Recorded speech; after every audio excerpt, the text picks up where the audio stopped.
welcome here to day 2 of the Hi-Tec Oil Super Series here at Queensland Raceway. I'm Matt Kavanagh. Join me, Joe McLean. What a wonderful day of racing it was yesterday for day number 1, and day number 2 is looking fantastic. Oh, the weather has really turned it on for us here in sunny Queensland. The Sunshine State living up to its name. I tell you what, the TA2 muscle cars did not appoint with this Enduro round we've got here for the Hi-Tec Oil Super Series, and having those big names in there really threw a cat amongst the pigeons, didn't it? Because we saw plenty of fireworks in yesterday's Driver 2 race as well. They came out and they went 3 wide going into turn number 1. We didn't even get past there. We didn't make turn number 2 because there was a massive crash that happened, and it was Nash Morris who really copped a lot of damage there, who's teamed up with Diesel Thomas this weekend in the TFH hire car. But Benny Berguana and Clay Richards, who are new to the series, well, they've been working overnight to try and repair that car. It's an amazing job that they've done. Looks like the car is just about buttoned up, and we are looking forward to seeing them come out. The old boys, they did the easy jobs, but the young fellas were in it up to their elbows. Jordan Coxwell, he was caught into that as well, who was part of that incident, but later on we saw a lot of flame coming out of the car, and when he came to do the driver change, Mark Crutcher tried to get in, but the car caught on fire. It came out the exhaust on the right-hand side of the vehicle, and, well, they just shut it off very quickly, and we saw other teams rush to put that out. Yeah, and it's such a tough thing to see because coming into this 2-day event, that was a brand new car. But coming off the back of the last round, Alice Buckley, well, hasn't she been impressive? Been absolutely fast in that car. Teamed up with Tim Slade this weekend, and, well, a dominant round for them too. Yeah, the Enduro really went their way, bringing it home by over a second with some stiff competition. There was a bit of shuffling with some penalties applied, but an incredible race in 45 minutes. That's the money shot. That is what we're looking forward to close us out today. Well, on today's schedule, we've also got the Innovation race cars. Of course, they had a 50-minute race yesterday. They'll be back here this morning, not too far away from getting their race number 3 on TV. We've also got the Eastern Sleepers Super Tin Tops as well this weekend. We've got Formula V's, we've got the Queensland Superkarts as well. So there's so much more as part of the Hi-Tec Oil Super Series. Yeah, it's going to be absolutely killer. And of course, we mentioned the weather early on. Here's a really good look at it. It is incredible here today. Oh, I tell you what, I can't wait for the TO2 muscle cars to get out there. Of course, we've got their race coming here this morning. Just after lunch, we'll have their second driver race, and then they go into another 45 minutes Enduro to round out today's racing, and that's going to be super exciting. Who's going to be the Enduro champ for 2025? Yeah, I've got my tips. I'm going to keep them close to the chest. 18 degrees Celsius here today. Beautiful clear skies, not a cloud. I tell you what, it is clear, and we are about to go racing. Let's head over to Mel Price. Well, who is going to be the Enduro champ in TA2 for 2025? Any ideas, Alice Buckley? No, not yet. Obviously, we had a good day yesterday. Just got to wrap it up and keep doing what we did yesterday and bring it into today. And hopefully we'll be claimed champions at the end of the day. It was quite a dominant performance, really. You can't get much more perfect than that. Any secret input you can tell us about your tyre strategy or who's starting the race? So obviously, when I started the race yesterday, it seemed to really work for us. Obviously, I'm a bit lighter than Tim, so we'll see how it goes. It also depends. Obviously, you got to work with your competitors and be on top of your game on that side of things. So we'll see how many people change their strategy, and depending, we might change it. But we're pretty strong duo together at the moment in that order specifically. But yeah, we're having good fun. The team's working well together and everyone's happy this morning. So hopefully we can carry yesterday into today. Yeah, well, we think so. The Chevrolet number 150 will definitely be one of the cars to watch. Thank you very much, Mel. Melinda Price down there in the lane. Here we are, Queensland Raceway. What a destination. Lovely views, lovely scenery around this part of the world. But we are here at the Paperclip on this glorious Sunday morning. Innovation race cars to kick things off on the live stream. This has been the men to beat in the recent past. However, yesterday he was beaten in one of the 2 races by Jeff Emery, and it is Jeff Emery that has taken pole position for this, the 3rd race of the weekend. This one, a short, sharp sprint race before we go endurance racing this afternoon. So it'll be Jeff Emery from pole position ahead of Jeff Taunton. So the 2 Jeffs on the front row of the grid. Behind that, we have Gillison, and then we have Axel Donaldson from position number 4. Black from 5th, Goodacre from 6th. Then we have beyond that Hollinger, Finn, Gregory, Leithhead and O'Brien. It's a good field of cars. We've got the current innovation race cars and a couple of older spec machines. The old Mark cars, Mark II, and the original Mark I machines as well. We've got a couple of onboards out there as well. This one on the number 702, the Gillison machine, who performed very, very strongly in the endurance race yesterday. So in the solo race today, he's the one doing the driving duties. He's sharing the car with Kiwi James Parker, who's debuting in the series this weekend. So great to have them a part of the series. Gillison did it solo last round. He did a mighty fine job, so I'm looking for him to potentially spring a surprise in this one. There's a number 20 machine, another debutant. That is Adrian Flack behind the wheel of that one. Sorry, it's Damien now behind the wheel, not Adrian. Adrian did the sprint race yesterday. Damien, of course, behind the wheel for this one. Looking forward to seeing how these are going to go. They got 2 warm-up laps. They got the Michelin compound, same compound that they use in Carrera Cup. So it's a well-known tyre, but like Carrera Cup, 2 warm-up laps just to make sure they are up to temperature.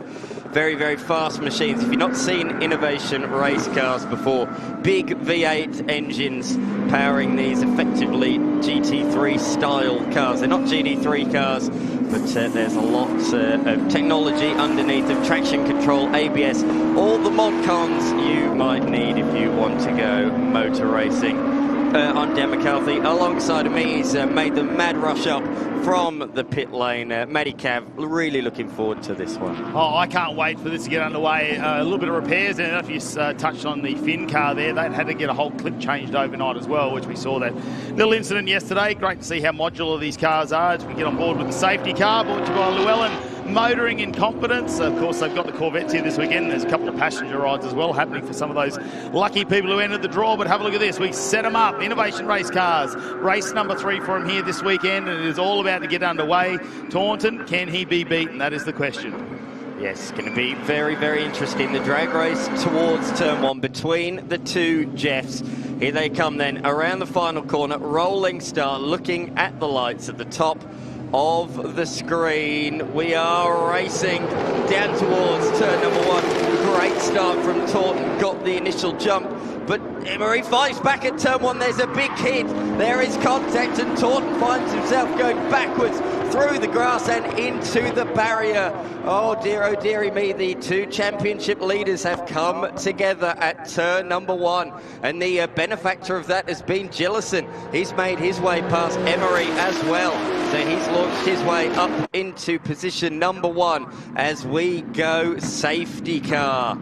No surprise there, but big drama, just 1 corner into today's racing action. Taunton certainly made the better start. Emery wanted to hold the inside line. He was in deeper under brakes, and the 2 came together. Oh, that's very unfortunate incident there. You can see that on the replay. Let's have a look on board here from just behind in 3rd position, and yeah, look, he was on the inside. He probably wasn't right up on the pillar, potentially just out of that side mirror point there. They won't be happy about that contact, either driver, but let's have another look from front on. You see him just come in, just cuts that down. And it's quite bumpy there as well. Oh, wow, that's a big moment. It takes the, be interested to see how much damage is on those cars. Doesn't look like too much on the back of Taunton's car, but potentially a lot of gravel going in the front and those air ducts. You won't want to be trying to drive that car too far like that, because it will really scoop them up with the amount of aero they've got. Good to see our Queensland Raceway crew, our safety crew right there at the moment. Taunton, well, can he rejoin the race? That is the question. Can he get a bit of a feel for that? It's hit that tyre barrier in reverse reasonably quickly, but it's taken the side off the wing, a little winglet on the edge, but whether that's done too much damage to the rear of the car, I mean, they're fairly durable, these innovation race cars. We know a lot of the parts are interchangeable. Obviously, it's custom-made chassis, all produced and manufactured in Australia, designed here as well, but will there be any sort of penalty applied to Emery, whether he was far enough up? I suppose we'll have to wait and see what our driver standards observer puts on that one as well. So we're back behind the safety car now. We only got through 1 corner, and we saw this yesterday down with the TO2 muscle cars. Are we going to see a race restart there potentially, so we didn't complete a lap under racing? Difference here is we don't have a red flag. We're staying in the yellow, so we may just be a rolling start. Yeah, absolutely it will be, as we see the Queensland Raceway team straight on the case, and they're going to try and drag that car through the gravel trap. Once it's got that initial bit of gravel up, I think it should skim across the surface, hopefully, or maybe not. It looks like a shovel to me. It's not. It's a very expensive shovel. Yes. If you want a good shovel, you're better off going to your local hardware store, I think. Potentially, I'd say just stick to Bunnings. Here we go. Let's have another look at how this all unfolded. Start of the race, and this is off the start. This is Emery on board. Just comes up. See Donaldson behind. Oh no, we're not on board with Emery. Sorry, we're Gillison. No, Gillison's in the back. Oh, that's all unfolding over there. I think it's a rearward camera from Gillison, and it is, because we've just taken the lead from Jeff Emery there. So it looked to me like Emery really balked on the exit of the corner after the contact was made, and Gillison just kept his foot to the floor, went around the outside, and has taken the race lead. So a bit of shuffling then in the pack. It's Daniel Gillison ahead of Jeff Emery. Donaldson in the Mark II Mustang is in position number 3 ahead of Damien Flack, John Hollinger and John Goodacre. Of course, those two made contact yesterday in the opening race. Then we've got Gregory in the Mark I Ford Focus, just ahead of Brian Finn, O'Brien, Leithhead and Taunton has rejoined, albeit a lap behind. So we've got some updates coming down from pit lane from Mel Price. A quick little update that perhaps it's an unhappy Jeff Taunton that may have rejoined the race. It seems to feel like, according to his team, that he got sent. So we'll watch this space. Oh, I think that's the sentiment you get from most drivers that end up off the track. I don't think they're ever going to look at it, I suppose, from a different perspective. Nobody's ever going to say, oh, he turned myself across his nose. No, the red mist has descended by now. I know they're pretty good mates when you get down to the pits, and they all seem to get along very, very well, and it's great to see the innovation race car. It's a growing category as well, Dan. Like, we talk about how many produced, already a couple of new ones here this year. Danny Studdard always, every second round, seems to show up in a brand new car because he sold the one that he was in. So it's great to see that this is a ever-growing, I suppose, category of racing there. We see one with a Hi-Tec Oils banner on it down there. I wonder what we're seeing down there. I'll be interested to find out at the end of the weekend what's going on with that.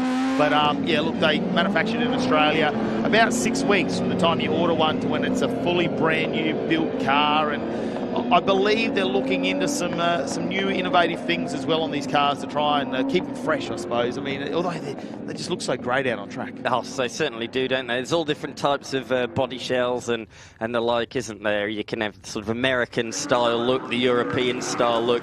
Here is Taunton in the Mustang looking body shape as he comes into the lane. Lots of gravel still flicking up there, but we'll see how much damage there was. It didn't look too bad on the back, considering the speed at which you went backwards into the tie barrier. I'm quite surprised. I think that's going to be a clean out, because if they get rocks up in that brake duct, they're expensive brakes to have a rock get somewhere in the caliper there, potentially the intake of the engine. I know there'll be an air filter on it, but you're just not going to take the risk, with a car of this nature. You're going to try and bring it to the pits and try and do as much as you can, but it looks like race restart is not too far away. Yellow lights are out, and the safety car will exit stage left as it comes around turn number 6. Time for Gillison to get this race restarted. Now, what is Emery going to do? Is he still going to be just as keen to stick that nose at the 48 in? Donaldson in a prime spot with Flack just behind. And here we go, race back underway with 18 minutes and 55 seconds remaining in the Innovation Race Cars, race number 3 for the weekend. What a day, what a way to kick off day 2 of competition here for the Hi-Tec Oil Super Series. Through they go around turn number 1. A great restart from Gillison. He's got a good couple of car lengths at least. Brian Finn's going to try and make his way through there on Gregory, the older spec Mark I car, of course. Finn trying to recover from yesterday's challenges, where he was caught up innocently in a turn 1 accident, and sadly he had to miss the race in the afternoon as well. But great to see him back. It's been a lot of work to get that machine back out there. The former Vic V8 champion doing just his 2nd round in the series, but a fine addition to Innovation Race Cars. And as you say, I'm already hearing there'll be a couple more for the next round, a couple more for Winton, and they're expecting around 16, 17, 18, somewhere around there, they reckon, for the start of 2025. It's a category that has just continued to build non-stop. I'm enjoying seeing this. This is Donaldson on the tail of Emery. So the Mark II car taking the fight to the Innovation race car. There you go, Declan Fraser even having a look there from the sideline. So, I mean, it does draw attention, doesn't it? It's V8 muscle cars effectively, but with the sort of, you know, the aids of ABS traction control and the like. Who doesn't like an Innovation race car? I'm yet to find anybody to say anything negative about them. They are a fine piece of machinery. And let's not forget, Australian built. Yeah, that's one of the most important. Oh, what is that coming off the car? Is that something off Emery's car potentially after that contact was made? Because he seems to be in the clutches of Donaldson at the moment, and have a look at Gillison get away. It's Donaldson's passenger window. The left window has come out. I'm certain of it as he went through the hairpin. There was a big gap, so, well, that's going to keep him nice and refreshed in there, isn't it? Here's a replay of it in slow motion down the straight. There it is, there it is. Shaking, shaking, shaking, and any second, there it goes.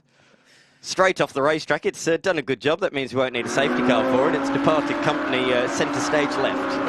Yeah, now he gets some fresh air into that cabin. It will upset the aero just a fraction on that car. I don't think it's going to matter too much over a 20-minute race. It's only 16.5 minutes still remaining in this one, but he's got Emery in his sights at the moment, and Donaldson will just have to forget about that window being open and get on with this. Flack just behind, but Gillison now starting to check out. 2.7 seconds up the road at the moment already after just a few laps. I imagine that'll be buffering in there like nobody's business. If you think when you open a window when you're doing 110 k's an hour on the freeway, the buffeting that you hear, a lot of people absolutely hate that noise, the buffering you get. Imagine double that speed and more here at Queensland Raceway. It'd be pretty loud and windy in there, I reckon. Yeah, it's only a slight breeze coming across the track today. It was a lot windier yesterday. We'll see if that picks up this afternoon for some of our other racing to change conditions just a little bit. The UV's got to be up there. It's warm if you're in the sun, even though the temperature out is quite pleasant around the 18-degree mark.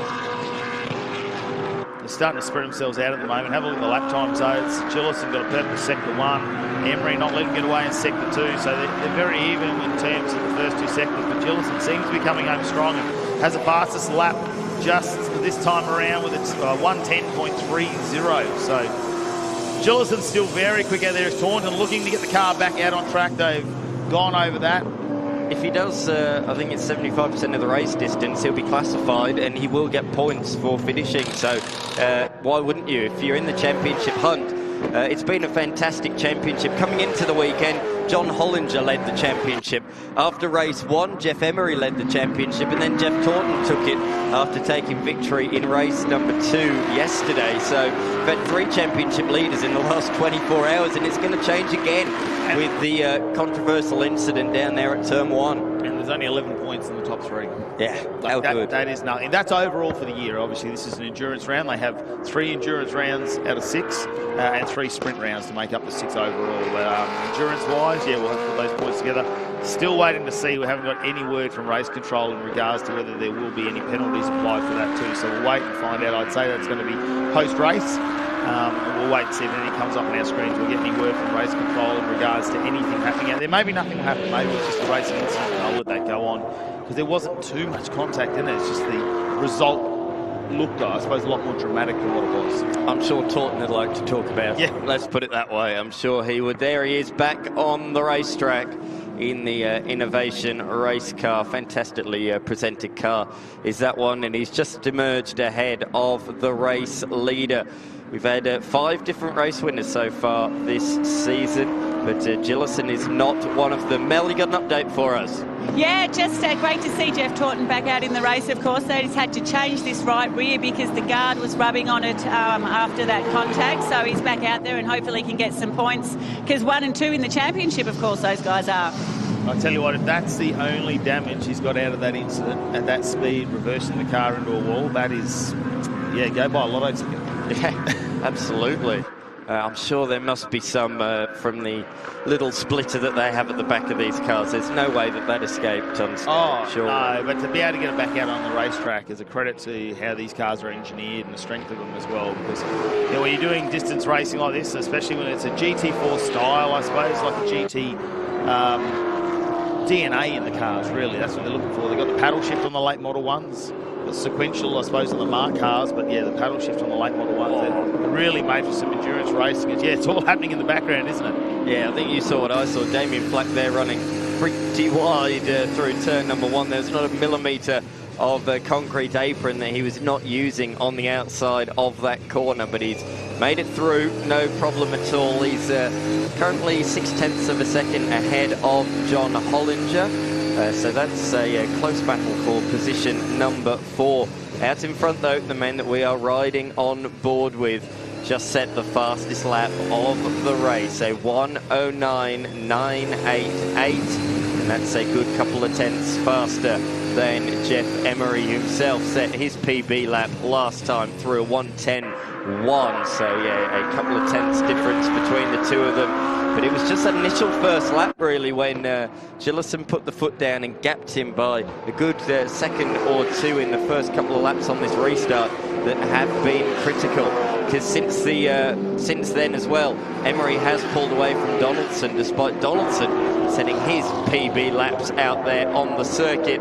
Here is that fight a bit further back to two Johns. We saw the two Jeffs have a fight earlier on. Oh no, sorry, it's John Goodacre and Brian Finn. So great to see Brian Finn. He made his way past the Focus and is now latching onto the tail of John Goodacre.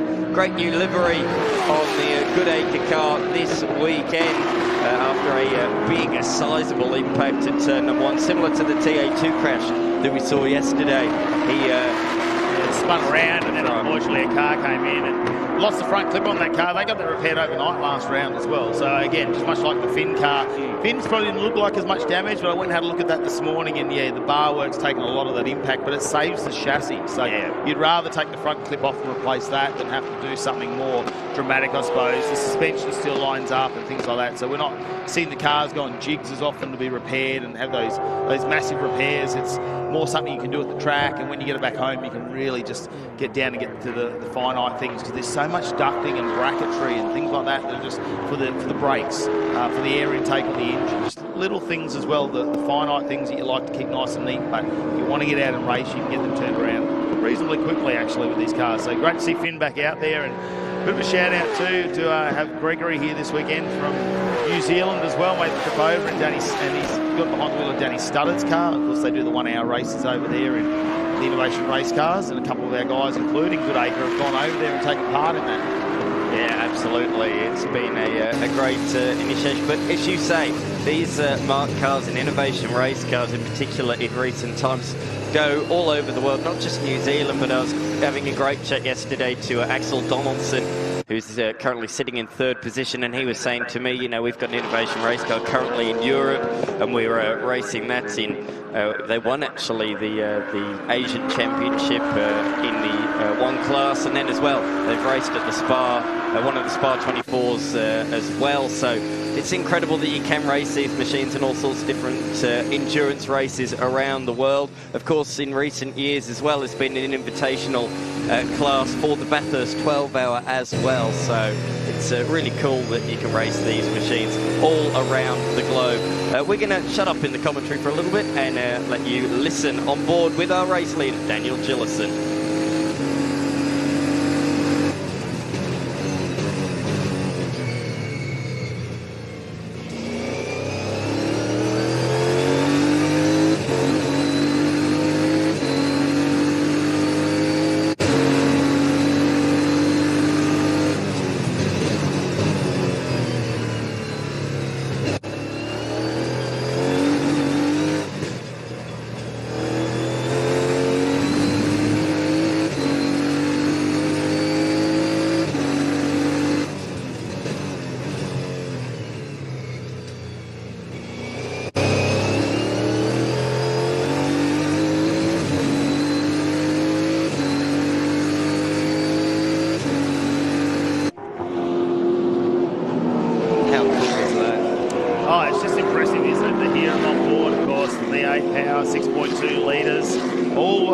Race cars, the same engine. Once we go to the mark cars, we see a 5-litre version and things like that. So power to weight ratio very similar between the mark cars and the innovation race cars. But yeah, getting on board, I noticed how much those Perspex windows or Lex windows start to flex a little bit, don't they, under the aero of the car, just showing how much goes into that. They're a great car to get around. And I think we're going to see a lot more of the GT races start to sort of drift into this field as well. Because it's so affordable. That's what people say. For the speed, there's nothing that compares price-wise. It's a phenomenal category in that sense. You know, these guys are lapping as fast as the supercars were last weekend here at Queensland Raceway. Let's not forget, supercars drivers are paid professionals, as Jeff Taunton put to me yesterday. You know, I'm just a bloke who has a day job who comes out for a bit of fun on the weekend. You know, this isn't my life or whatever. And to be lapping at the same speed as supercars drivers, you know, if a professional jumps behind the wheel, they'd be 1.5, maybe 2 seconds faster. That just shows the speed of these machines. Who knows, maybe we can get a celebrity Enduro going on. That'd be good. You sort that out for us, Dan? See what I can do. Again, like I say, impressive vehicles, but anyway, let's have a look at how it lines up on our AASA leaderboard at the moment. Gillison with 3.5 second lead over Emery since we've had that restart from the safety car. He has just started to move away at the moment, and it's probably by about 3/10 of a second a lap.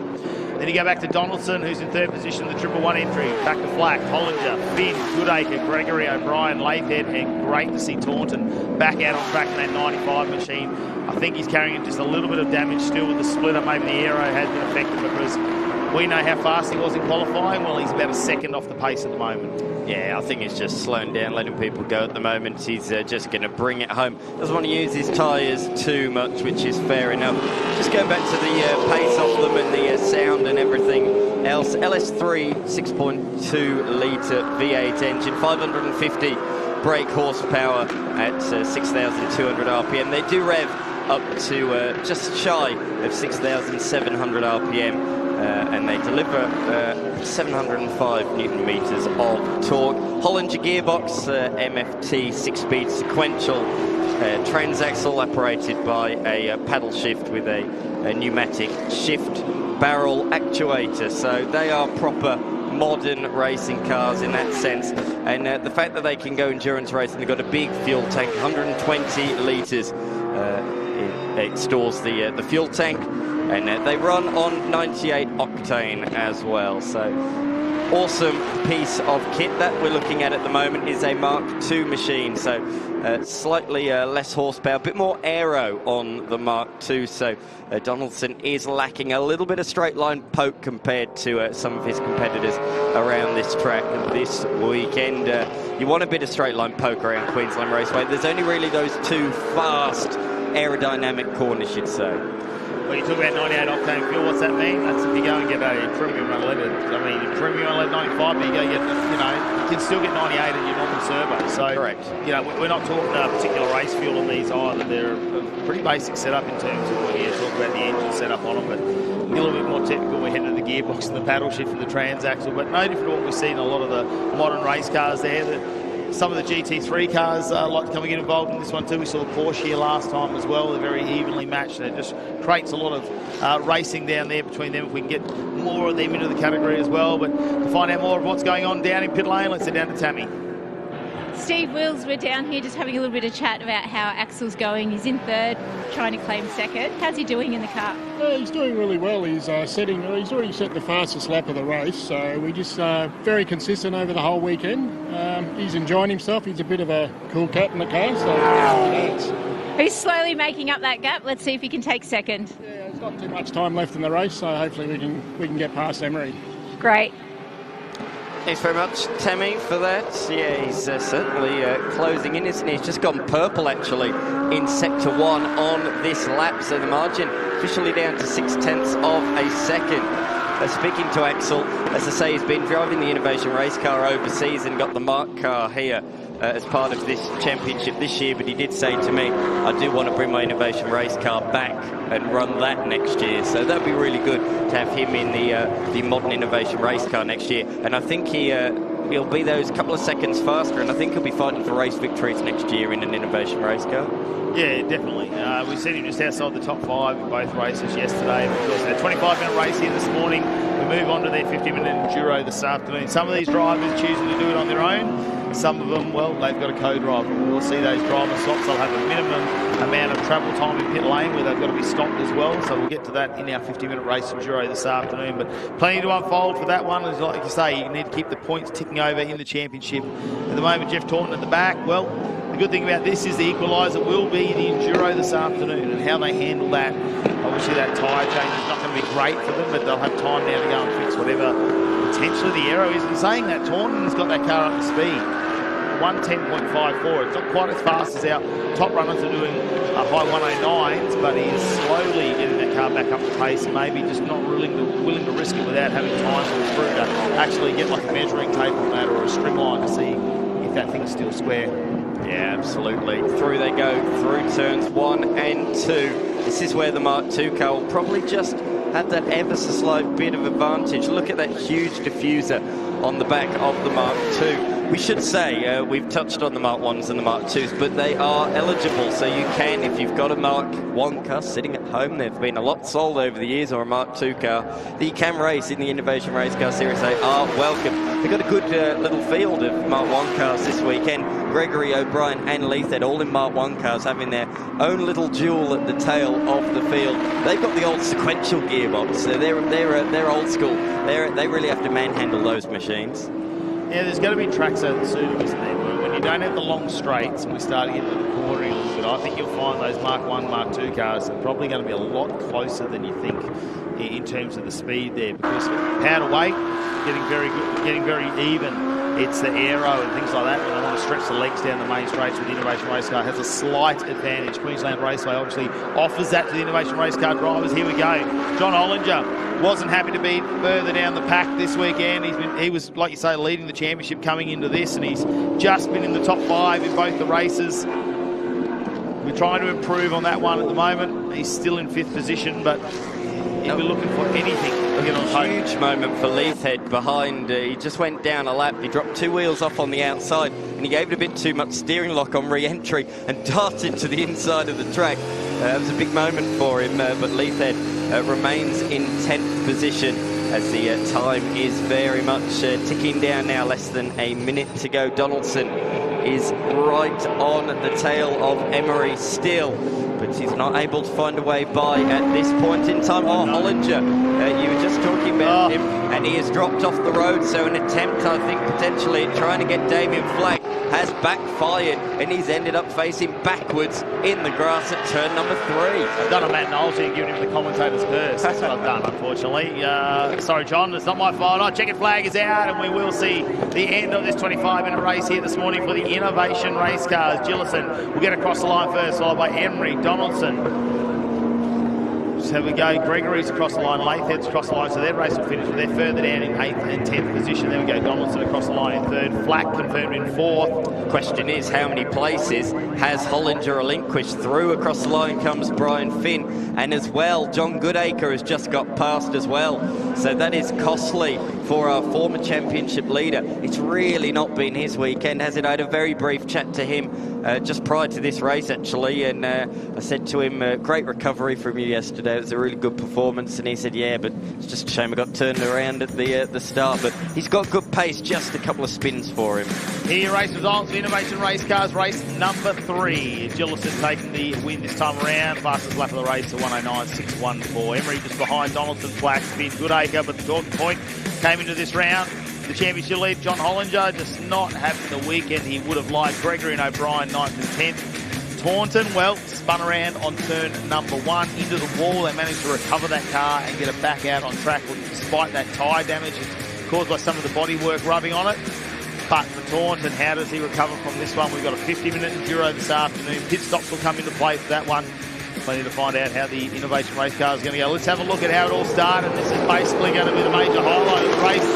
As we head into turn number 1, watch this for Emery. Just puts the nose down the inside. Taunton tries to close that down. And not quite sure if that was just a blind spot, I think, potentially for Taunton. Couldn't see Emery so far up in the car. We saw that winglet just go off. But apart from that, the car didn't look too bad when it came back into pits. Emery was definitely ahead before the braking zone, but Emery really dived up the inside to try and take that position.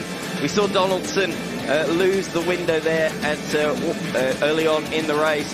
as Parker made his way through, or Gillison I should say. This was late on in the race. Donaldson dropping off the road on the outside of the circuit, so that happened late on in the race there, but it still did enough to finish in third. And there was the contact between Hollinger and Flax, who was right up the inside there when the contact was made, and he on the inside was the one that spun around. So that was a real shame for him. But our race leader out in front, Gillison, just controlled that from the very start, didn't he, to take the victory by over 5 seconds. His first victory in Innovation Race Cars. Oh, I'll tell you what, let's head down to our race winners though.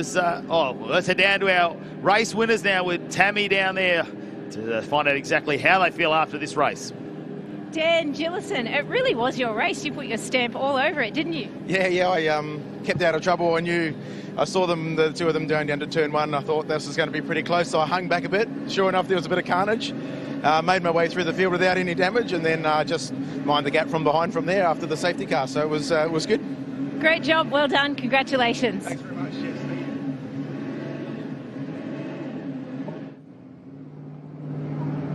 Oh, there you go, a quick word with our race leader down there. He got to watch it all unfold, had the front row seat, took the advantage of that one. We saw the restart.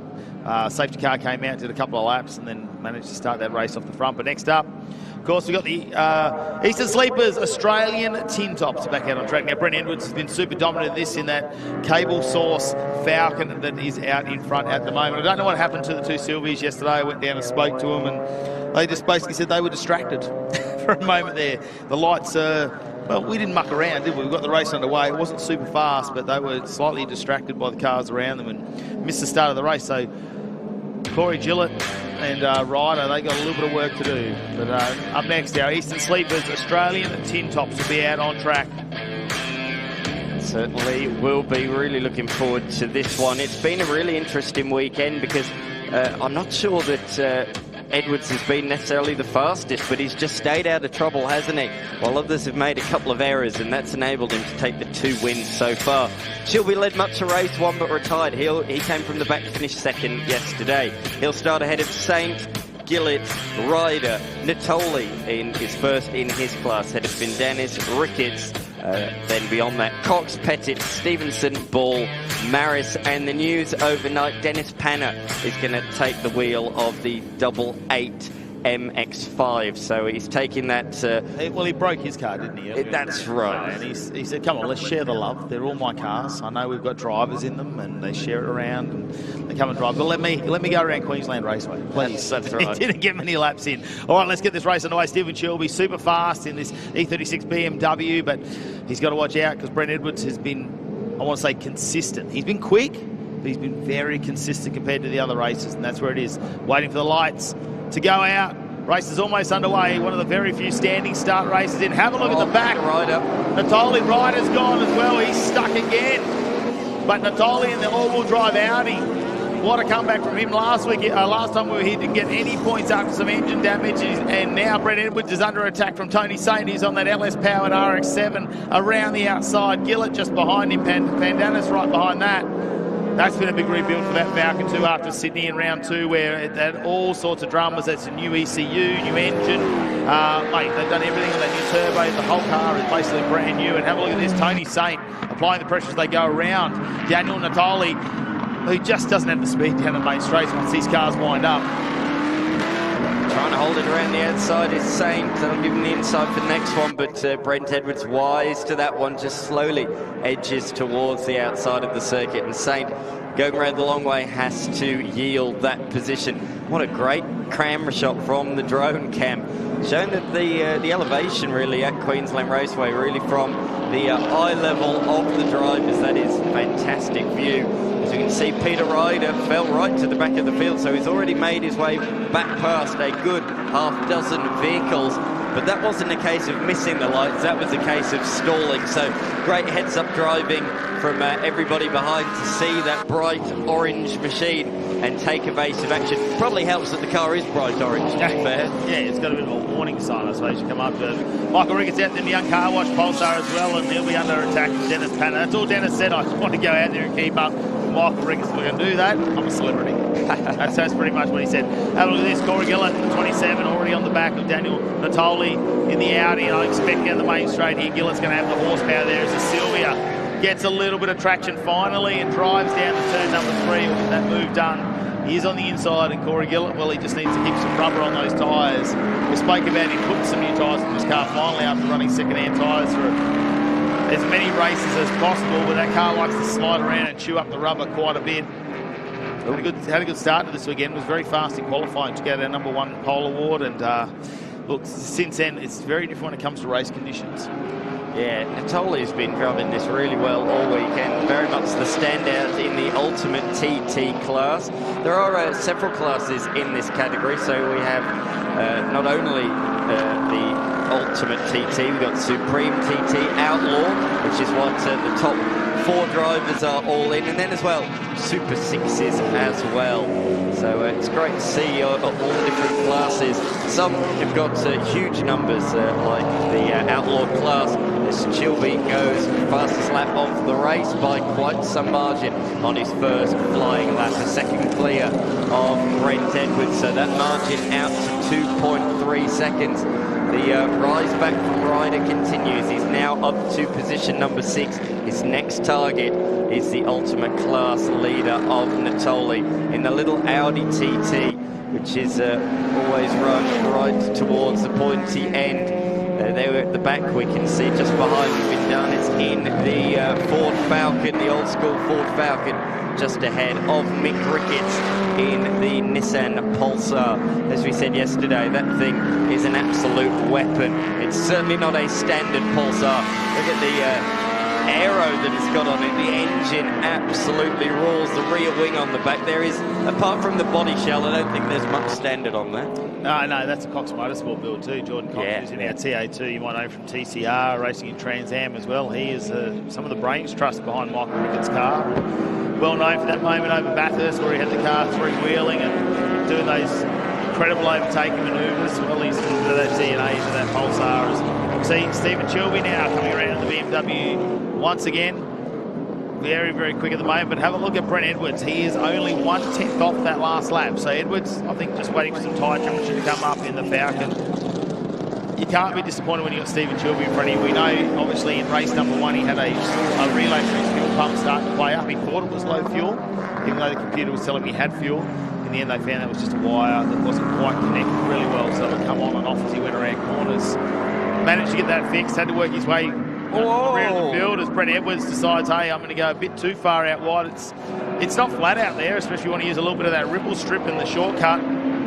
Of course, in the early noughties, we saw some huge accidents on that second go. I'll come back to that point. Yes, Saint has stopped, so the man who was running comfortably in third has come to a halt out there on the racetrack. He's pulled it off the circuit onto one of the infield roads. There's different layouts here at Queensland Raceway. He's on one of those, but that is a real disappointment for him.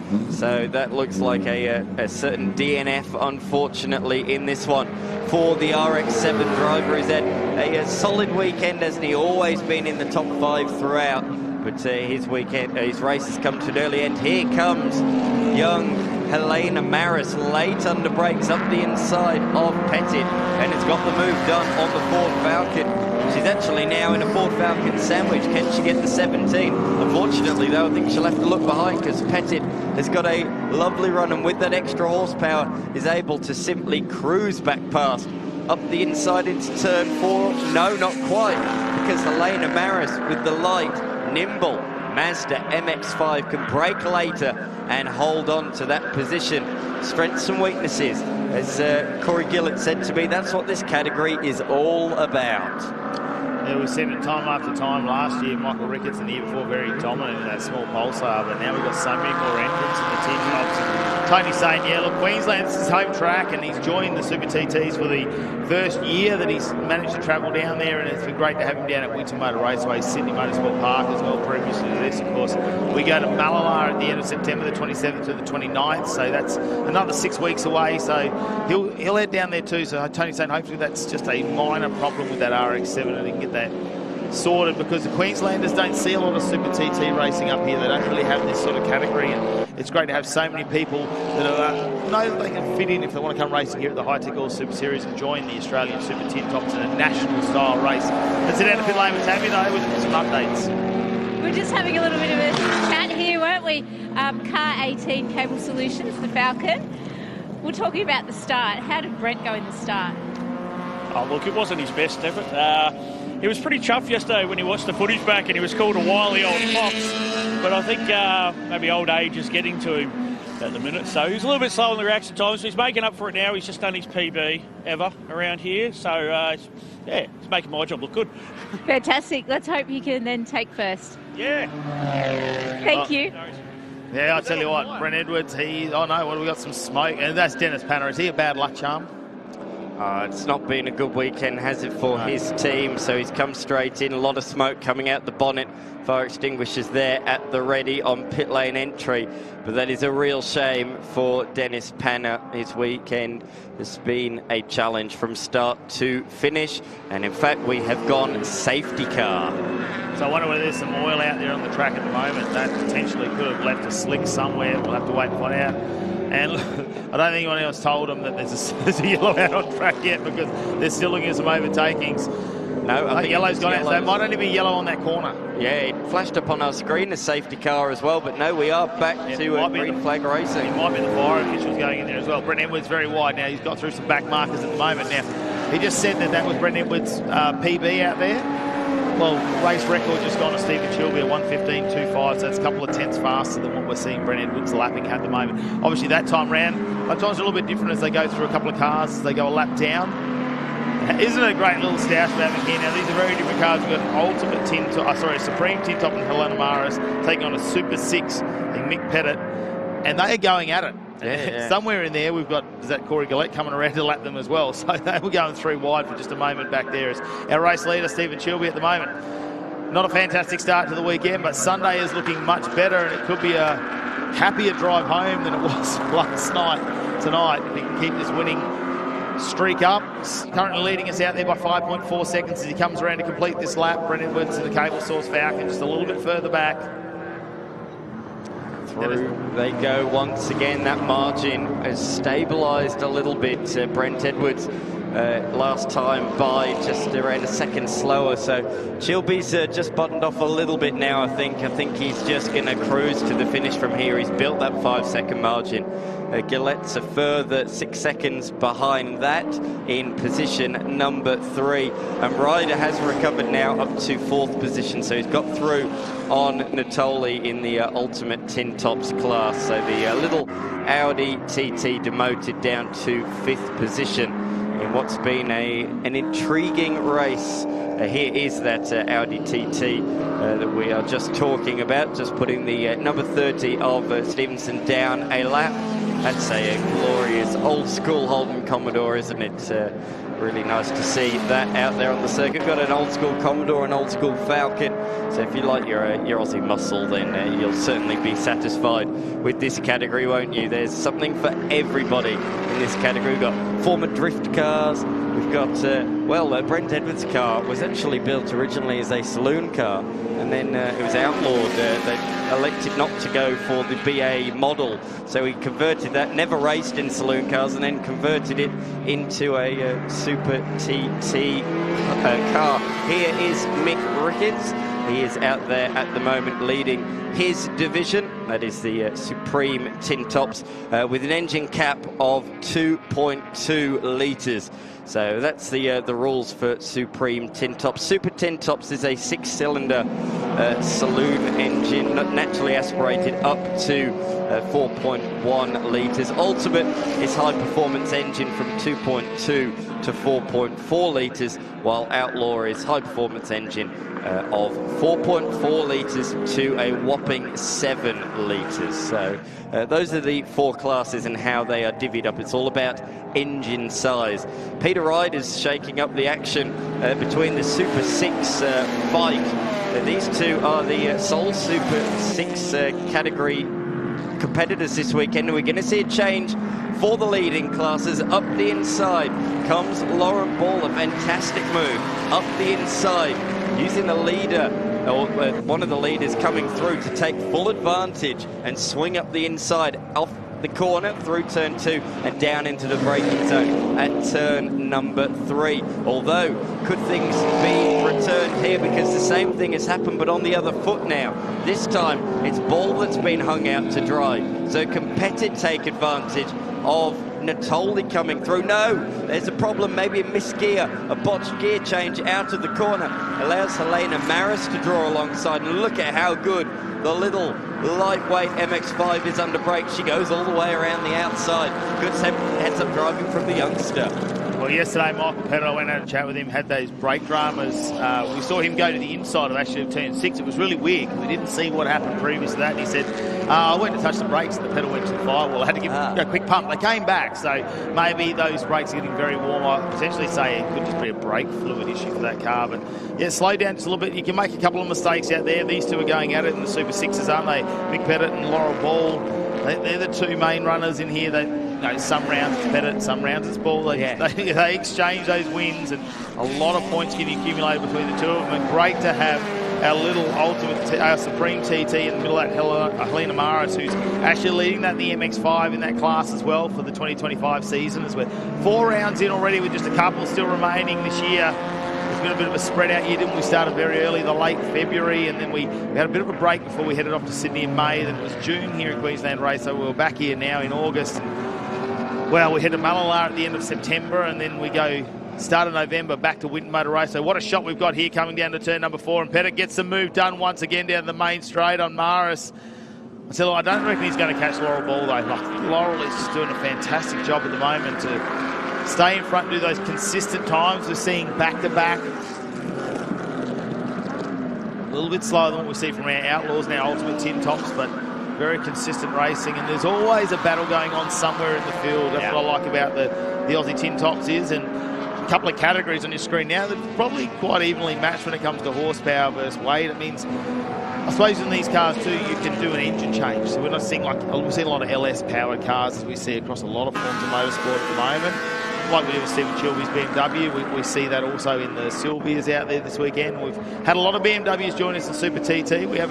Hasn't been the BMW Cup this weekend like we've previously seen before. I mean, we know people like Mark Tracy, who's here this weekend with his son, who's racing in the TA2 Championship in the Enduro. So hasn't got his car here. He's supporting his son instead, as they get through a few more of the cars that are down the back of the pack as they go a lap down once again. And so Michael Ricketts in the background, Stephen Chilby, our race leader, with just under 2 minutes remaining.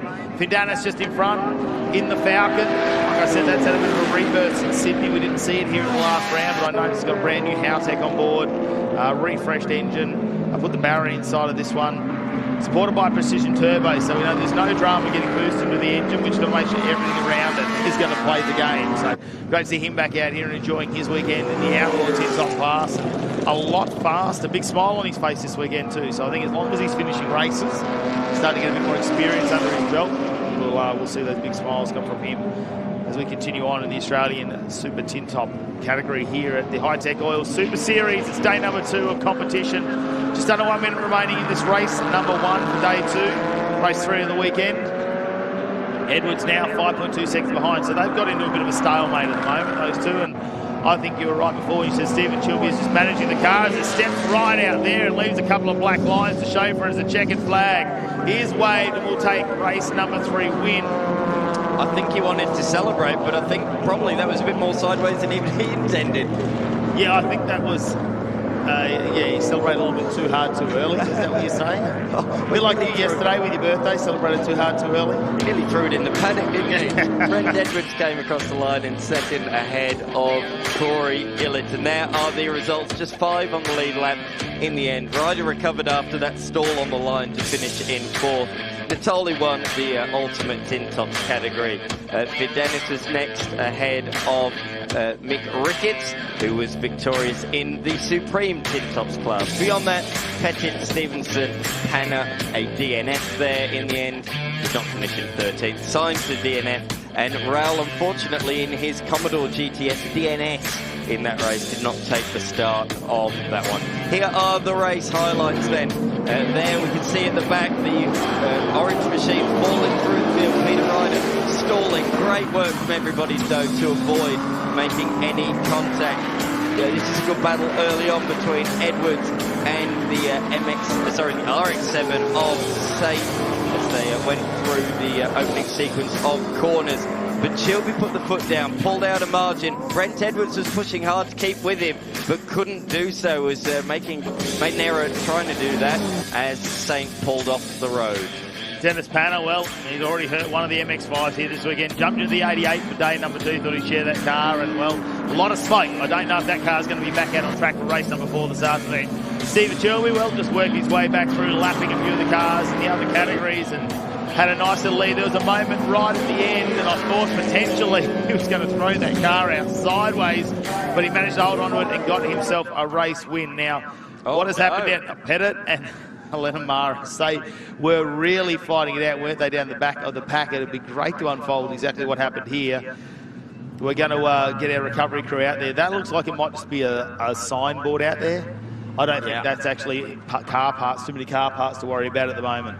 No, the fact that there's grass on the inside of the circuit says to me that somebody's gone to the inside. There's been an off-track excursion. Look at the front of the Falcon. That looks pretty damaged to me, the front left anyway. Here we can see from the replay. So what's happened? Oh, no. Oh, that's a huge lockup through the grass and into the side of Helena Maris. That's a huge impact. Very, very similar to what we saw at Turn 3 in Super 2 last weekend. That's a frightening impact in the driver door of Helena Maris. Good to see that the Falcon driver of Pettit is out of the car, but that is a badly damaged Falcon.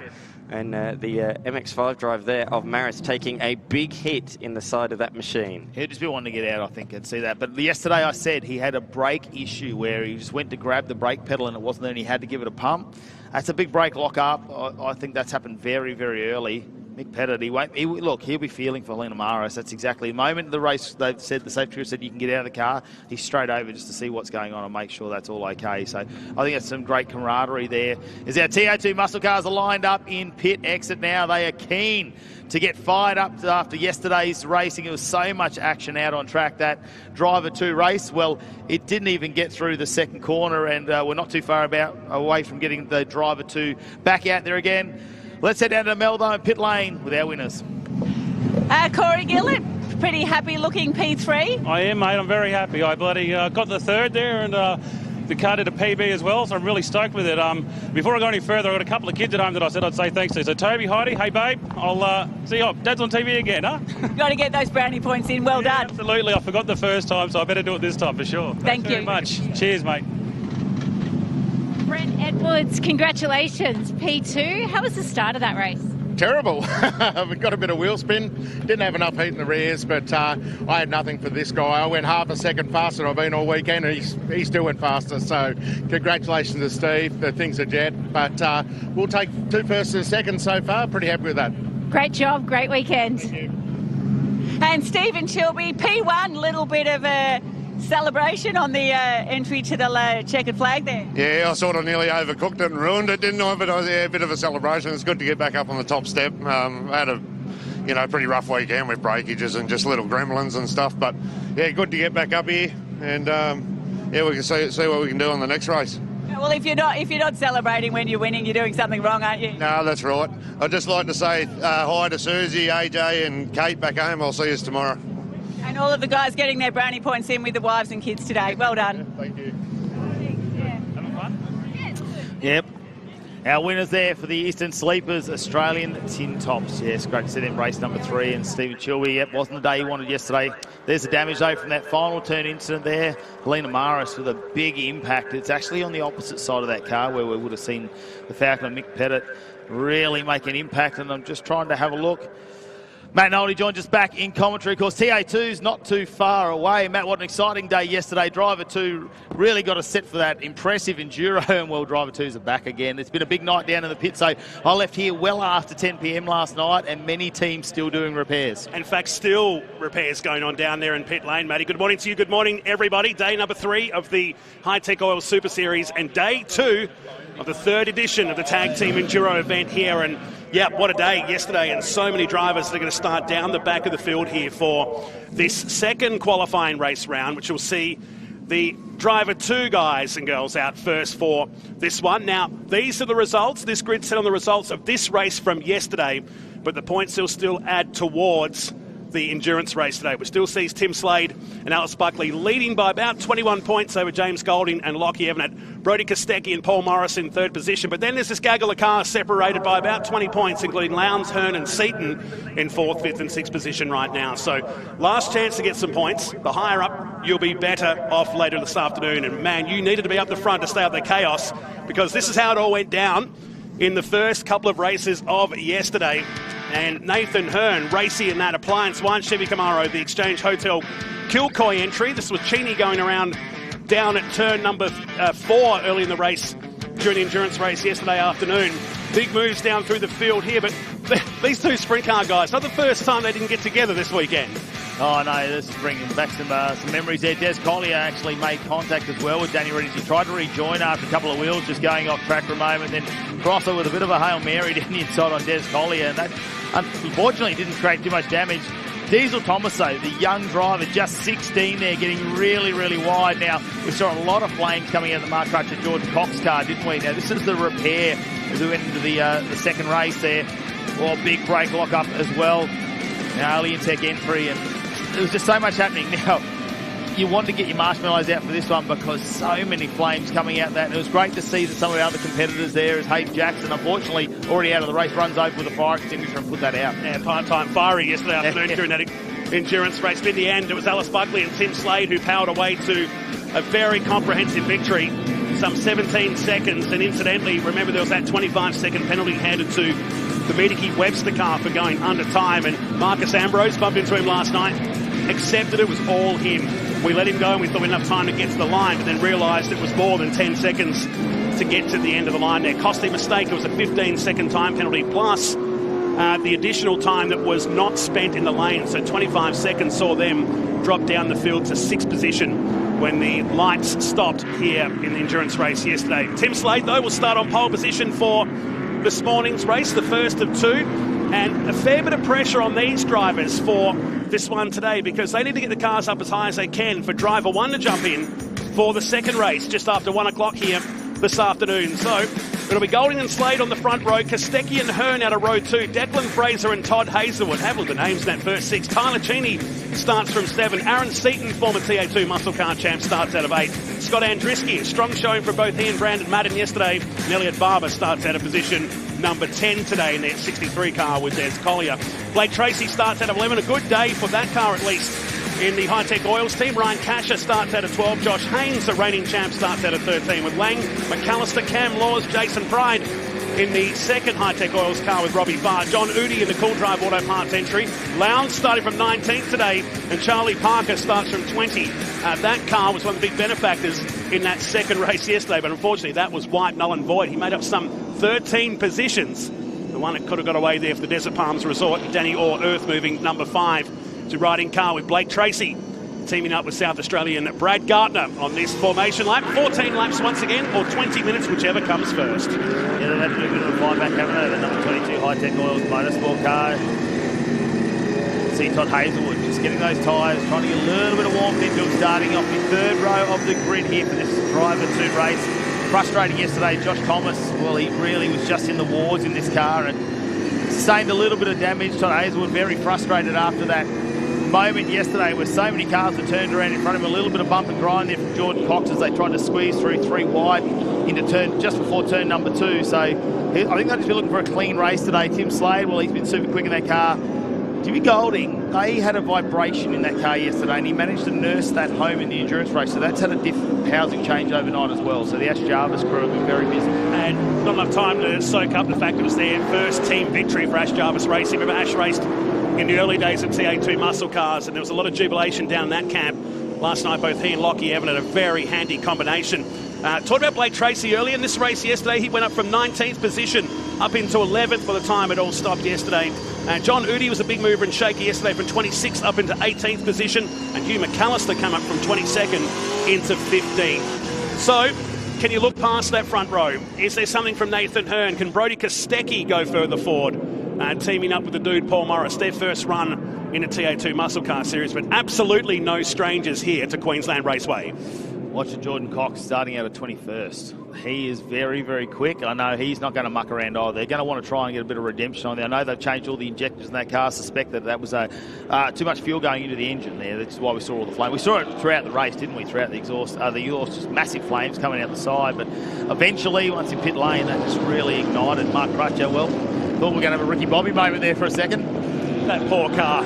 That was brand new Thursday when they rolled in, and now it looks like it's raced for 10 years already. So watch for him from 21st. The Hank Forklifts car is back out. They're literally finishing that just before for Bargwanna and Clay Richards. Luke Vanner starting towards the back with Daniel Jellison as we get set for this one. Waiting for the leader to get inside what's called the action zone, acceleration zone, which is on the exit. When he goes, the field can go. There's one coming into pit lane in the background. We'll get to that soon, because here comes race number 3 of the weekend in the TA2 muscle cars as we charge down to turn number 1.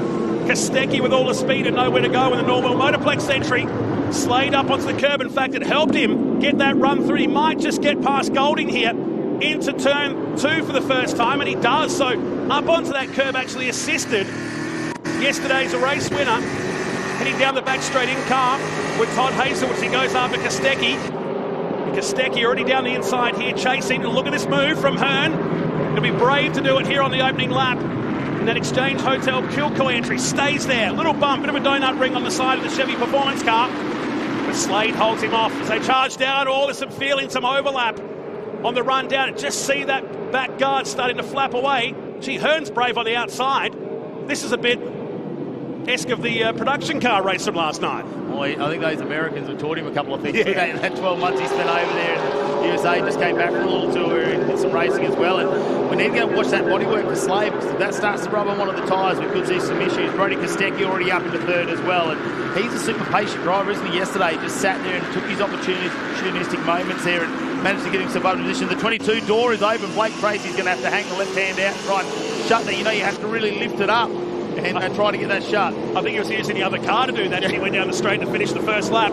So Nathan Hearn leads into 1 for the second time. That was Scott Andriski and the Harvey's towing TFH car on the outside of Jordan Cox, who's up in the 11th position from 21st on the grid already. So the big mover in the number 4, they got plenty of pace with a white splitter on the front today after damage in qualifying here on Friday. So Jordan Cox hustling on their way down to turn 3 as these two start to clear away from Kostecki and Hazelwood. Gee, I know they're teammates later in the year in the endurance races, but they can't seem to get rid of each other here in this TA2 muscle car tag team enduro. Well, we'll wait and see if they can get a bit of this out of their blood. I suppose. try and get this. They can have a bit of fun out there, I suppose, Todd Hazelwood. I know they'll both want to try and get the win here now, but we've got some updates coming from pit lane down to you, J-Mac.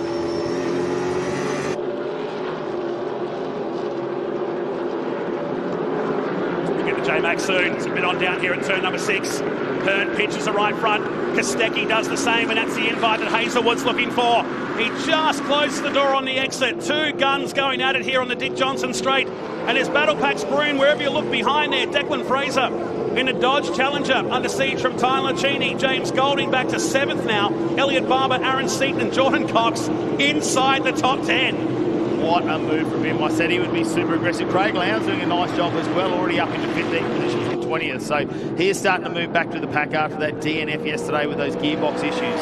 That'll put him in strong position too for the Enduro. Yesterday they started out of the front 3 rows, managed to come home with a podium there in 3rd position. So it's just about accumulating those points for the Enduro. We saw so many DNFs yesterday that although there was a really good result from one driver and not such a good result from another, we still saw him in the top 5 rows.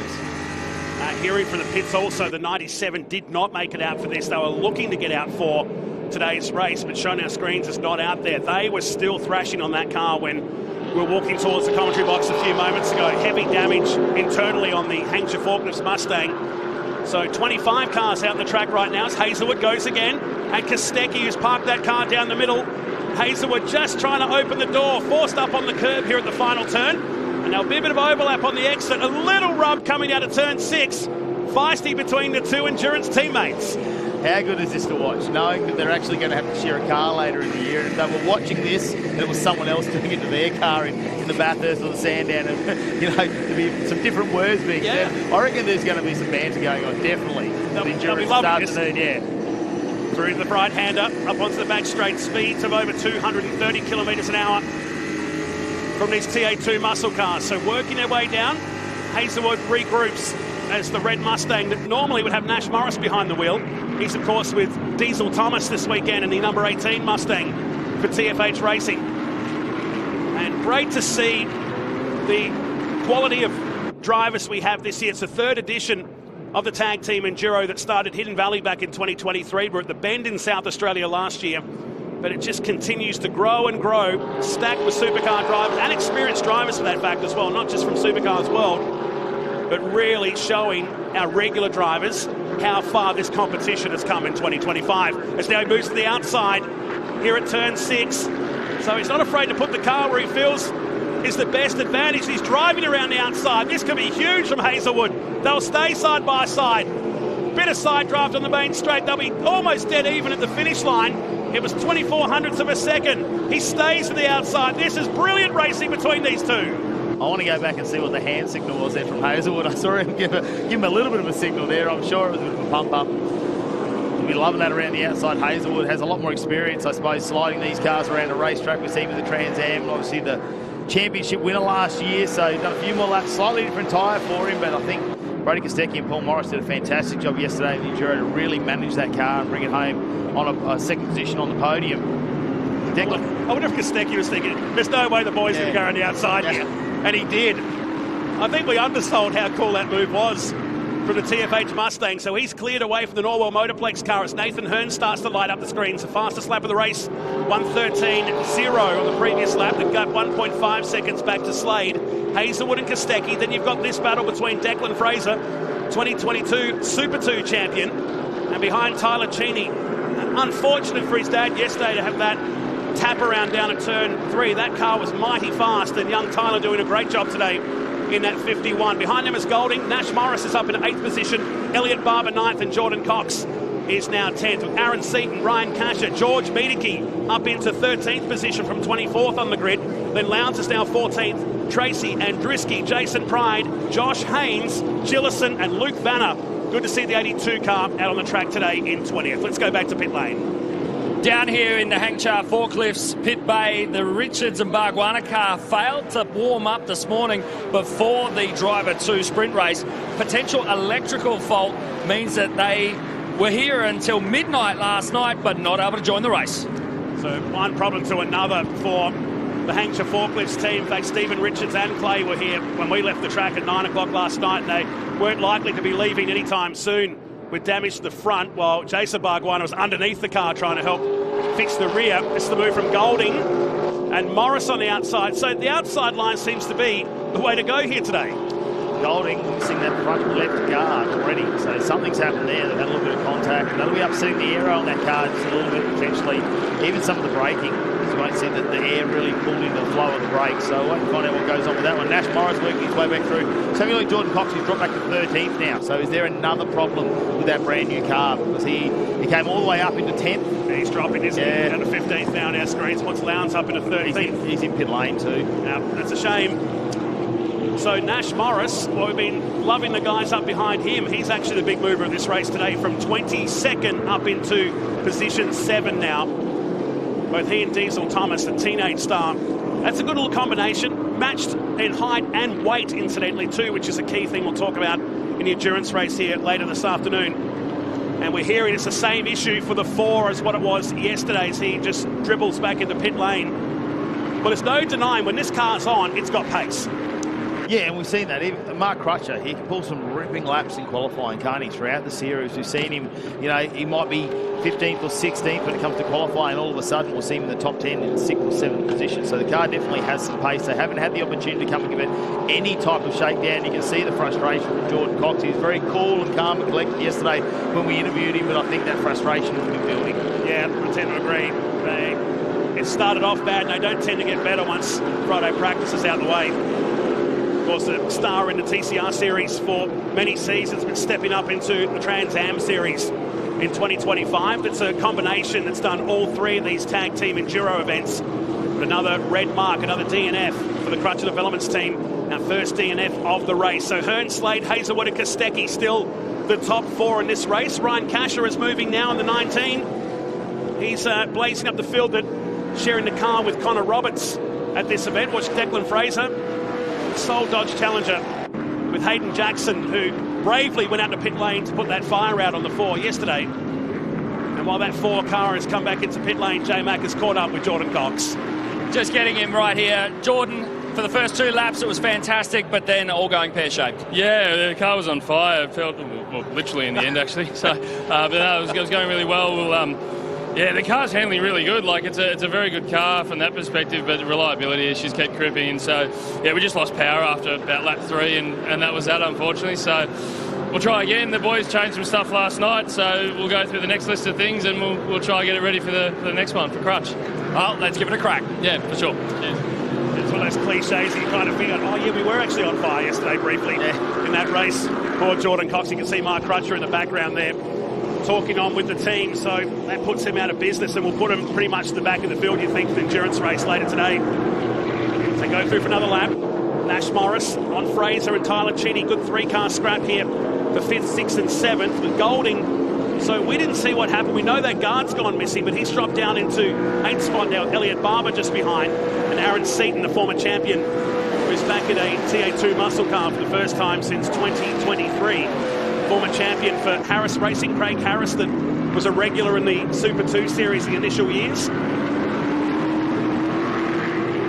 We're working this 9th lap of the race. Remember, 14 laps or 20 minutes, whichever comes first. And that was a bit of conjecture yesterday as Morris to the inside here at the first of 2 left-handers. He went 2 laps over yesterday, which proved costly for a couple of teams in here that may not have been fueled up for that many laps. But in the end, we've got those 16 laps in the end in under 20 minutes. So safety car free. We're doing that so far. So on the 9th lap of 14 in this race 2 for driver 2. The TA2 muscle car tag team Enduro for 2025. I think with the amount of bodywork and bar work that had to change overnight, the driver 2s might have been worded up a little bit today. So we just need to bring the cars home, all right? Driver 1, it's a championship that they're fighting for. We just got to get into the Enduro. Let's let it all play out when we get to that. Have a look at Declan Fraser and Tyler Cheney. This is a fantastic battle. Nash Morris just got involved for a moment there, but looking very pacey in that Mustang. We know Diesel Thomas has been quick all season as well. Thought for a moment yesterday he would have been a bit upset that, you know, Brody Kostecki and his old man have come out in his car and done really, really well, but it looks like the TFH High guys have been supreme in getting those cars turned around. They had to borrow the rear guard off the Ashley Jarvis outfit. They got a spare car at the back. They tried to actually use the entire spare car, not allowed to do that under the regulations, so they started pulling panel work off it just to try and repair that car to get it back out on track. Yeah, at one point they were going to wheel out the Etten Hodson car for this, and it was on standby. In fact, the car is still sitting down there in the paddock area. It should have been needed, so nice gesture from Ash Jarvis Racing to put the car out there ready just in case, but they managed to patchwork quilt the number 18, which ironically was Nash's first T or Trans Am car back in the day as well. So like an old pair of jeans, he's jumped back into the 18 for the tag team Enduro. This is lap 11 of the race. Hearn leading by 1.4 seconds to Tim Slade and Todd Hazelwood. And Cheney going side by side, in fact gets ahead, or does he? Rubbing mirrors through turn 1, and Cheney moves ahead. Seeing a little puff of smoke there actually just in front of them. It really shows up here on our screens, but it might just be a little bit of a brake light pinch maybe potentially from in front of them from Nash Morris. This is a great little fight. As Tyler Cheney just found the sweet spot, the 86 star. I know he had a tough weekend recently in the 86s, but he's starting to get his craft there. I was talking to his dad and he said he just made a little bit of an error when it came to the wet weather, but he's really starting to create a name for himself. Graham Cheney, a lot of experience. Have a look as we go further back. Golding now under attack. Barber right on the back of him. Seaton just behind. We'll have a look at a little replay here, and that's where... Oh, it's Danny Reedy. That's Charlie Parker behind the wheel. Down there, the front end of the Danny Orr Earth, who's turned into an earth mover for a moment down there. It turns. You know, we're very lucky to get out of that too. And there'll be a front grille that's full of rocks and pebbles, so the drivers around will need to be conscious of that heading down towards turn number 1. And they last night too, when we left here at 10:30, they still had that car up at Jack Stanswell, still going over it. So a couple issues there. They've had a rough weekend, got turned around as well yesterday in some of the racing. Nathan Hearn, how aggressive was he at the start of this race? Take no prisoners. Well, he needed to, because that's been his Achilles heel all weekend long. If he couldn't get past Golding, it was going to get very hard to stay with him. But for Golding, he's back in 8th position, and Slade just 2 seconds behind Nathan Hearn, former series champion in TA2 muscle cars in his own right, a double Trans Am champion. spent some time in the USA, and he came back a really different driver, didn't he, after that 18-month stint over there. His dad, Stewie Hearn, is here as always, legend of V8 dirt modified racing in Lismore. And young Tom Davies that he's looking after in the Trans Am series this year. It's a good little combination, one of many we have in his tag team Enduros. We go back to Lowndes on Ryan Casher. Here is the leader, the Chevy Camaro, coming down to the final turn and controlling this race. A 13.0, still the fastest lap of the race. And Tim Slade just shadowing him back there in the Chevy performance car that Alice Buckley will drive later today. Well, it's day 2. They're starting to tune into their tyre bank as well. We saw them on 4 green tyres for qualifying. They had to take those qualifying tyres into their next race from each of the drivers. Today, though, they've got the option when they're going to use those brand newies, whether they're going to, maybe they're using them in this race, maybe they're using some of the used ones from yesterday as well. So there's going to be a couple of different strategies yet to play out, I think, this morning and this afternoon. We'll wait and find out how that's all going to unfold. There's plenty of racing still to come in the TO2 Muscle Cars course. Driver 1 will kick us off at 1 p.m. this afternoon. Then we head into the endurance race from 4 p.m. This is a different scenario. This isn't Hazelwood behind, incidentally. This is Nash Morris now on Kostecki. Remember, Kostecki took the Flash under his wing many years ago. They ran an XL briefly under Flash Bush Motorsports. Now the Norwell Motorplex stable. He's probably looking in the mirror going, did I teach him too well, perhaps? Because the Nash is flying here down into turn 4. The door was open for a moment and shut just as quickly. So he's watching his car ahead and now wants to get on with it. What I want to know is if he's roughing up his own car, does he have to repair it after the weekend? That's a very good question. Be mindful of that, wouldn't you? Yeah, that's my car. Yeah. Can you look after it, please? Oh, no, that was my fault. I'll take that one. So on the final lap for Nathan Hearn, but we can't take our eyes off this battle for 4th and 5th. As they blaze down the Dick Johnson straight into the final lap we go. A much cleaner affair. Is it just the calm before the storm this afternoon? Or has his drivers just been reamed by their mechanics last night going, we don't want any more damage today? Seriously, it was like a demolition derby out there yesterday afternoon. Morris lined himself up beautifully here. He's tucked in behind the back of the Norwell Motorplex Mustang. Kostecki will be watching that mirror as he eases that car. Or is Morris going to fire it down the inside? It's a long way. Here he comes. Doors open and moves it. Puts the elbows up and bumps Kostecki up.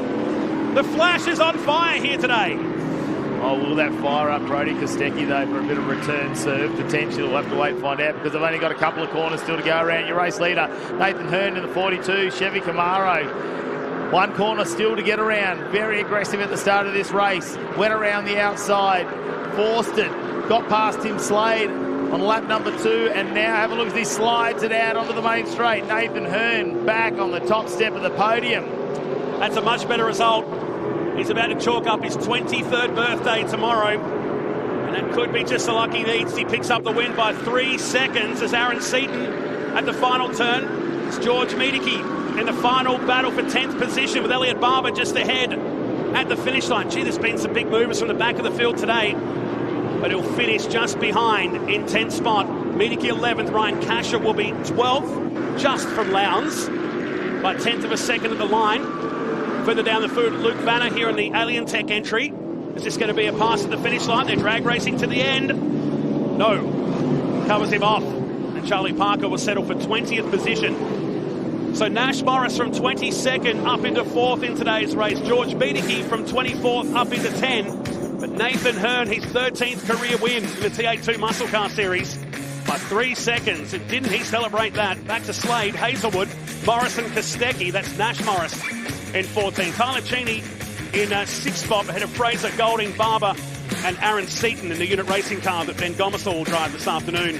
Behind them, Miedeke, Casher, Lowndes in 13th, Blake Tracy in 14th, Josh Haynes 15th, Scott Andriski dropped down the field to 16th place with Brian Gillison and co. Cam Laws in 21st, Hugh McAllister fell down the field to 22nd with Nick Lane, John Udi, and the only DNF of today's race, Jordan Cox.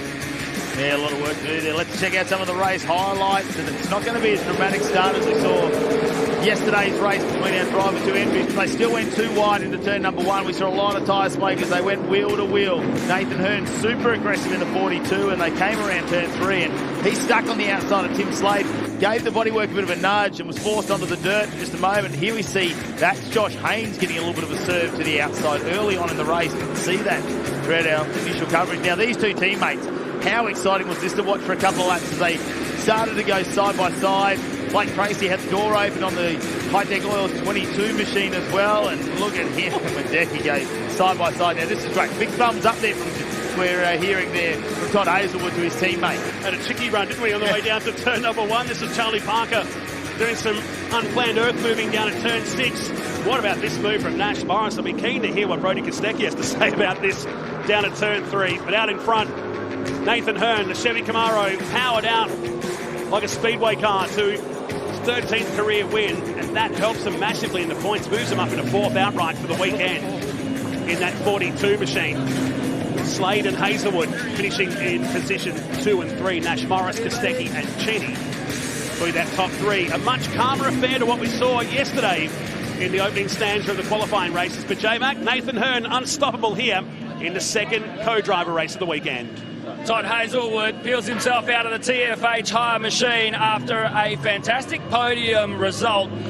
Came into this Driver 2 race currently occupying, it was 8th position on outright points. That's a valuable points haul to help you on the road into the Enduro. Yeah, exactly. No, it was, I guess today is a bit of a redemption. We had a really tough day at the office yesterday, but yeah, we've been working really hard as a team at TFH Racing. Made quite a few changes yesterday, trying to experiment, understand this Goodyear tyre a little bit better, and yeah, today was certainly a much better package. So yeah, biggest thing with today is just understanding how we can manage these tyre sets as best as possible, give ourselves the best opportunity in Enduro. So once I had a good tussle there with Brody and got him out the way, I just sort of started to consolidate, look after the tyre and bring it home. Well done. Cheers, mate. Thank you.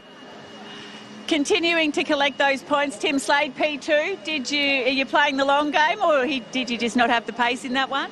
Yeah, I mean, I think we had Herney definitely had a bit better pace than us at the start, and then I think it was pretty level. We might have been a little bit better than him later, but yeah, definitely playing the long game. You just got to keep accumulating the points. You know, each race is worth the same amount of points, but yeah, Alice is off first in the next one. The car's been really speedy. We're playing around a little bit with setup, you know, working out what might be a little bit better or worse, and then yeah, aim is to obviously take out the Enduro and the points overall for the weekend. So yeah, just sort of looked after it. It's looking pretty good so far, isn't it? Yeah, no, it's great. Like I said, we've got a really speedy car. Alice and the team are doing a great job. So yeah, roll on the next couple of races. Well done. Nathan Hearn, a fantastic result there, taking the win in the 42 machine. It was definitely a bit of bump and grind happening back in the pack, but how are you feeling after that run there? Really, really good, actually. We knew we had a fast car. We made a change for the Enduro yesterday. I knew we had a fast car. We really screwed up pit stop big time, and we went from 2nd to 8th. But no, look, we just thought we'd just leave the car and see what we got in race speed, and nothing was a rocket. So it was really good. Got to the front, held my gap, and yeah, I mean, to go around the outside at turn 4, you can't really do that unless you have a grip advantage, and we definitely have one of those. Fantastic stuff. Talking about grip advantage, I know it's very early yet. We've still got another sprint race to get out of the way, but what's the tyre bank looking like? Looking really good, actually. So we're actually having a really smooth weekend in terms of procedures and the car looking after itself. Yeah, just got to pit stop right in the Enduro race. I reckon we've got a really good shot at being right at the front. How hard has this machine been to set this up? Obviously, 2 different days, slightly different weather conditions, but 2 different drivers. Has it been hard to come to a middle ground? It's actually worked out really well. So Tommy, he's a great steerer.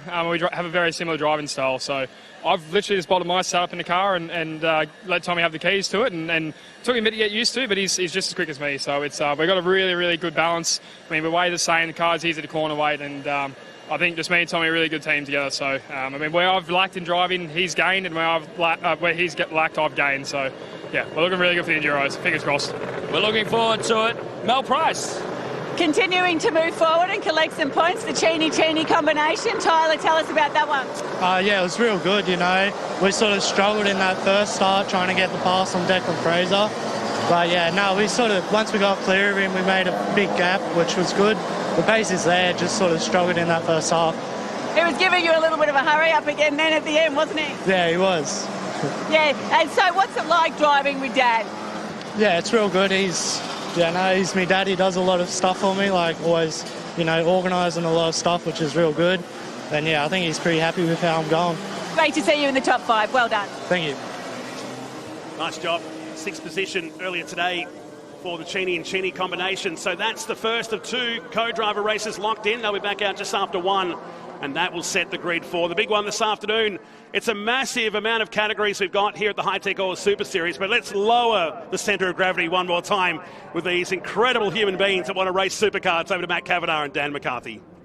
Thank you very much, Matt. So really looking forward to this. Something completely different. So we haven't seen anything like this year as part of the Hi-Tec Oil Super Series. Yes, we are going racing with the ultimate steel framing Queensland Superkarts. And yeah, it's going to be a really interesting race. Lots of different classes, lots of different body shapes, engine configurations. So we'll talk you all through that as the race goes on.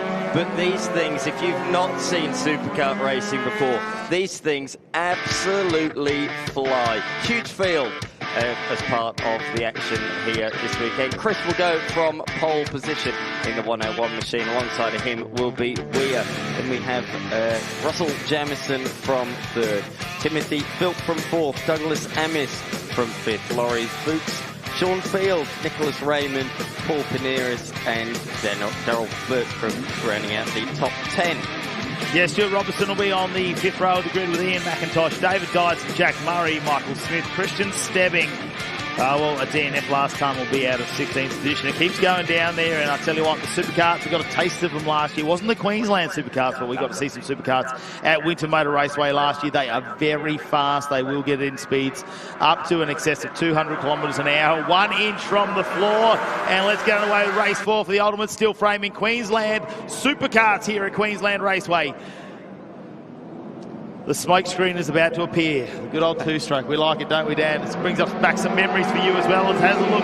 We only go 4 wide. I'm expecting to see this go 6 wide at some point as they head into turn number 1. And Chris still the little leader there. Look at him jet away. The acceleration of these little machines here. The power to weight ratio is absolutely unbelievable. Timothy Weir in 2nd. Yeah, through they go. No damage, fortunately. No contact from anybody. Great heads-up driving as they head down the back straight. So it's Weir that leads, but Chris moves out to the inside on the run down to the hairpin. Turn number 3. Late on the brakes, though, from Weir. Is Weir in a little bit too deep? No is the answer. Nicely done. Bit of a different racing line to what we see in the cars. They're able to carry much more mid-corner speed and just carry the speed all the way through the corner as Amis is under pressure at the moment from one of the cars behind Amis.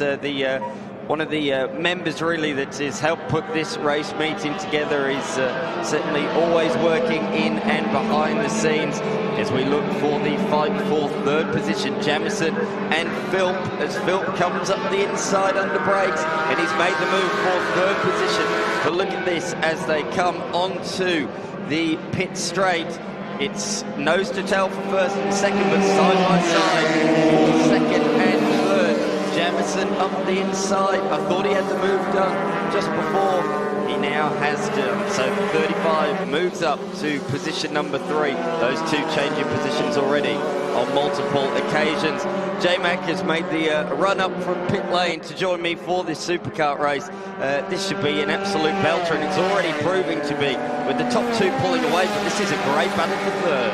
Yeah, Jamieson and Phil looking to try and go toe-to-toe here. That's the battle on screen now. The 23 jumping up into 3rd, but still under fire. Amos in the mix there as well, the 46 machine.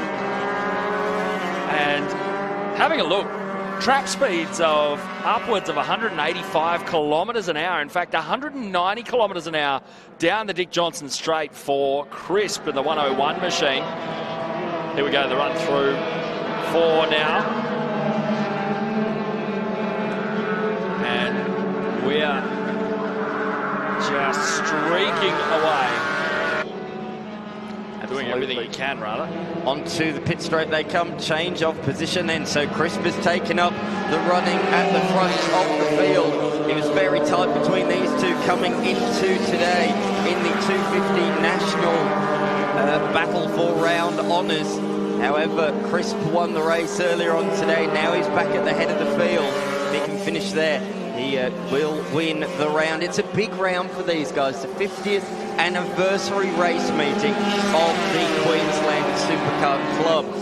They've got so many interstaters that have come back to take part in the race meeting. Oh, it's up the inside. There's contact. It was a late lunge up the inside.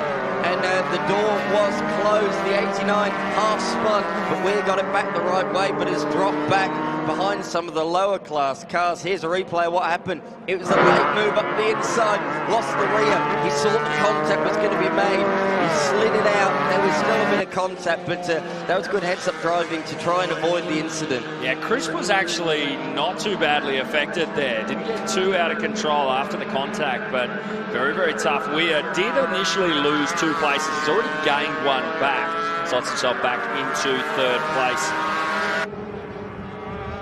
So, in fact, actually looks like he has already got potentially back into 2nd place. We'll look to try and close that 4-second gap down. Still 3rd behind Jamison, but it shouldn't take him too long to get back through.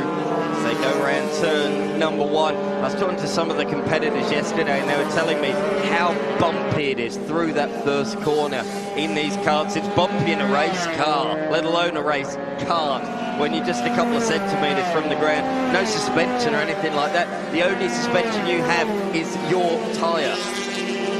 And whatever you've got, oh no, problems for the 45 machine. Exiting off on a short track. And livid for Field. Was running in 9th place and will plummet down the order. Doing well in the 250 national class, but a real disappointment for him coming under a early retirement there. You can see the frustration, couldn't you? Hitting the steering wheel in disappointment. Here we are then. This is Weir moving back through. Somebody else there with their hand up with a little bit of a mechanical issue. He went through but ran just a little bit wide. So the 35 of Russell Jamison in the 125 open class briefly got back through, but the sheer horsepower of the 250 versus the 125 is too much to be able to keep up into turn 1. Have a look at it through turn 1. The bodywork's moving around. You can see a wheel hopping up off the ground. And here, through the run into 2, the 125 starting to really fight back, tucks into the slipstream. This would be for position, but this big long back straight into 3. Jamison's not going to be able to really keep with him, but still moves out to the inside. Tucks back in through turn 3. Weir runs wide. You have to wonder, after only 5 minutes, are the tyres gone? Surely not. Surely you wouldn't think so, would you? But certainly the way he slid through there, it looks like he is trying hard anyway. And I think traction mid-corner there, looking like, again, suffering from mid-corner oversteer. Of course, we saw that when he made contact with Crisp, so maybe just a little bit of a setup tweak between races has gone in the wrong direction. This the 4th and final race for this category this weekend. So this is where, yeah, again, turning in and then that mid-corner oversteer. As soon as he makes the initial turn, he's having to turn and steer in the wrong direction away from the corner. You could really appreciate the gap between 1st and 2nd. That's what 5.3 seconds looks like between Crisp and Weir on the run down the Dick Johnson straight. TA2 muscle cars getting pushed back into their pit bays, getting ready for the driver 1 sprint race a little later on.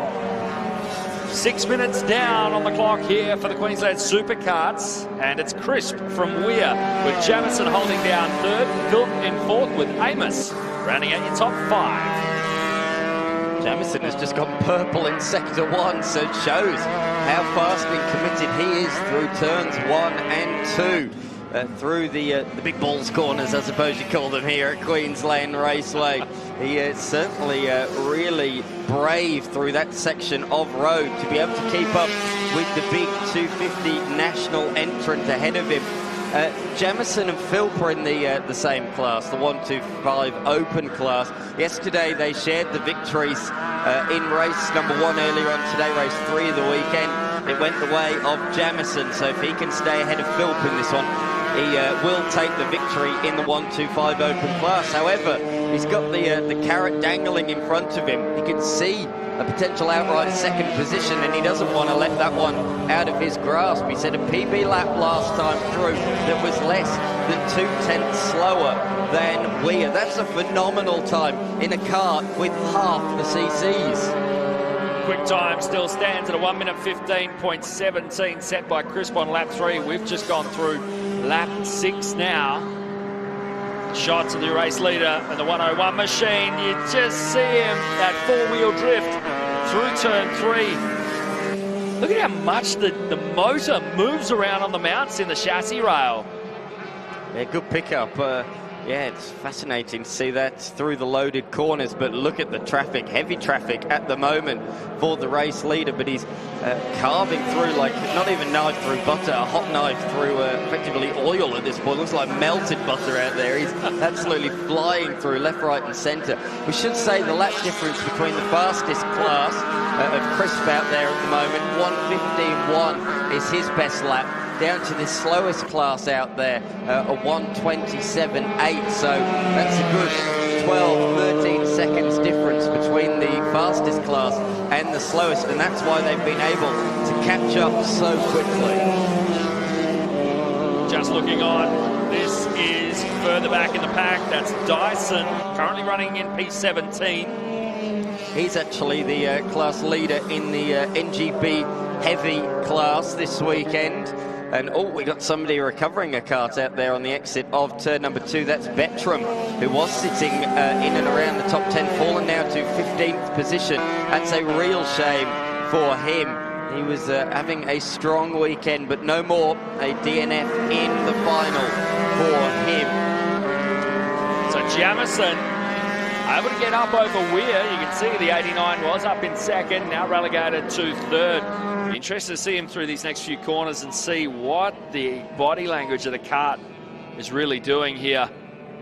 You just see as he applies the power, both of them getting right out onto that sawtooth curve. That must rattle the fillings in a supercar. Yeah, you'd really know about it there. Yes, I'd rather that though than the big curbs on the inside of turns 4 and 5. You don't want to touch those, or the inside at turn 6 as well. Yeah, the sawtooth curves, the flat ones on the outside would be all right, but yeah, you'd want to stay away from the big curves that we see some of the TA2s use on occasion, but yeah, certainly want to stay away from it in a kart this low to the ground. Through turn number 1 they go. I can't get over this performance from Jamison. This is absolutely brilliant from him to be able to be beating the 250 national runner. Oh, look at these two. Lower ranked class karts heading down the back straight. The 410 of Ian McIntosh and the number 91 of Stuart Robertson, both in a 125 class karts. One in 125 open, the other in 125 national heavy. But this is fantastic racing. Queensland Superkarts so happy to be here this weekend, and no retaliation. Look at the straight line speed difference, and importantly there's a back marker that's got in the way, but not for long. Yeah, that was really interesting. Jamison looked like he was going to get stuck behind that back marker, but Weir also was getting way offline there. The gap didn't open up like I was expecting with the inclusion of the lap traffic here, but through turn 6 goes Weir and goes purple. Let's see the run to the finish and see if he's got something cooking. There's your race leader, Crisp, and the 101 machine. He's had purple in sector 1, didn't we? But lost a bit of time in that traffic in the middle sector. But that was only 400ths of a second slower than his best lap, despite hitting that traffic. So Weir's kart is certainly coming in strong late in the race. But out in front, this man, Crisp, in the 101 machine. Gareth Crisp leading the way by a lead of 9.5 seconds. Less than 1 minute remaining, and disaster for the number 70 machine of Jamison. Of course, not Jamison up in third. No, another Jamison. That's the driver of the 2019 Anderson Maverick kart that has come to a halt out there on the circuit. They'll have to drag that away off into the gravel trap out of harm's way. But out in front, Chris has gone purple again here in the middle sector. An absolute flyer from the driver of the 101 kart, who takes victory in race number 4, and with it takes the round victory, fastest lap of the race as well on the very last lap. Thank you very much, says Chris. I'll take home all of the plaudits and all of the rewards that go with it. And what a prize it is. You saw the trophy like I did, a huge trophy up for grabs for winning the 50th anniversary round. Lots of changing of position. Further back, looks like it's going to be a drag race to the line between the 410 and the number 3, but the 3 is a lap ahead. That's Stebling coming home in position number 7. The 33 of Dyson. Is slow on the exit. Yeah. And problems with traffic still coming up. Throws his hands up. Oh, Dyson. What a time for a mechanical. The NGB heavy class leader is just going to try and roll across the line. If he can do that, he will win the class. This is ridiculous at the moment. He's just praying, hoping that the wind's blowing in the right direction so he can crawl across the line. We are meters away from the finish line. Will he make it across? It's crawling to a halt, you know, J-Mac. I don't think he's going to do it. So what happens if he has to roll the front wheel like this, exactly like this? Can he do it? Go, buddy! Support from people on the sideline. That's our cameraman. Yes, exactly. This is for victory in class, but I'm not sure he's going to do it, you know. He's having to jump out, and I don't think he'll be able to push it across the line. He probably will do that and have a bit of a discussion with the stewards. Great effort from him. Oh, that is heartbreak. Oh, dearie me. There it is. Pushes it across the line to the cheers of people watching on from the sideline. Notably, I think he had both feet on the cart when it rolled across the line. I think he's thought about everything there as he went across the line. I was in the cart, I'll say. I was in it. Here are the results then from that one. The 101 machine of Gareth Crisp taking the race victory, the round victory, and the 50th anniversary trophy. Ahead of Weir, Jamison coming home in position number 3, winning his class ahead of Phil. Then just outside the top 10, we had Moyt, Robertson, McIntosh, Kane, Murray, Dyson, the other Jamison, Beckram, Field, and Smith. Quite a few retirements in the end in that one. All of those outside of the top 20 failed to greet the checkered flag. Very, very dramatic race up and down the field in that one. And Mel Price is down there with our winners.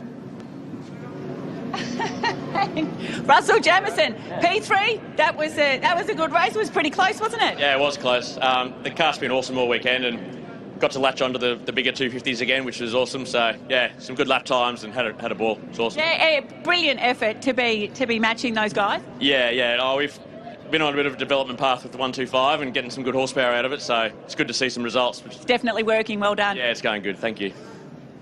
Tim Weir, you were able to nab second again. How was that? Yeah, it was real good. I had a go at Gareth, I think, on lap 2 down at turn 3, but I just lost the rear and had a bit of a spin, and that was enough for him to get away. But that was good.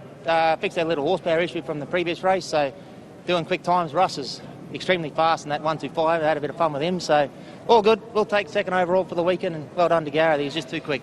Great, well done. Congratulations. Thank you. P1 Gareth Crisp, a victory, a round victory, purple on the last lap. Doesn't get much better. No, I had a great weekend, honestly. Yeah, I just pushed as hard as I could. Didn't know what was going on behind me, didn't care, just focused on board. So, honestly, great result. Just how tough is it out there physically? Look, it really starts to get you in the later half. Your neck starts to go, your shoulders start to go, you start to lose a bit of concentration. You know, we don't probably keep as fit as some of the professional guys. It's probably part of it, but yeah, honestly, but I made it through, and I'm glad it's over, that's for sure. Is there a rib fest under there? No, that's brave. Well done. No, thank you. A big shout out to our superkarts here this weekend. Great racing from them, Dan, as well. And great to see how many of the karts are starting to develop, how fast they are. You know, 114s to get around Queensland Raceway. That is right up there with things like the TA2 muscle cars, not too far behind by 1 second. That's keeping up with our Super Tin Tops, our Queensland touring cars. I mean, that's a blistering pace to be 1 inch off the ground, and they've been doing 200 kilometres an hour. Incredible. You've got to definitely have some need for speed. I drove a supercar once many moons ago, not very quickly, I'll be honest, and that's simply because I didn't have the bravery to do it at Malala. The long straights there, it's smaller than this here at Queensland Raceway. The speed you're doing at the end of the straight is mind-boggling in a kart that's like 1 centimetre off the ground. Absolutely insane. Got to be brave to drive one of those. Changing it up a bit, we're going from the little karts to some muscle car action with the Queensland touring cars. Got a good variety of machines from all down the years, as you've probably already seen. We've got some Commodores, some Falcons, a little Escort there as well.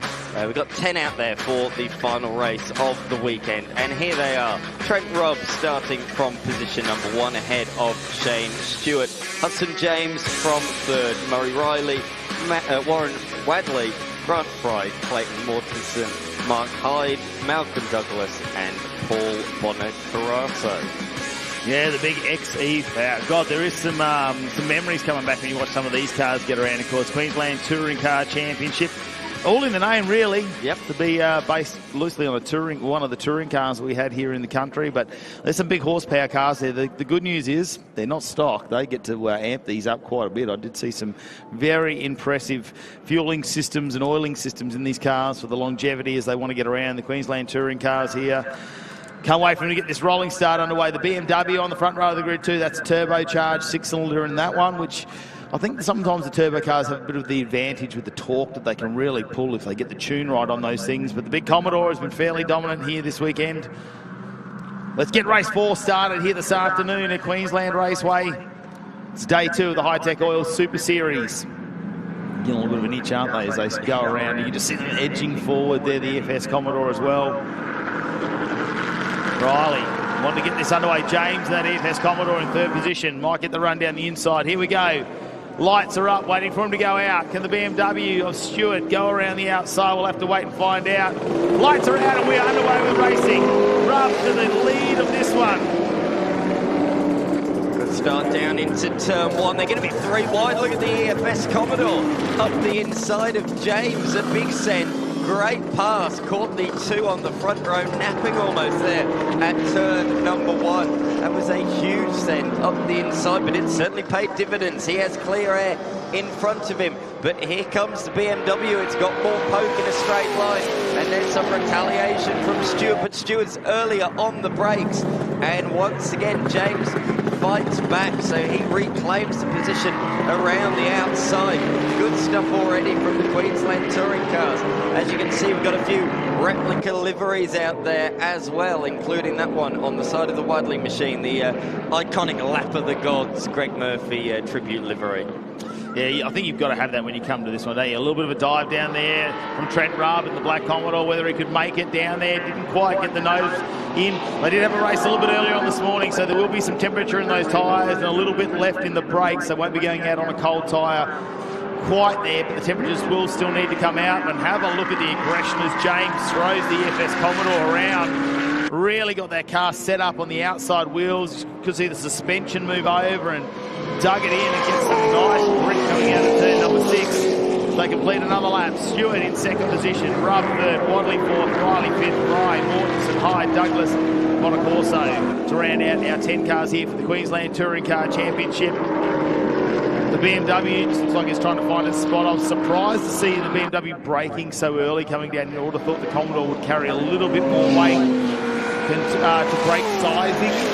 Wait and see this time round. They might have been waiting for a little bit of warmth there. Is that the window starting to pop out as well on that car? Tends to be themed, doesn't it, here today? We saw a window fly off in the Innovation race cars earlier on, and we've got another loose window here in this one. But Stewart really cranked it sideways out of turn 2 onto the back straight. Certainly got some poke under the hood of that BMW. And the rear tyres sometimes can't live with it by the looks of it. But he's kept it under control and is in position number 2. But look, here comes Rob. He's won a couple of races this weekend, DNF'd in the other. But he is back to fight for victory once again in this one.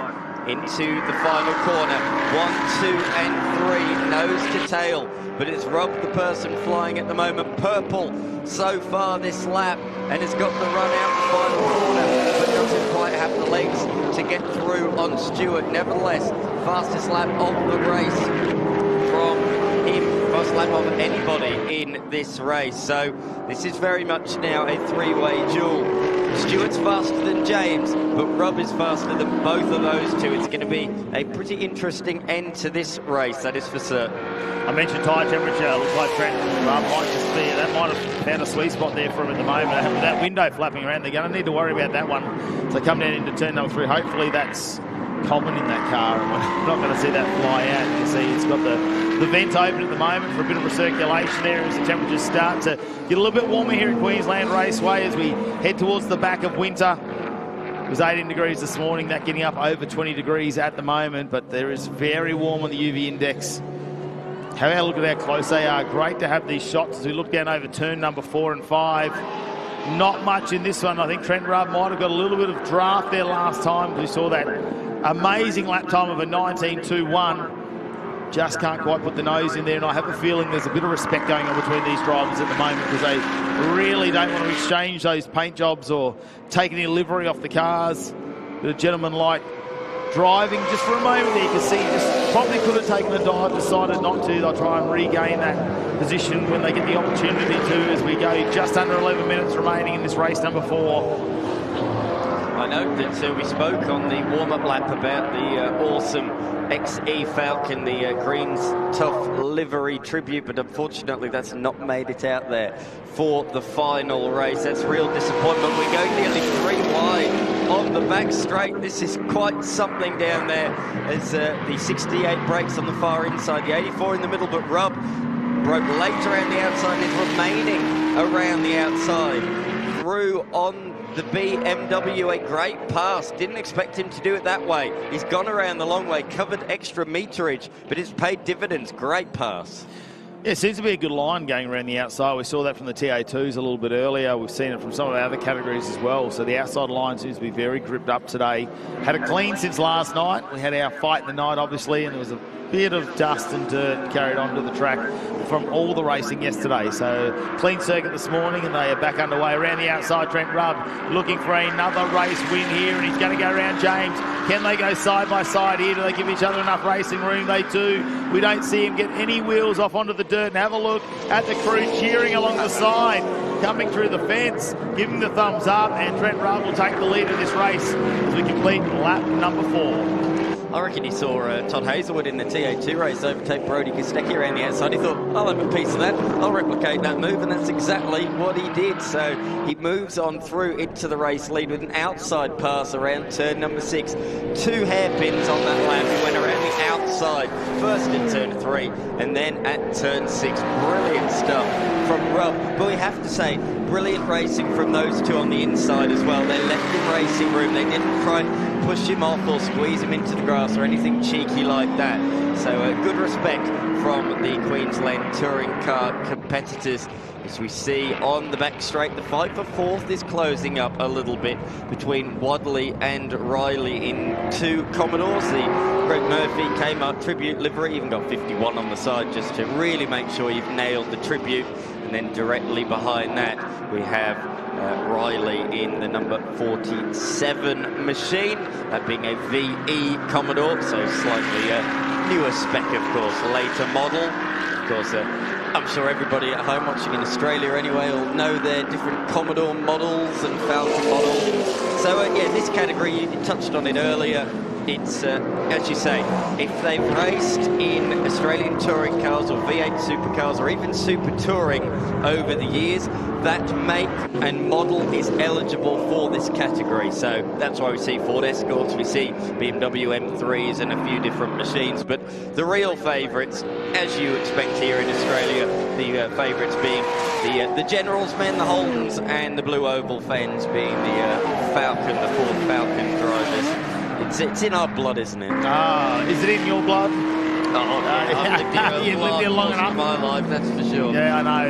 It's something you grow up around, don't you? And it just seems to be part of your DNA in the end, where you just keep getting drawn back to those Falcons and Commodores, especially of the previous eras. Now the VE Commodores, not that young, started out there in, what was it, 2006. So, you know, it's moved on quite a number of years, almost coming up to the 20-year mark. Think about that, another 12 years, we'll have that as a classic car. I know, right? It's ridiculous. Could it be part of the Touring Car Masters? We'll have to wait and find out. Let's have a look. Queensland Touring Cars on track at the moment with just 7 minutes remaining in this race. Number 4, Trent Rubb had to work his way to the front from third position, second row of the grid. Got past James, who had a fantastic start. Up into second, and Stewart comfortably in third in the BMW. And having a look at the lap times now, they're starting to get themselves into a rhythm. Rubber 19.5 that time, but 20.3 for James, who slowed down a bit, and the 20 flat there for Stewart. So a little bit of advantage, and now there's some big issues. Yeah, Stewart in the BMW goes flying past, and that is not good. There's that smoke coming out from underneath, and now we got another car off to this. Oh no, same car. Sorry, it's moved to the inside. That's a real shame. It was such a good start to the race, led early on, but yet there is smoke coming from the back of that car. Oh, look, steam. There's fluid underneath, look, as well. Yeah, that is so that could be badly. That could be a cooling system potentially, or is it oil? Because you wouldn't think cooling that far back. I would think that would be oil. It's not the right colour for cooling. That's a browny colour. Look at the tyre running over it. That is brown. So, yeah, that's dirty oil, I think. It's just normally you see the steam like that come from something to do with the cooling system. Well, you do know sometimes with the cooling system you get the red coolant as well, but we'll have to wait and find out, because if that has leaked oil, that is going to cause a little bit of a slick, which will be a clean up there. It looks water-like. You're not going to see. No, look at the hose. Yeah. That's an overrate. That's going to be a radiator overflow hose there. Yeah, I agree. No, coolant. Steam. The steam gave it away. That's unfortunate for James, doing so well in second position. Stewart will get promoted up into second, Wadley into third, Riley into fourth, and it's Fry and Mortensen. Out in front, though, that means Rob's lead is pretty much doubled, because he was pulling away from James, and then that moment has just occurred. So Rob now leads by 5.1 seconds. Just set his fastest lap of the race on that last lap of 1:18.9. The next best after that is Stewart in second place at 1:19.5. So big difference there between Rob and Stewart.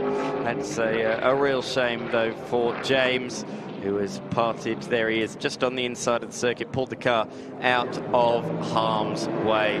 What disappointment, but that is motor racing. We've seen lots of dramas over the course of the weekend. I'm sure there'll be more elation, disappointment over the course of this remaining final day of round 4, the fight in the night, as part of the Hi-Tec Oils Super Series here at Queensland Raceway. There we focus in on the Stewart machine. Took a victory yesterday when Rob recorded a DNF, so took full advantage and took the race victory. I'm very impressed that the window's still hanging in there, doing its best job to remain securely in the car. It's only hanging on by the strip at the bottom now, but it is hanging in there. Well, let's hope that stays there for the final 4 minutes of this race at the moment. Trent Rubb just opening that gap up, 6.6 seconds at the moment, down into the 1:18s now. And that is starting to find some real pace there with Stewart. Mid-19s, back to a 20 flat for Wadley. So temperatures coming up in the tyres, brakes are in the sweet spot at the moment, because we can see those times probably dropped about 1 second across the field of cars out there on track. Number 47, Riley, Murray Riley there, just outside of a podium position if he can get on the 51. they could really take that down to the wire. At this point, Trent Rubb got a commanding lead, well over 7 seconds now. A few laps still to go in this race. Time certain, of course.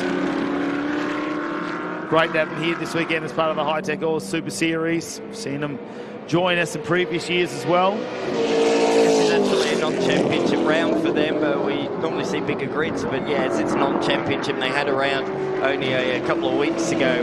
Not too many out this weekend, but good to see a good portion still that have made the run out there. Of course, it's just valuable testing, isn't it, to run it in race conditions, and why wouldn't you when you got your chance to be on the live stream as well? Did you say it's fun? It's fun to be behind the wheel of a race car. Absolutely. I think that's probably why they're out here. You do get a chance to get your car, test your setup. Obviously, Queensland-based, they would do a lot of racing here at Queensland Raceway.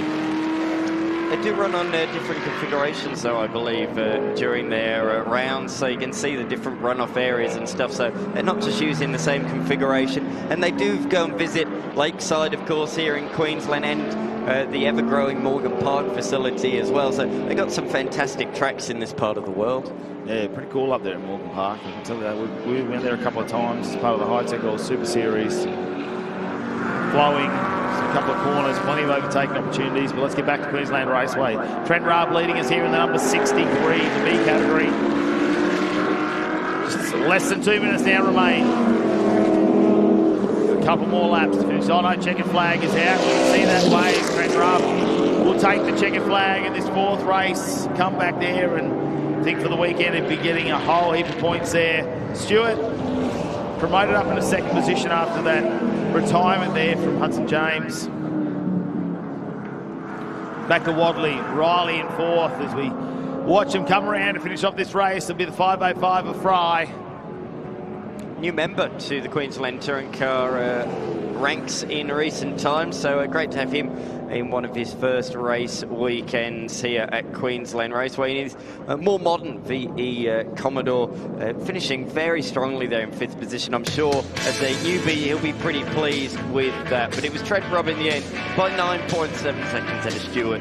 Wadley closed in late on but couldn't get into second position. He beat home Murray Riley, as you say, Fry in 5th ahead of Mortenstein, Hyde, Douglas, James, and then the sad non-starter there of Oscar Rosso. James, yeah, the notable DNF. Here are the highlights from the Queensland Touring Car. On the line, it was an even jump initially from the front two, but a big lunge up the inside from James to take the race lead. Rob fired back around the outside after starting from pole, briefly demoted into third, but reclaimed second by going the long way around the outside of Stewart at turn number 3. And he replicated the move at turn 6 to take the lead down into turn number 1.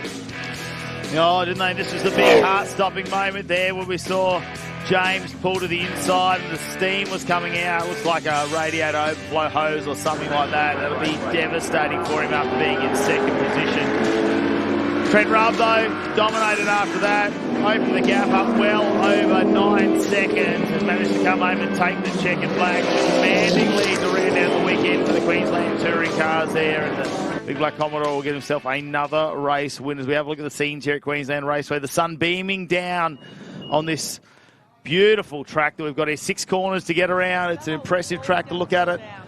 Just 3.13 kilometres if we go in our format we've got at the moment. Have a look at the cars lined up out the back as well, all the transporters. It's been a big weekend, an endurance round here for the Hi-Tec Qld Super Series. As they come into pit lane, we've got the lights flashing and everything. There'll be a bit of elation down there, I would say, between some of the drivers there. Stewart gets that second place in the end with Wadley in third. And listen to the rumble of Trent Rubb's Commodore as it comes into Parc Fermé. Can't say it's not loud, can you? That is thundering. It's causing an earthquake. Maybe that's what caused the earthquake here in Queensland yesterday. Grabs your attention, doesn't it, as they come down. The Queensland Touring Cars always do. If it's not the liveries, it's definitely the noise of the cars. As they get out of this one, team will get in there and they'll try and get that safety gear off so we can have a word with our windows. Let's head down to pit lane, though, with Mel Price to catch up with our winners. Oh, no time to get out of the car, but P3, Warren, he was coming to get you at the end there. Sorry? Sorry? Oh, yes, at the end, yeah. Yes, I'm having a bit of trouble with the car misfiring and getting it back to second gear, so I'm a little bit inconsistent on the laps. Well, you managed to hang in there for another podium. Congratulations. Thank you. Shane Stewart, we're just getting the gear off. How was that race? Yeah, it was really, really fun. Yeah, we started second, finished second. Unfortunately, it looks like Hudson had a bit of an issue. It would have been fun to race him, but we'll do that next time. And I'd just like to say a big thanks to Rubbercraft Australia for all the grip this weekend. It's been awesome. Fantastic. Congratulations. Thank you. And P1 for Trent Rubb, congratulations. You didn't have the best day yesterday, but you finished on a victory and a convincing one. Yeah, no, we didn't have a great one yesterday. We had a bit of an electrical issue in race 2 and had to start from the back in race 3, but still managed to get through the field and get the win. And then starting from the front was a little bit easier. The guy sort of swamped me into the first corner there, which made it a little bit hard, but once I settled down a bit, we got through it. Well, they say you're only as good as your last race, so well done, P1. Yep, I'll take that. It's been a battle to get the car here today, but thanks to Dane Reynolds at DR Automotive, Oil Baron Supply, Winfield Carrying Co, my old man for helping. Good stuff, thank you. Thank you. Yeah, big congratulations to our Queensland Touring Car Championship cars that have made it out this weekend as part of the Hi-Tec Oils Super Series. Our endurance round here, the second time we've visited here in 6 weeks. Queensland Raceway always offers up some fantastic racing, of course. We're going to have a lunch break right now, but we're not too far away from all the action getting back underway. Join us on SBS for all the action from 1 p.m. as we kick things off with our Driver 1 race for the TA2 muscle cars, and that will set the field for our 45 minutes Enduro later on this afternoon. Plenty of excitement still to come. Join us on SBS. We're not too far away from 1 p.m.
Day 2 here of the Hi-Tec Oils Super Series. Welcome to Queensland Raceway. The sun is shining down on us, and what a weekend of action has been.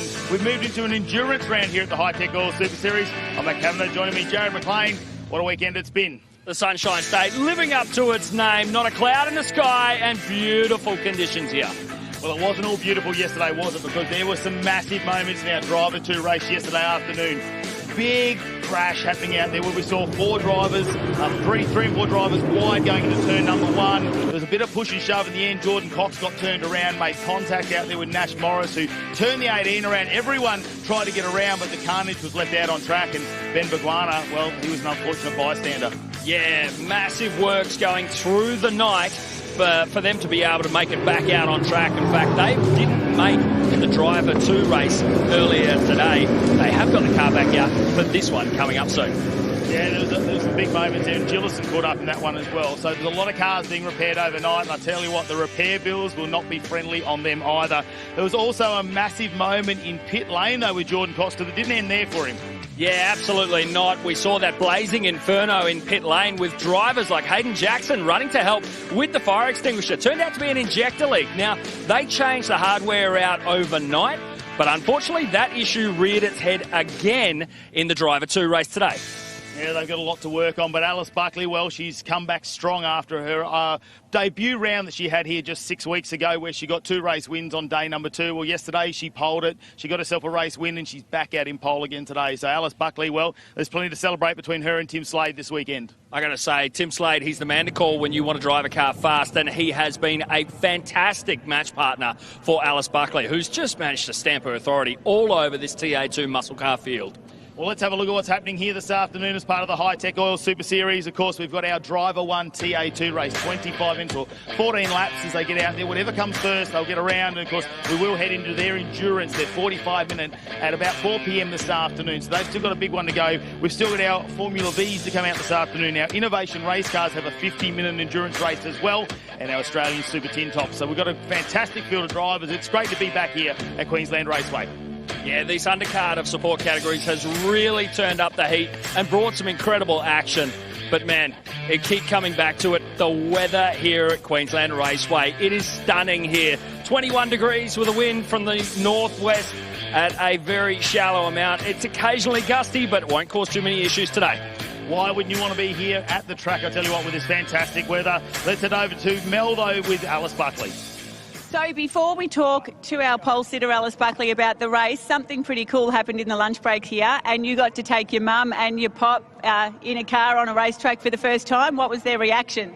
Yeah, they were really excited. I've been lucky enough to be supported by Luella Motors Ipswich, so they've been so good to me, and yeah, I get to do family things. I took my dad up for a few laps in the Corvette on Monday night, so to do it with my pop and my mum was very surreal before the race. Obviously, it's not in this beast, but that's the second best thing for sure. Yeah, great fun, and the Buckleys are a family. We always talk about that, so great experience for them. But let's get back to the racing, starting on pole. I presume the plan is exactly the same as yesterday. Yeah, 100%. It's just get the start right, get to turn 1 first, and then manage it from there. Manage the gap, manage these tyres. Obviously, we're not using these tyres for the next race. We've got 4 green ones, so yeah, we're pretty pumped about that, and just got to send it in this race.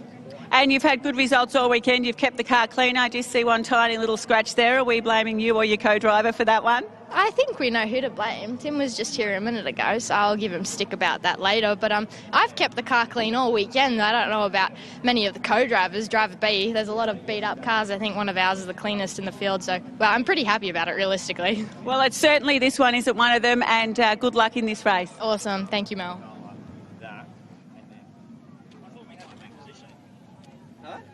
Yeah, well, I tell you what, there's a lot of people out here this weekend. We've got Roland Dane here, Brody Kostecki, Paul Morris, so many supercar drivers. Craig Lowndes, an absolute legend of supercars. And let's check out who's floating around here at Queensland Raceway as part of this TA2 Enduro Series.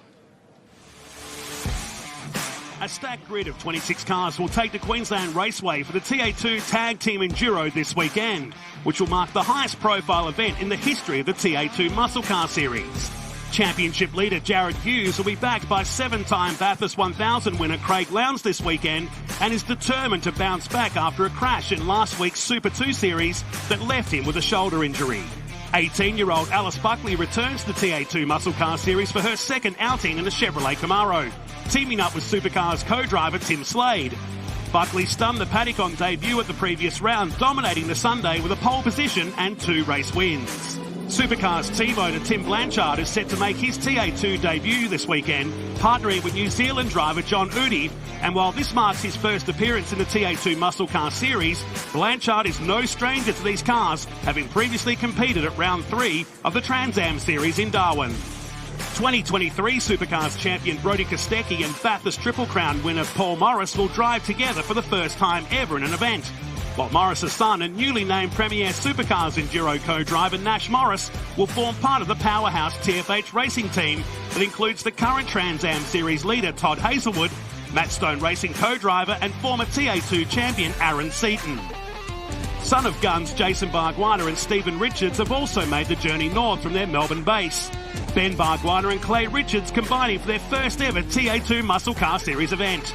Other 2-driver combinations include father and son combo Graham and Tyler Cheney. Connor Roberts is paired up with Brian Casher, Brandon Madden with Scott Andriski, and Brock Payne has former Super 2 driver Daniel Gillison. The format will see a sprint race for each of the team drivers both Saturday and Sunday, while 2 45-minute enduro races will feature a compulsory driver change mid-race, with the team that has accumulated the most points over all 6 races declared the winner of the 2025 Queensland Raceway TA2 Tag Team Enduro. Well, the Hangchar Forklifts TA2 muscle car has undergone a dramatic transformation from where we saw it at the close of yesterday. They weren't able to make the 45-minute 2-driver enduro, but have been able to make it out for the driver 1 race here today. Ben Bargwanna, a monster effort to even get this car back out on track. Absolutely. You know, motorsport, when it rains, it pours. It's just been one of those weekends, but the best team you could ever have is family. We've worked our asses off. We're up late last night fixing the car. A lot of damage to it. Unfortunately, a little electrical issue. I missed my race this morning, but we've got it sorted at the last minute. Clay's been an absolute superstar this weekend. He's starting P4. He's going to have a red-hot crack. We're looking forward to seeing you two out there in the Enduro. Fingers crossed. Yeah, I want to do some laps. I'm excited, but yeah, we'll see how it goes. Great stuff. And great to see that Hangchar Forklifts Mustang back on the track here for the final qualifying race in this tag team enduro event that started at Hidden Valley back in 2023 and visited South Australia last year. And now it's Queensland Raceway's time here. Matt Kavanagh has sprinted once again back from pit lane. A long journey to get to where we are right now. Oh, I just had the speed lane limiter off, I'll tell you what, to get back here. But we got back here in a rush. No, I think it's been one of those things that's been building. It was probably its inception when they went up to Darwin. It was a long travel. We saw a few of the names really start to appear up there. Yet last year at the Bend was incredible, really. The racing, well, it spoke for itself. We didn't really need to promote that too much. And this year it just gets bigger and bigger. And you can tell by the amount of people wanting to be involved in this TA2 Muscle Car Endurance Series. It really brings a lot of experience from previous drivers as well as a lot of up-and-coming talent as well. But let's check out some of the race highlights. Our editors have been busy behind the scenes because there's been so much going on in TA2 land. This was yesterday's endurance race. The Cheney car being turned around down here at turn number 4. One of a few significant moments in this 45-minute race. This was Prosser and Robbie Farr and Danny Reedy coming together for the second time in as many races yesterday. It was Des Collier bowling a wide down there and grabbing on the Chevy Camaros on the way through. Was Reedy's second incident as many laps. This big one from down the inside for Prosser saw the 91 machine facing backwards. And if they didn't have enough work to do at TFH, well, Diesel Thomas was likely to give him some down here. A flame incident here for Crutcher, but that would get worse later in the race. Yeah, that just carried on from that. Was very unfortunate for that number 4 car. Big brake lock up here as well, and lucky not to make contact. It was Des Collier who was in the wars, and this is the moment down in pit lane we spoke about just before where Mark Crutcher got out of that car very, very quickly. I was waiting to see him strip off and get the Ricky Bobby going on. But out in front, it was Alice Buckley and Tim Slade. Led every lap bar 1 during that pit stop cycle. It was the comprehensive victory, and Team Chevrolet stoked with that result.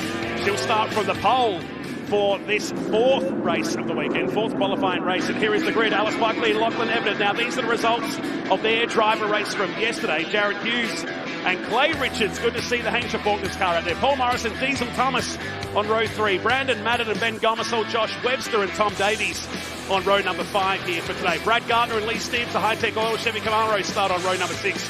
Hayden Jackson and Brock Payne, Connor Robertson, Tim Blanchard in 16th. Graham Cheney, Robbie Farr, Josh Thomas and Des Collier buried down there in 19th and 20th. Steve Wilson and Danny Reedy, Mark Crutcher, hoping whatever those gremlins are gone from the 4 and down to Paul Hadley at the back. We're on the formation lap. It's also a pleasure to have a 7-time Bathurst champion in the commentary box alongside us. Craig Lowndes, your first run in TA2 muscle cars this weekend. How have you found it? Yeah, good afternoon, Matt Nolte. It's great to obviously, this circuit we know so well, but to drive something completely different, it's all about, just getting the best out of the tyre. The Goodyear tyre is something that I'm unfamiliar with, but it walks around. You see the cars actually sort of moving around under brakes as we're about to get on start of this race. It's all about just getting it smooth, having small inputs into the steering wheel, getting onto the brake pedal, releasing it nicely on the throttle pedal. It's an interesting car to drive. I've really had a lot of fun. We'll team up with Jared Hughes here this afternoon. From now, Hughes starting from that second row as the safety car pulls in, waiting for our pole position lady as the fans have turned out to watch 2 fantastic days here in the Hi-Tec Oil Super Series. Final chance to get some points, and they're already bumping in the mid-pack as we go racing for the qualifying race, the final one of the weekend. Buckley should lead us through turn number 1 with Evident on the outside. Hughes drops into 3rd position. Clay Richardson, that repaired Hanger Faulkner's car, going for 2nd for a moment. Surfs up on the outside for Brock Payne in the 33s. We jump in car with Brad Gardner, his teammate on the left-hand side, and a spicy start to race 1. Yeah, and there's a little bit of smoke in the back, and there maybe a bit of wheel rubbing where Brock Payne was as he went around the outside. We'll get back with our leaders, though, at the moment and have a look at Evanet under fire. Richard's doing a fantastic job, and they haven't had a time to really test that car out either. I'll be looking for Josh Thomas to come off the rear of the field to see how far he can go through this, because they were very late to get out of pit lane. Bargwana Motorsport are looking on going, don't bend this car. We've spent too much time. They were here after midnight last night. And Clay trying to get as many points as he can in here to at least salvage a result on what's been a tough weekend. But hey, he's not alone in that department. No, absolutely. I was in that race, and when you come off turn 1, you sort of looked up and you just saw all these taillights, and unfortunately I actually hit the boss. So it was probably not a good move, but the good thing about these cars is like they're literally underneath. It's like a NASCAR. We plucked the front nose off, we took the radiator shroud off, and really within a matter of sort of an hour, it was back on its wheels again. So great work by all the teams to get all the cars back up and running. But again, the opening laps of these, the Goodyear tyre is still cold, and the more experienced drivers, as you can see there, just really know where to position and how much and how hard to push that tyre. Can't say enough about the effort from the Harveys towing TFH car there. Brandon Madden from Jim Boomba here in Queensland.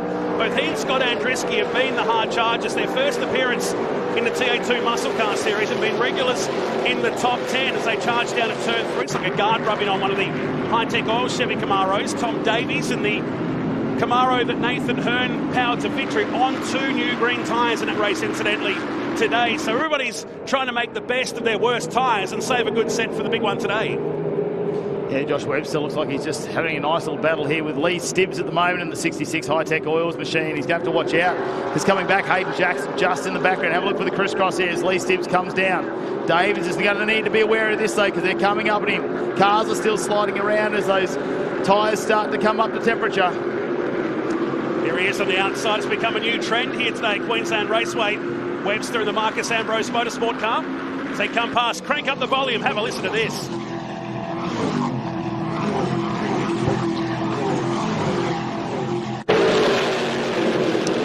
Yeah, you can see the crews, they're checking all the data, trying to give as much feedback to the drivers as possible. Sliding out here and have a look, just collects a little bit of dirt. I'll need to be careful though. Now Davies goes back as Webster gets up another position. He is very quick.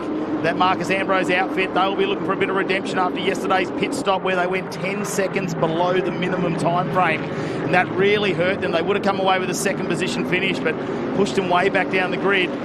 25 seconds, so many cars. But have a look at this, fight for the lead now. Evanet, super quick. We've seen him do so many Formula Ford laps around here. Last time he had to go between this car and his Formula Ford. This time so focused just on the TA2 Muscle Car Racing. He's going around the outside of Alice Buckley, and we've seen how well this has worked for so many drivers. Todd Hazelwood did it in the previous race, and have a look at Evanet. Takes the lead of this just 2 laps in. Someone's been watching the highlights from the earlier race today, so Evanet, the Cam Quarries entry that won yesterday for Ash Jarvis Racing, goes to the lead here at the end of the 2nd lap. Remember, 14 laps or 20 minutes is the duration here today. So Evanet Buckley, Hughes, Richards, Gomersall, Diesel, Thomas, Paul Morris back in 7th, Brandon Madden, then Webster, Davies, all inside the top 10. Tim Blanchard's come up from 16th into 11th. Hayden Jackson runs in 12th. Lee Stibbs in 13th with Brock Payne, Robbie Farr, Graham Cheney, and Danny Reedy all inside the top 20.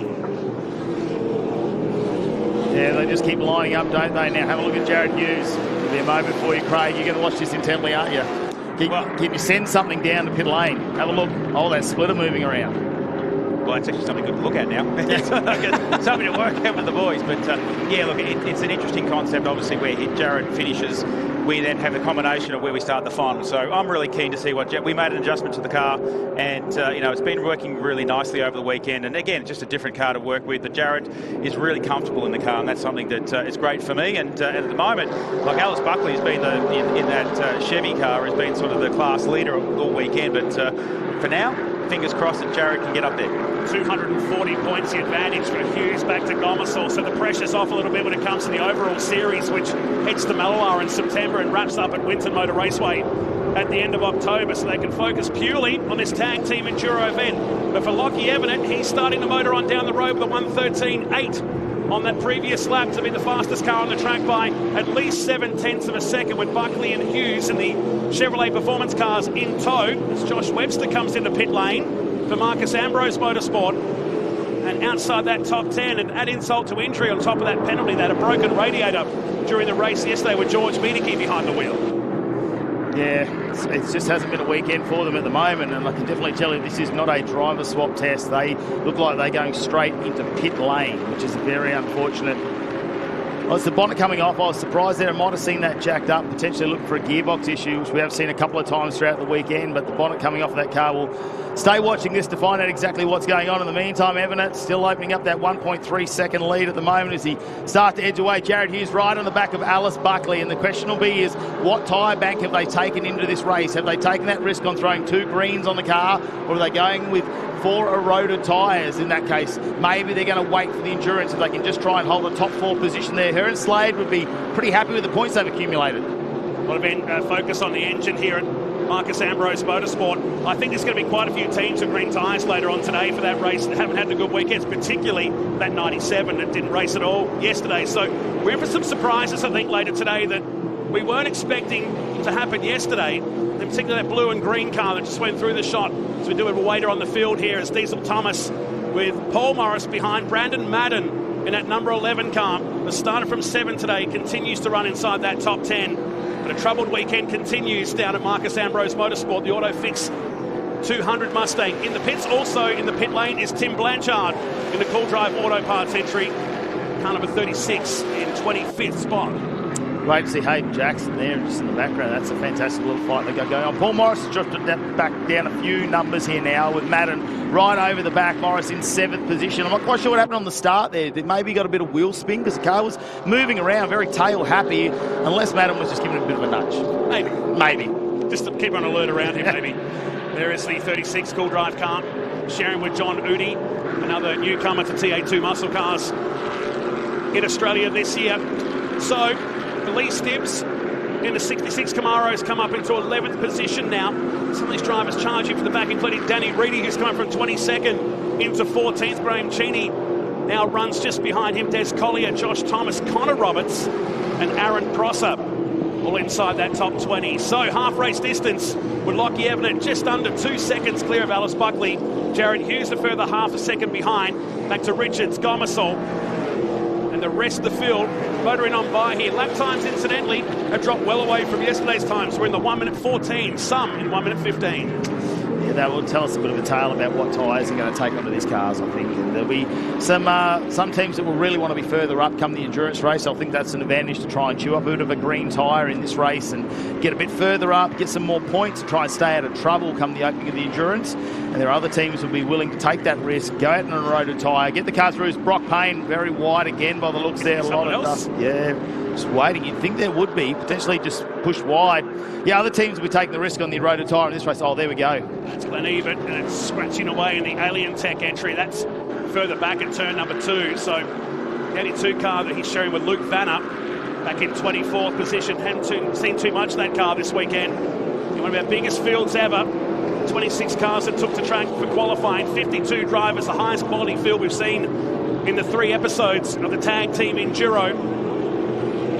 So everybody starts to light up, and that's a bit telling. I wonder where that's coming from. The Cool Drive Auto Parts car. They're wheeling that back into the garage, back in pit lane. Let's do the same. Here's J-Mac. Well, unfortunately, the quick jacks are out, and the Cool Drive number 36 on its way back into the garage. Power steering pump failure, and it has puked power steering fluid through the entire engine bay. It's going to be a bit of work here, boys. And less time than yesterday. In fact, we're going to be starting about 25 minutes earlier compared to yesterday in the second tag team Enduro, so they'll have their work cut out. Same too for the Marcus Ambrose team, as down the inside is Brock Payne on Danny Reedy. In 13th and 14th position ahead was Robbie Farr, using the high line or running the wall out of turn number 3. What a fight back from them. He's been super consistent, hasn't he? Robbie Farr and Jason Pride this weekend. He's got the Falcon Diesel guys here as well, but just staying out of trouble. Let's head down to pit lane though with Mel. So sadly also up on jacks is the number 200 car of Josh Webster and George Medicki. Andrew, what's the problem? Well, he came on the radio, said they had a random misfire, which gradually got worse and worse. So it looks like we've got a failed battery. I saw Marcus run in there with the fire extinguisher under the bonnet. Tough end to the race. Hopefully we can get you back out there for the Enduro. Yeah, hopefully. If it's just as simple as swapping over a battery, we'll be back. But it's just a bummer that we... Thank you. So 2 cars out of this race so far as we're in the second half of the race. Lachlan Evner continues to lead from Buckley, Hughes, Richards and Gomersall, the top 5 in the final qualifying race of the tag team Enduro. We'll be back.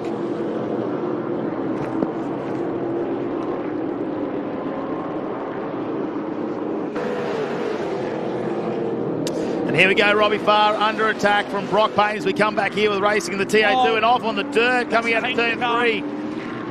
That's Richards. That's Richards, yeah. Now, and the question's going to be, is it a driver mistake or has something under that car? They've been thrashing on that car to try and get it back out on track. So hopefully they can try and regroup a number as he goes back into about 7th position at the moment. And Hayden Jackson right behind. Isn't it great to see Hayden Jackson come back at the moment in the 81 now? Oh, a long way off the track here for the Hanger Forklifts Mustang. There's an ECU drama in the fire-up this morning. Every time they try to connect the ECU, it would blow the fuse box to pieces, and they've just got that repaired in time. As now Connor Roberts stopping in between the 2 straights here. So the 19 car, Arrow Transport Repairs Ford Mustang, is just trying to park this car at a harm's way and prevent us having a safety car period. We've been fairly clean here today. 3 cars in the garage and out of today's race so far. So at the moment, looking likely to be Buckley and Evanet on the front row. So the 150 be a Chevy and Ford on the front row as it stands, with Morris and Kostecki starting from 3, but still plenty of racing laps to go. 5 remaining, in fact, as they make their way down to turn number 3. Yeah, Hayden Jackson's having a much better weekend. Probably the round of the season so far for the Dodge Challenger. I'm going to go Day. Declan Fraser was really fast in that car. So I think his put into the team has made a massive difference in terms of car setup, but just needs to keep him outside of that mid-pack, because that's where the danger zone is when they're all jostling for positions at the start of the race. He has a look down the inside here, and now camera gets it very nice. He slides the car and a bit of side-by-side bump and grind. Rubbing his racing, as they say. He came in hot there, but it was an intentional hit on the Brandon Madden car. Regardless, he's got the job done down there at turn 4. As Madden stays with him, both he and Scott Andriski, a couple of Aussie racing car drivers this year. Car steps out on the exit of turn 6, and it should set up a nice challenge down the Dick Johnson straight here in the battle for 8th and 9th, with Tom Davies now in position number 10. Evanet is out to 4 seconds. They wonder now if they're putting on their best tyres to put them in the best position for that Enduro later today. There's definitely, this is where we really need to look at the strategy that they've come into this weekend, and would it change for some of the teams through accidents, how the tyres turned out, what drivers are looking after them, but this will tell us how we're going to go into this endurance race this afternoon. 45 minutes, it's a real test for those tyres. You'd want to have 4 brand new if you possibly could, put them on the car. It's going to give you a slight advantage, but like we saw yesterday, so much difference in the driver change. We went from 10 seconds under to about 50 seconds over.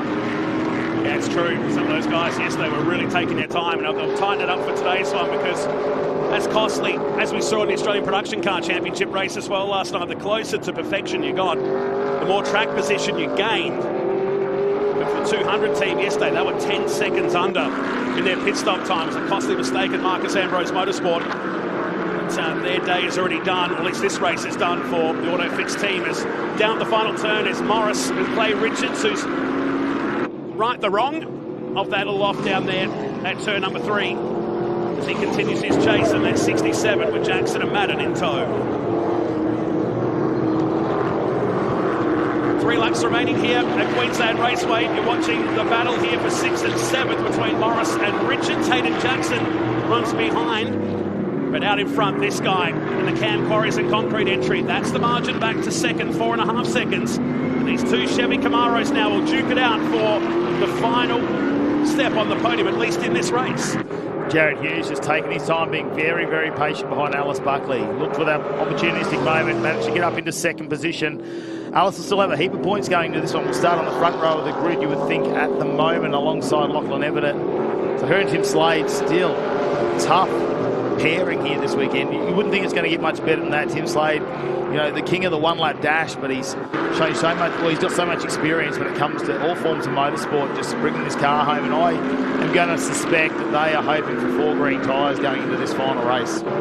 Warmer conditions than what we had yesterday this time of the day, as Ash Jarvis watches on with his crew, still celebrating their victory in yesterday's race. It was a hard-fought victory to get that one across, and it's getting harder every round with TA2 muscle cars. With the quality of driving and the standard of the teams just raising every single event.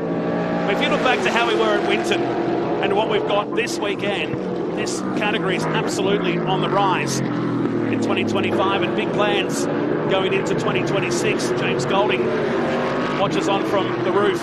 Great combination, these two. Of course, Lockie Eminent, Formula Ford star in his own right. To see replay here of the 97 returning to the track. Man, we've had some cars so lucky to get out of that very deep gravel trap at turn 3 and didn't really lose too much track position. He still runs in 6th position in that Hainscher Forklift Mustang that's had quite the weekend, with Ben Barguana to share driving duties later on this afternoon. So Lockie Eminent getting ready for the final lap here.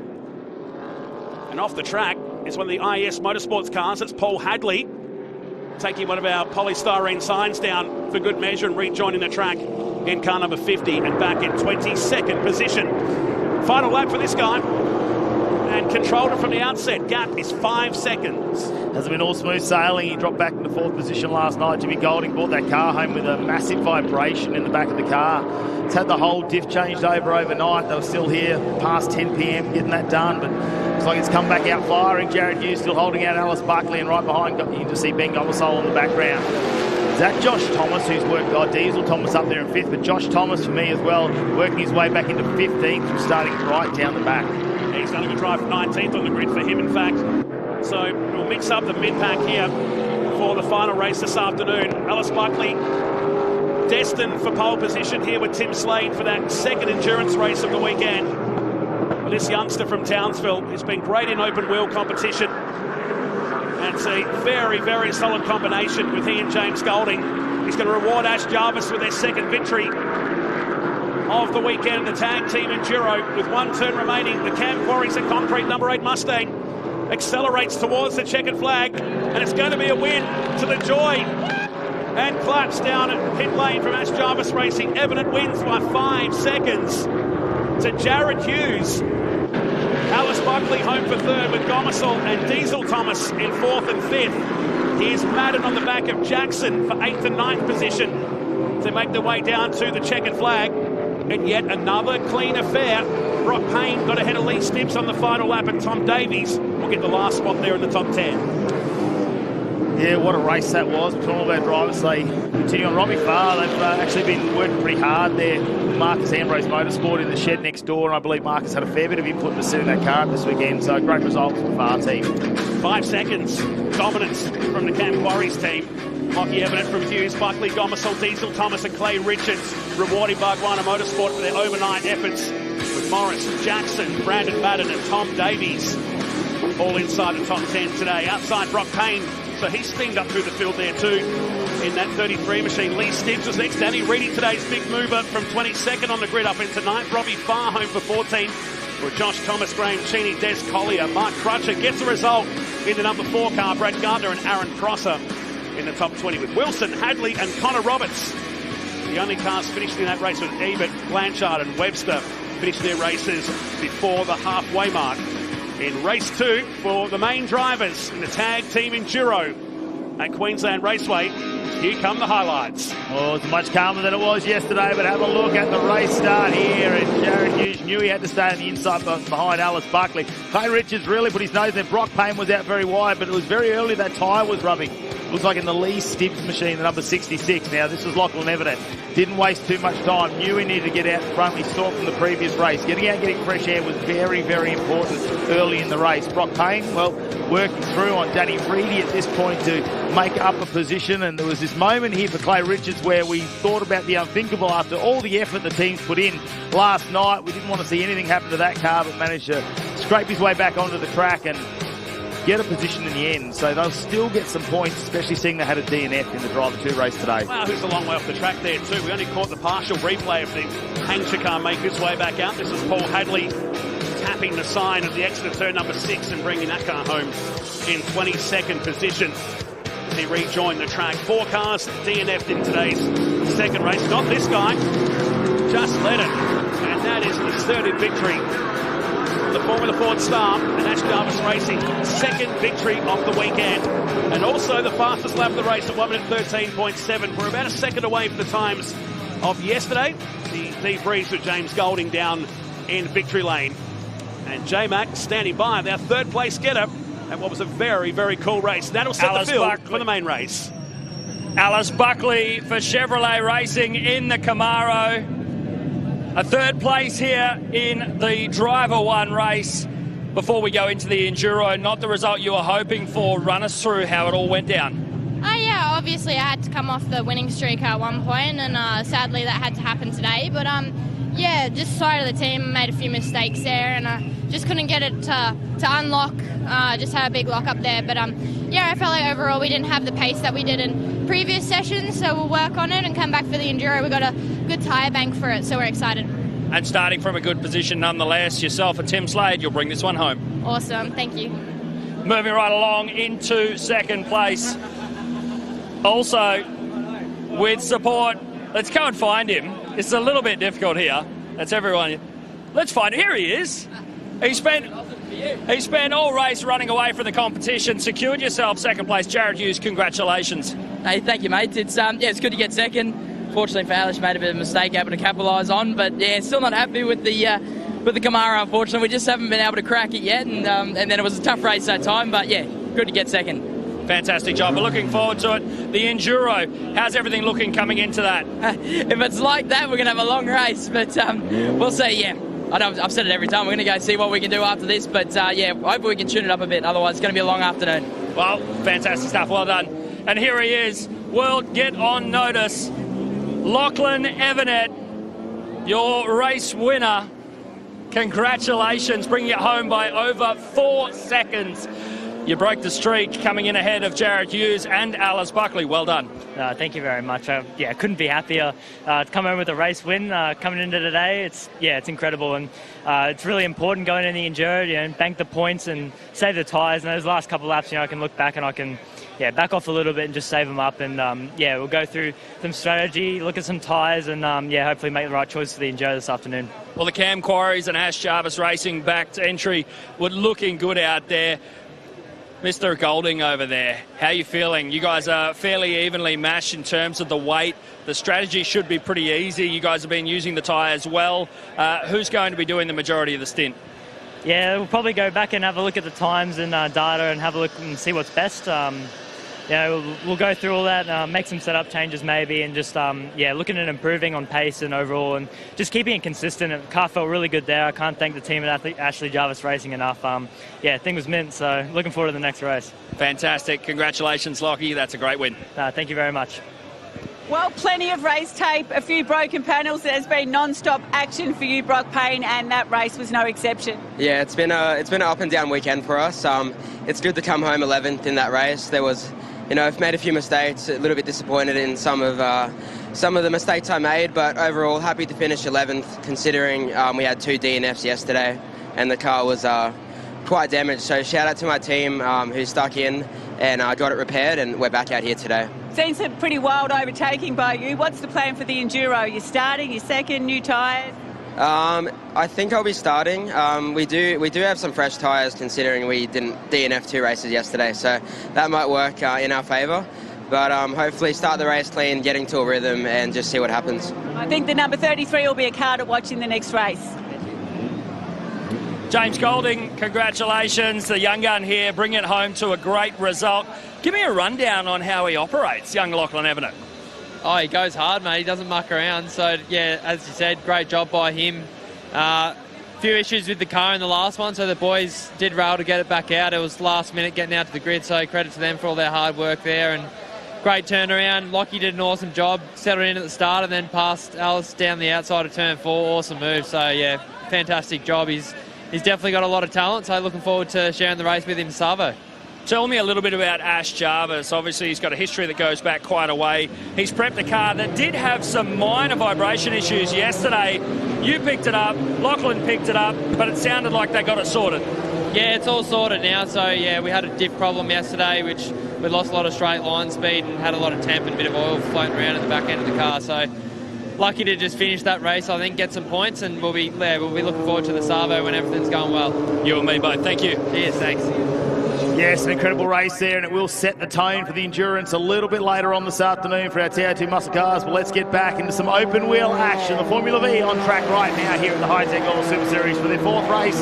Dan McCarthy joins me back here in commentary, and I'll tell you what, they put some exciting racing on so far. They certainly have, and there's been drama already. McDonald, he won a race yesterday. He's been right in contention for victories all weekend long, but he has fallen down the back of the field. His hand was raised out of turn number 1. It's clearly some mechanical issue with that car. He has fallen to the back of the field. That's real disappointment for the man who's been in great form the last couple of rounds. Won 3 races in the last 2 rounds, but his weekend, it appears, has come to an early end. Kinsella has broken away early on over a second margin over Daniel Reynolds, and it's been those two that have been the front runners in this series the last couple of years, but it's been good to see these 2 cars going with them this weekend. Porter and Haydeman, they've been really challenging. We've had some real photo finishes this weekend. The first 2 races, Matty, separated by just 600ths of a second. It was 4 wide across the line in race number 2 yesterday. And it seems to be what we expect from these open wheel races, a very even format in terms of the power to weight ratio. The tyres start to slide around, so it's really a driver's category if you want to get into it. The cars do so much, but they can be either really good at the start of the race or really sliding around really loose at the end of the race. So, you know, the drivers have to take that into their control as well and wait for their opportunistic moments. Not so much aero on these cars though, as they go down the main straight, is there? Which means that they're not going to really push those body shapes down. You can see it heavily under braking there as the nose comes right down to the bitumen, and a lot of smoke from these little Volkswagen engines. It's just what sometimes they like to do when they're wound right up, and they've been hard on them. Porter in 3rd position with a purple sector now, sector number 1. So very fast to start this lap of the race. Yeah, it didn't look good, did it, from the Harriet machine. Matthew Harriet, Queenslander, in his Polar MD 0501. Oh, mistake running wide there for Reynolds. They're now 3 wide as a result into the final corner. He does have the inside line, and the high ground as there's a lock-up directly behind him from Porter, who was, I think, a bit caught out with how early Reynolds was on the brakes. They're still side by side on the main straight. This time, though, is for the position behind. This is good racing. They just about stayed away from clipping any wheels. Then they are continuing to circulate, but with that mistake or off-track excursion anyway from Reynolds, the margin is blown out now to over 2 seconds. And in Formula V, it's all about toes, it's all about slipstream. And when you've got a 2-second margin, you're almost out of that drafting window. So that is great news for Kinsella, the 4-time champ, leading the way early in this one. Here comes Haydeman, late on the brakes, down through the gearbox, up the inside at the turn 3 hairpin on another national champion, and it looks like he's got the nose ahead, but he's on the wrong side. The 2 left-handers here at QR, but look at this, with the toe of both of them, Porter has come up the inside, and he now moves up into 2nd position. This is classic Formula V action. Great racing action out there from our Formula Vs. So have a look at our AASA leaderboard. Kinsella in first, followed by Porter, Reynolds, Hedeman, Beeswick, McFowle, Liston, Harriet, Lawrence and Beswick to round out our top 10 as we get another move down the inside there, and Hedeman will take a big dive and move up into second positions. Reynolds back in third, and all this time Porter just sitting in fourth position waiting for a moment. Like you say, it's not just about getting the toe. These cars wind up. You really need to be smooth out there and continually get through these laps. You can't have the car slide too much. You don't want it where the car starts to nose over under power because you're turning so hard. And have a look at Porter in the background. He doesn't know which way to go. We've had 3 different people sitting in position number 2 in the last 3 corners, and look who's joined the fight now. The number 26 of Alexander Bezic has also joined it as they go down the back straight, 2 by 2, Noah's Ark style towards the turn 3 hairpin. Are we going 3 wide? Yes, we certainly are. Can't quite do 4 wide. I think that's simply because the track's not wide enough. They would if they could. Through turn 3 and on the power. Who's got the best run? I imagine those 2 behind in the toe be looking left, looking right, down towards turn 4. J-Mac, what's your thoughts on this? Reynolds did a really good job to manage track position on the way into turn 4 there, leave the 3 behind him to scrap it out and potentially catch a wheel. It's one thing that I haven't really seen an awful lot of this weekend. The Formula V's been open wheeler. They're just very easy for them to lock wheels if they start to get a little bit too gregarious with any passing manoeuvres. Here we go, 3 wide on the run into 6, heavy on the brakes. It's almost getting tangled up. Look at him rotate. Big handful of option lock for the 44 of Hedeman as they tag the hubs. It's going to be close. It's a drag race across the finish line, and we are still 9 minutes left on this race. Yeah, the intensity is already at 1,000,000%. And as you say, we're nowhere near the halfway stage even. This vigorous fight has allowed Reynolds to break away sideways there for Hedeman, who's got it back on the road, but as a result he's relinquished third position back to Porter. It changes every time you blink your eyes. It's changing that quickly at the moment out there. This is some awesome racing here at Queensland Raceway down the back straight. Here we go again, 2 wide, potentially 3 wide into the braking zone. Who's going to be last for the late breakers? It's going to be Porter that's going to hold on ahead of Bezic, who's got through on Heidman, or has he? If Heidman can keep the nose there, he will have the inside. Look at the camber on those rear wheels. Yeah, Bezic looked to try and put a move down through turn 3, had to relinquish track position, and this has meant that he is tacked onto the back for position 5, right behind Hedeman. Hedeman trying to catch up to the gearbox of Porter. On the run up into 6 now. Porter looking good. Last lap was, just having a look, somewhere in the order of a 126. Here we go, heavy on the brakes here as they are nose to tail across the finish line. It'll all be about that toe. Look to see who makes the move first. Will it be Hedeman or Beswick? Look at Reynolds, he pulled all the way to the inside. He didn't want to give those 3 any kind of toe behind, so wise thinking from him to pull over, because as you say, these cars, they're pretty low powered, as the name suggests. Formula V, VW engine underneath them, and they are pretty low powered, and it's all about momentum. A bit of a signal there from Porter to say, yeah, come on through. Mirror, adjusting the mirror. Oh yeah, well spotted, well spotted. I thought he was saying come on through, I botched my exit, but he didn't seem to botch his exits at all, so mirror adjusting. Nevertheless, despite that, through again comes Hedeman. Yeah, Hedeman again, big handfuls of opposite lock through turn 3. He's going to hold off the exit there with Beswick really going out, taking a bite out of that short track transit road. Here we come, the run into 4 now. The running order looks like this. Kinsella out in first over Reynolds, with Porter in third, Hedeman in 4th, and Beswick rounds out your 5. This is the number 35 machine on screen now. That's your race leader, Kinsella. Also owns the best lap, a 125.42. Reynolds in hot pursuit in second place. But I have to say, Beswick and Porter are just going toe to toe, lap after lap. Certainly are. They come across the line once again, side by side, back up the inside. Comes Porter. He's making his way through on the number 26 machine, the Queenslander. Of course, this is an Australian round, but there's a lot of Queenslanders a part of this field this weekend. The usual suspects are up the front: Kinsella, Reynolds, Porter. McDonald would have been had he not retired on the opening lap, but there's a few Queenslanders, some real wild cards thrown into the mix that's really spicing up the action this weekend. Let's have a look. The move goes down on the run into 3. That'll be Porter on Beswick. Beswick gets it out of 3. Now looking back to McFarlane and Harriet. Little bit of smoke coming out there.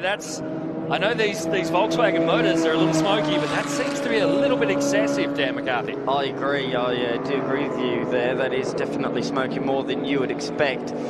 There was a lot of smoke coming from Daniel Reynolds on Friday in qualifying. He seemed like more of a steam train than a Formula V machine, and those cars behind couldn't probably see where they were going, to be honest, but that seemed to affect his qualifying performance, to be honest. So smoking a V normally doesn't mean a high pace, shall we say, but he's going all right at the moment. It's just smoking occasionally, isn't it? It seems to me under load, either under brakes or under acceleration. Yeah, it's interesting. It's a big puff all of a sudden, almost like he's grabbed the gear and it's just pulling a little bit past the valve stem seals, but all speculation, and we'll wait and see how it all pans out. Kinsella off to a handy lead, 5.4 seconds, and on screen now, battle for 4th and 5th.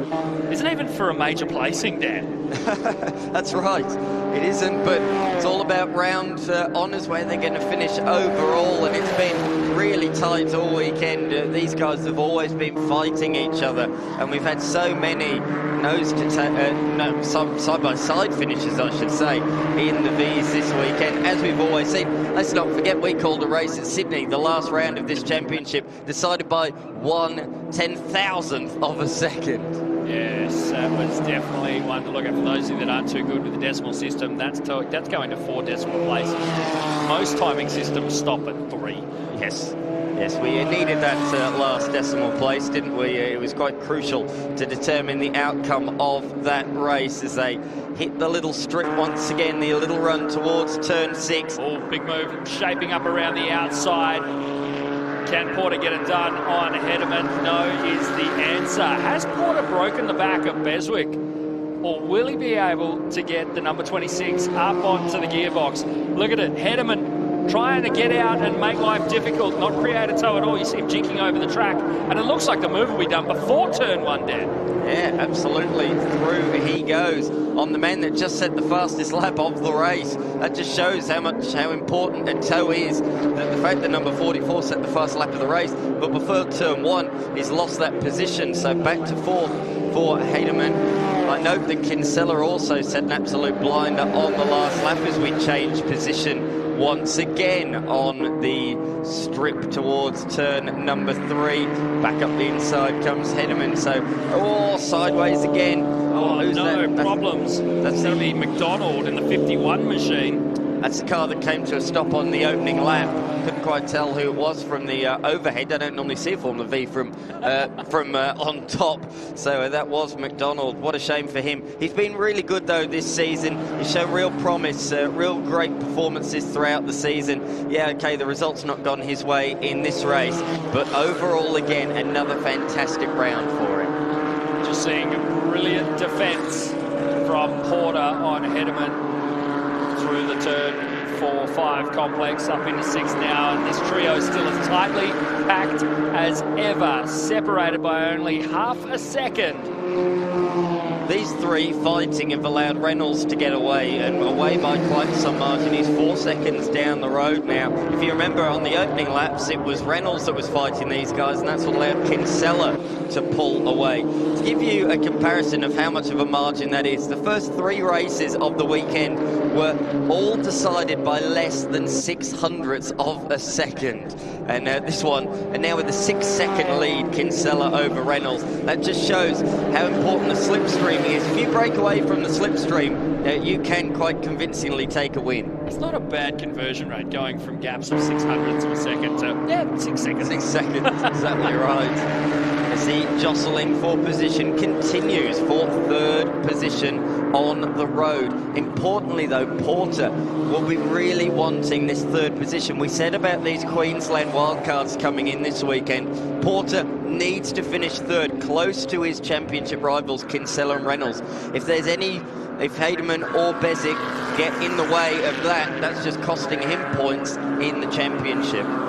Tell you what, Kinsella looking racy out there, a beautifully turned out machine, now drawing up onto the back of lap traffic. Butler and the number 65 entry for the checkered flag. Kinsella. Oh, here we go. It is going to be a drag race to the line for third. Who's in front at the moment? It's Haydeman, but is he going to be pipped at the line? No, not quite. Across the line, the three of them come separated by just a 10th and a half. Third to fourth, the margin just 100th of a second. A typical Formula V ending there, J-Mac. Beswick and Lawrence back for 9th and 10th, duking it out. It's a drag race to the finish. Has Lawrence got anything in the bag? It's do or die. He moves out and will be half a car length back. The number 27 grabs 9th position by 0.07 of a second. That's huge compared to some of the numbers this weekend, isn't it? Dear, oh dear me. Here then are the official results. Kinsella taking it comfortably ahead of Daniel Reynolds.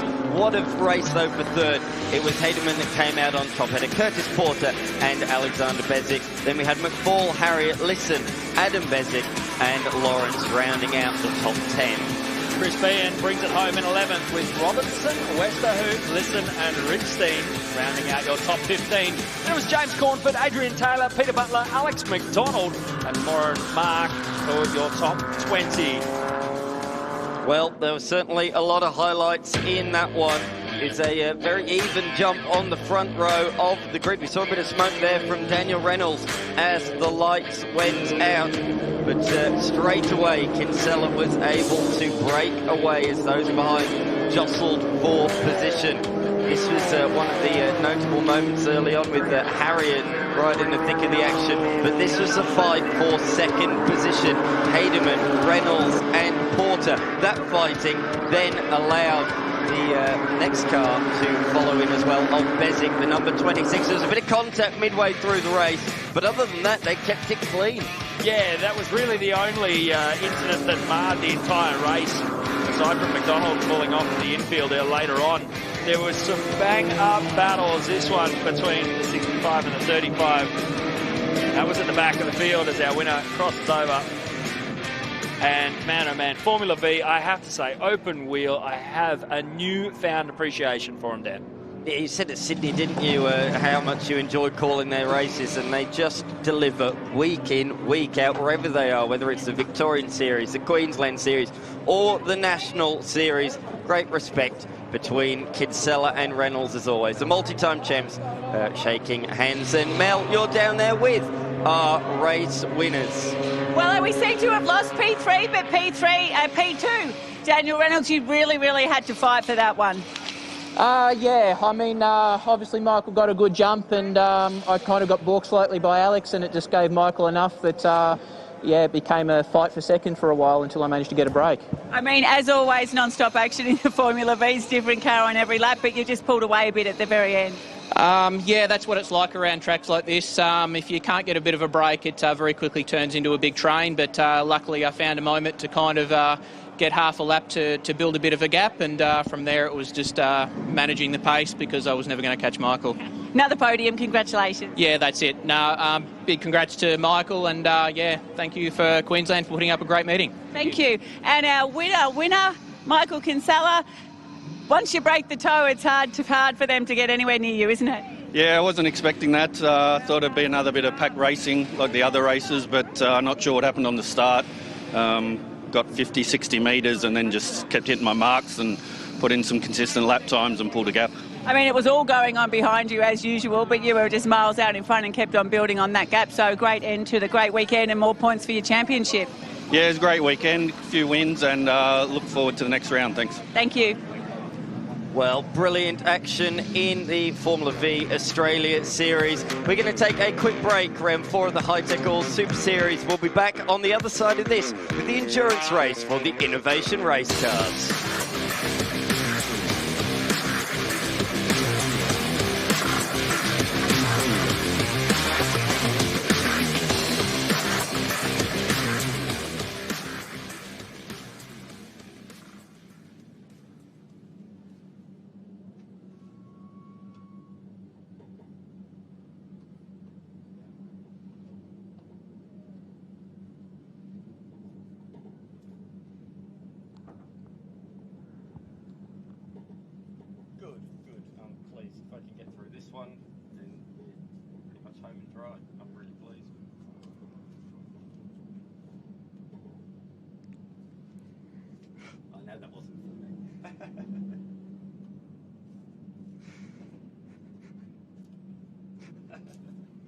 Very kind of you to say.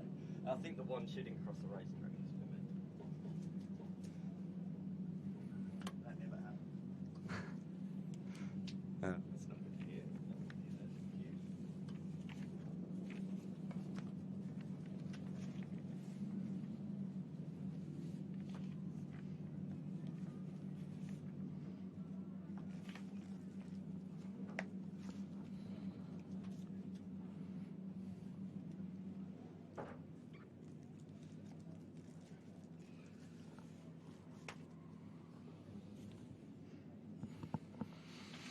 You can do the welcome back.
Well, welcome back here to the Hi-Tec Qld Super Series. Time to get the Innovation Race Cars back out for their fourth and final race of this two-day event here in Queensland. 50 minutes to get through, yes, 5-0. 10 cars out on track, and we've seen some interesting things happen. Jeff Taunton, who was a big name there, leading the championship after yesterday. Well, now he's got Jeff Emery, who's in front of him after Jeff Taunton's got a little bit of a help to get pushed off the track there during race number 3. So wait to see how that unfolds. Let's catch up, though, with one of our competitors, John Goodacre. We'll caught up with him earlier this weekend. We are down in the Innovation Race Car pits with John Goodacre. These are fantastic cars. You've driven a lot of things in the past. What is it about these that you love so much? Just the cost effectiveness and the performance and handling of them is pretty sensational. It's up there with Porsche sort of handling and performance, and at a cheaper rate. It's good for us older blokes to get in and have a bit of fun, and yeah, it's a good category, building up slowly. It's got a few cars here this weekend, I think 7 or 8, which is great. There's a couple more being produced at the moment, so we're hoping to get a few more up on the grid over the next few months and next year especially. And you've been here since the beginning. This weekend is an endurance round. The last round was here as well, of course, and it didn't go so well for you on the Saturday, did it? Oh, no, it was okay in the end. Had a bit of a bingle with on turn 1, which damaged the front of the car pretty extensively, but the fantastic design of these cars allow you to pull the front clip off. We had a support truck, had a spare one, so we put a new front clip on it. The boys worked overnight. We got a lot of help from a lot of the other teams, on the spanners to give us a hand. The truck had all the parts available, ready to go. So we got it back up and running that night and back onto the track the next day. So yeah, and the camaraderie, just everybody jumped on board to help, didn't they? And you all hang out and have a good time. Like, we were amazed to see the car roll past for the next race. There was a lot of tape on it that you couldn't see on the telly. And she's got a new dress on this weekend, nice new livery, looking fantastic. Yeah, so after the round we obviously took it back to the workshop, stripped it down, and because we had to place a number of parts, we decided to put our new delivery on it, which we sort of designed up over the year. We're just waiting for the right time to do it, and it was the right time, so we put the new livery on. It looks pretty great. Yeah, I only saw it myself yesterday, so. There's got to be a 10th or 2 in looking good as well. What are your expectations for the weekend? I don't know. It's really, really competitive out there. The cars are so equally matched, and that's a great thing about the Innovation Race Car Series. They're all controlled cars, so there's no one can do any tricky bits or bodge anything up. So it's a really controlled series. It's very competitive. Hopefully I'll get in the top 3 at the end of the day if we can. Well, you've had a race victory already this year. This is an endurance weekend, so 2 50-minute races. Are you a bit tired at the end? Extremely tired at the end. I haven't done the endurance round yet. I missed the last one due to business commitments. So I did a lot of racing in New Zealand last year in the 1 hour series, so we did pretty well on that. So hopefully we extend that over here in Australia. Well, fantastic cars to watch, fantastic racing, and we can't wait to see you out there. Great, can't wait to see myself either. Thank you. Always smiles down in the Innovation Race Car pits now while we've been catching up with Mel and John Goodacre. Dan, you've noticed that his name has not come up on our screens either, because we did have 11 cars in the last race. We certainly did, and he did finish that last race as well. So some drama for John Goodacre, not out there for the final. He sits 4th in the overall points, and as he said, he probably would be a little bit higher had he done the round earlier on at Sydney Motorsport Park. That was the one that he missed, so he's a regular front runner, but not out there for this final 50-minute blast, which is a shame because that is an immaculately presented machine. I suppose that's one positive story from the accident last round, the fact that he could put the new, very eye-catching livery on the car. Yeah, well, not hard to change over the front of these vehicles. We've already seen Finn's had to do that this weekend as well after yesterday afternoon's race, sustained a fair bit of damage on the front of that. Bent a few things in the clip, and they just basically replaced that overnight. Let's see how our starting grid's going to be for race number 4. Jeff Emery's going to lead out Jeff Taunton, who might want to put that nose in, you never know. James Parker out of the second row in 3rd place with Alex Donaldson alongside. Then it's Adrian Flack and John Hollinger, Brian Finn and Paul Gregory, and Andrew Lathead and Todd O'Brien will round out our 10 cars out on track. Remembering that some of these entrants will have a second driver, so we will see the Flacks obviously potentially change drivers at this time with Daniel Flack as well. Wait and see how that's going to unfold. They have a minimum time that they need to go through pit lane and stop for as well. So for me, Jeff Emery and Taunton, how is that going to unfold? The 2 Jeffs. We've reversed it now. We're going to have one following the other. Well, they came to blows, didn't they, in the race earlier on today. Qualifying 1 sets the grids for both the Saturday's races. Qualifying 2 sets it for both the Sunday's races. So it is literally Control C, Control V. We're going for a same start as we did earlier on today.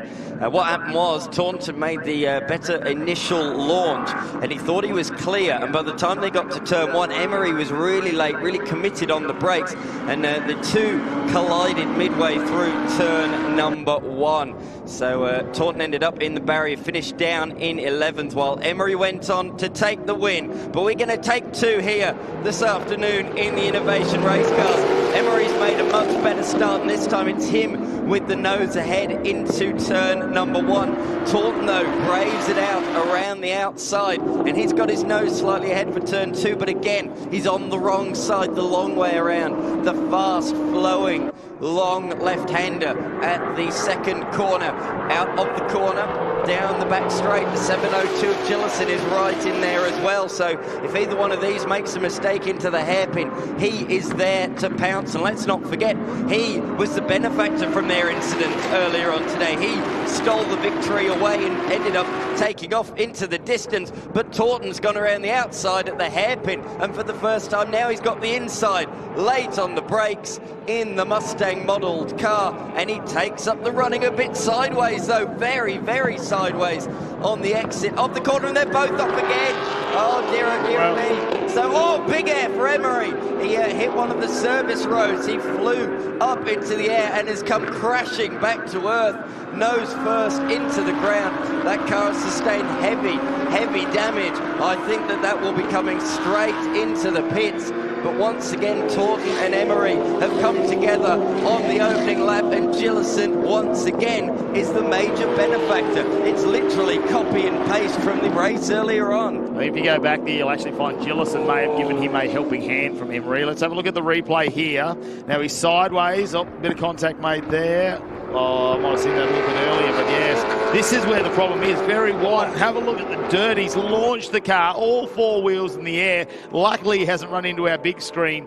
It'll be interesting to find out exactly what's bent under there. Of course, the carbon fibre, that's sacrificial, but whether the bar work underneath the suspension, something must be bent. I don't care how tough these cars are. They're not an off-road vehicle. They're not designed to do that sort of stuff. The second hit made the wheel wobble about, so there's steering damage on one of the front wheels, so it's not tracking right, that's for sure.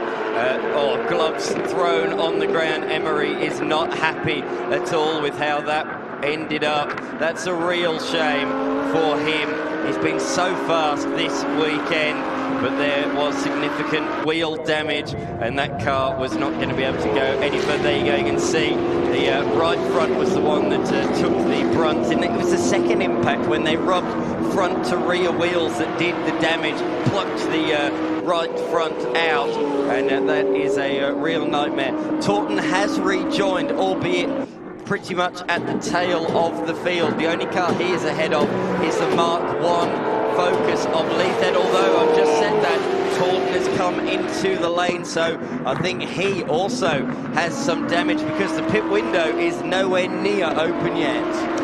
Yeah, no, this is not a scheduled pit stop for them, and I wonder if we're going to see any sort of fireworks between the two drivers. I know off the track it's very, very different once they've calmed down, but in the heat of the moment, sometimes they can get pretty fired up. As Gillison and Donaldson out in front with Flack behind, Hollinger, Finn, O'Brien, Gregory and Leithhead are our top 8 now with 2 cars parked up in pit lane very, very early in this race. And well, they've already come to blows in race number 3, and that's continued on into race number 4. In the meantime, though, Donaldson and Gillison, they're our top 2, Flack just behind.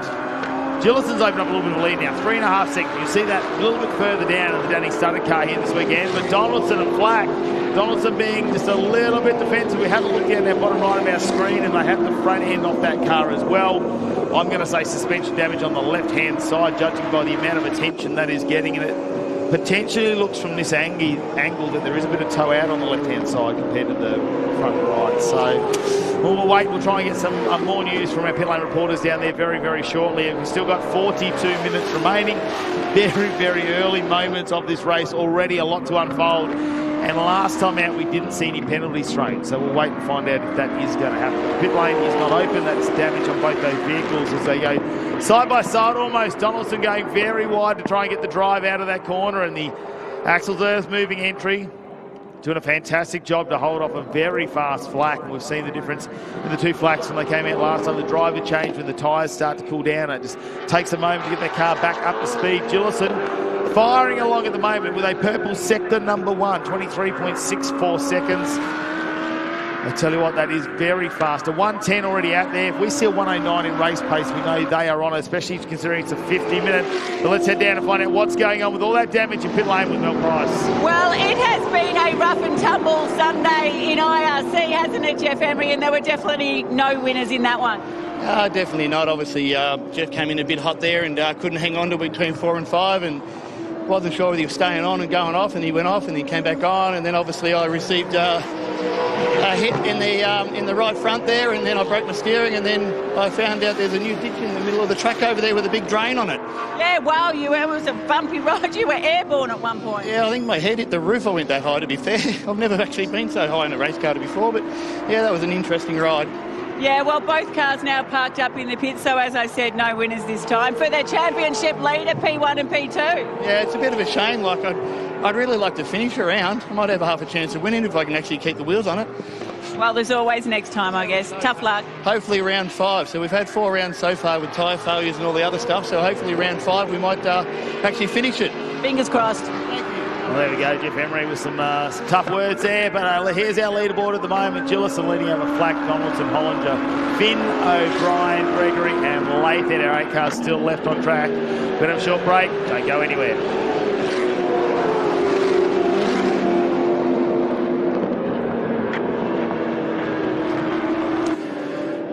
Well, the fight continues though. Black has got past Donaldson for that second position now. Gillison's still leading, and you can see down in there Jeff Taunton. He's pretty upset, I think, as well. It's a pretty tough moment there. He unfortunately came off in race number 3 as well, and he won't be happy, even though they rejoin that race. There's a lot of points missing now in that championship.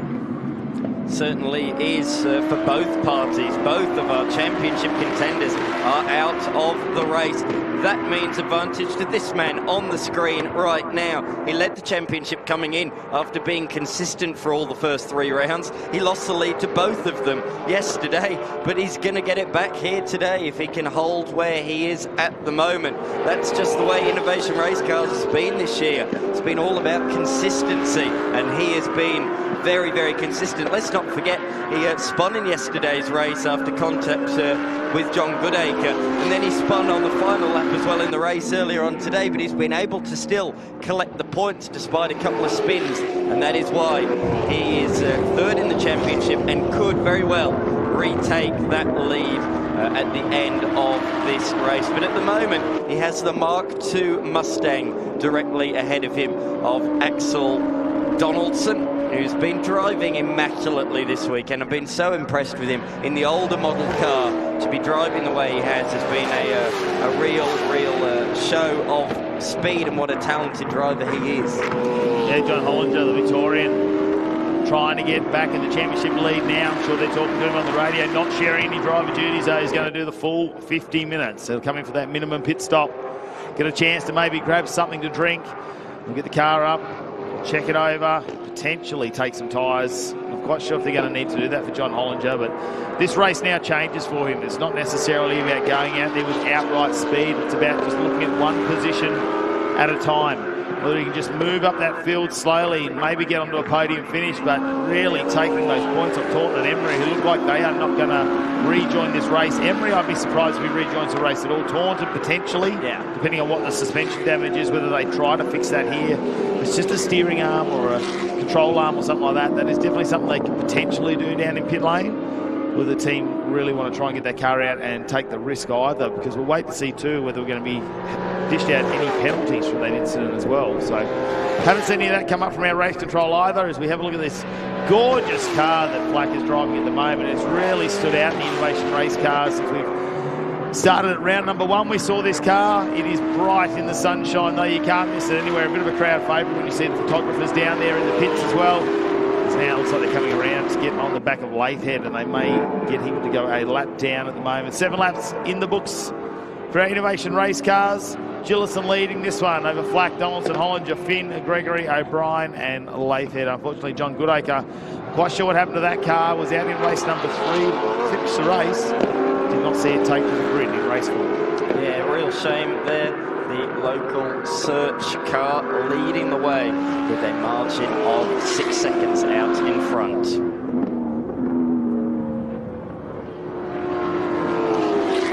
Coming down the main straight as they complete lap number 8 in this 50-minute endurance race. We're just over 10 minutes in. Starting to spread themselves out, and you can see some of the Mark 1, Mark 2 cars a little bit off the pace, but I tell you what, definitely isn't for Donaldson in the Mark II car, isn't he? Very fast in the 111, and that incident earlier, unfortunately, takes the Taunton Emery car out, and the man who's down there have a bit of a chat about what's going on. J-Mac.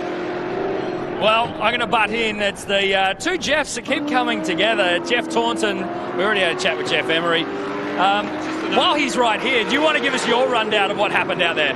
Ready? No, we raced hard, but yeah, I must admit I had a big tank slapper coming out, and I was all over the place and trying to gather it up, but I know he's there, and I ain't giving in to him. So yeah, we're still ball, and yeah, there's only so much black stuff. So it looks like a broken LCA on the car, and you weren't wanting to damage the car. It just broke the linkage to the upright, but yeah, it's a half an hour fix. It's not worth worrying about, but hey, it was good for half a lap. In the meantime, Jeff Emery found Tony Quinn's new ski jump that he had installed recently. I think we might need to go back to the drawing board on that one, guys. It was definitely a jump.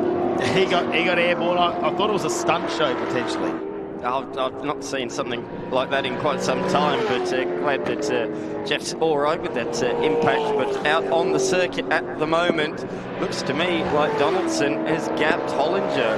He was all over him just a little while ago. So Flack is now in position number 2, and Hollinger now the one behind Donaldson. This is a really intriguing race because all of our front runners are the ones with the 2 drivers, so we are going to see driver changes at the pointy end of the field. Gillison will hand over to New Zealander James Parker, and the Flacks will change as well. We currently have Damien Flack behind the wheel, but speaking of, we've got a spinner, and it's the number 20 of Damien Flack. Just as I'm talking about him, I was about to say he'll hand over to Adrian Flack later on in the race, but he himself has spun at turn number 4.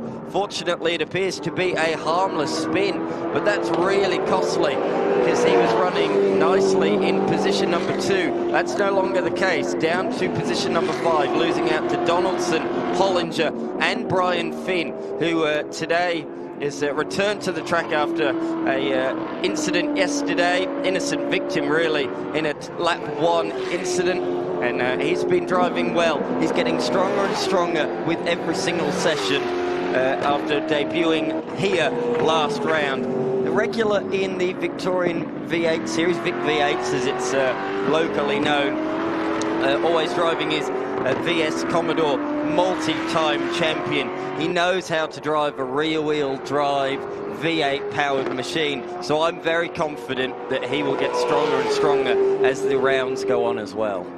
Yeah, just getting a bit of a feel for the car, really, and imagine what 2026 is going to be like for these cars. They keep building them, like we said, a couple of cars already in the build and many more potentially going to be on order before the end of the year. About a 6-week turnaround from the time the deposit is paid to the time they churn out one of these fantastic GT-style cars. So there's going to be a lot more to unfold over the next coming years for the Innovation Race cars, but we've got some reporters down there in pit lane to find out what's going on down here, Mel Price. So Adrian Flack getting ready for his stint in the car. We just saw Damien have a little bit of a spin. He's been kicked out now for being naughty. Yeah, we'll talk about that one later, I think. Got a great start and he's doing a really good job, so I'm not sure what happened there, but we've still got a bit of time to try and pull that back, so anything can happen from here. Well, you got a few more cars in front of you to get through this time. Yeah, it'll be eyes on, but we'll see what happens by the end. Let you get ready. Thank you. Well, the good news is that Damien's put his anger to good use, and he's just gone purple in Sector 1 and a PB in the final sector as well. So he's recovering well from the spin anyway. Yeah, okay, he's lost a lot of ground, but he's back on it, focused, reset, and setting some blinding lap times. He's just as he crosses the line, gone PB on that last lap, a 1:10.7, and that's comfortably faster than all 3 of those ahead of him. Only Daniel Gillison out at the front of the field is faster. So Gillison continues to stretch his lead lap upon lap. The margin now out to 11 seconds, or very nearly anyway, as we focus on Finn coming around the final corner. Just coming back to that point with all the spin and the drama and everything, I moved away from the point, but the 7:02, the race leader, Gillison will hand over to James Parker. In the flat car, Damien will hand over to Adrian. You don't have to have a second driver in these endurance races. It's an optional thing to do, but it's an incentive to invite your mate to have a go, because you never know that you know, he might get interested. He might want to join the series himself. It's a good way to get some other drivers as part of Innovation Race Cars. Yeah, share the costs as well. It doesn't always have yeah, that's right. down to one driver. They can actually share the costs on these vehicles. If they want to buy one between them, they can take alternate rounds. We do, even in our sprint rounds, if they're not worried about chasing a championship, they can actually take turns and drive the car as well. They don't have to drive multiple races on a sprint format weekend either. As Gillison, the commanding lead, 11.1 seconds out in front, but John Hollinger, that's been comfortable for him. He's really having to work hard now to get back in the lead of this championship in terms of just a little bad luck here this weekend. A couple of spins in the car, drop back down into third position in the championship, but at the moment with Thornton and Emery out, he'll be likely to take that lead back over. Just needs to get through this period and get through the pit stop strategy. Doesn't need to change drivers out there, so he's very comfortable out in front. Here's the Axis Earth moving entries there, the 777 of Gregory getting around a little bit further back in the field, probably not where he's been around here, Paul Gregory. He's just been doing those consistent times at the moment, and that's one of the Mark 1 cars as well, so slightly different speed for him. Yeah, so there's 3 Mark 1 cars here this weekend, all of which are focuses. There were other ones designed, the Mazda, that was a popular one as well. Didn't we have a Mazda here this weekend? I thought one of them was. Now you're making me check. I don't know, you never know, Dan. Got to keep you on your toes. I believe they're all... but yeah, you're right, there's a couple of body shapes. Absolutely, so we're seeing that battle for position number 2 as they come across the line. So a bit less oomph underneath the bonnet, so 5-litre V8 Coyote Ford engine, 550 brake horsepower, so around 100 less horsepower as they are really fighting. Leithhead has just gone down a lap, letting our race leader through as Gregory continues to lead the way in the class. The 777 machine heading down to turn 3. So these cars, unlike the more modern machines, the Mark II and the Innovation Race Car, they don't have a flappy paddle gearbox. They've got a good old-fashioned sequential gearbox like we see, of course, in a modern-day supercar. But they're still very, very fast machines that we've seen run internationally in many different endurance races. They're a good, reliable, quick package, that's for sure.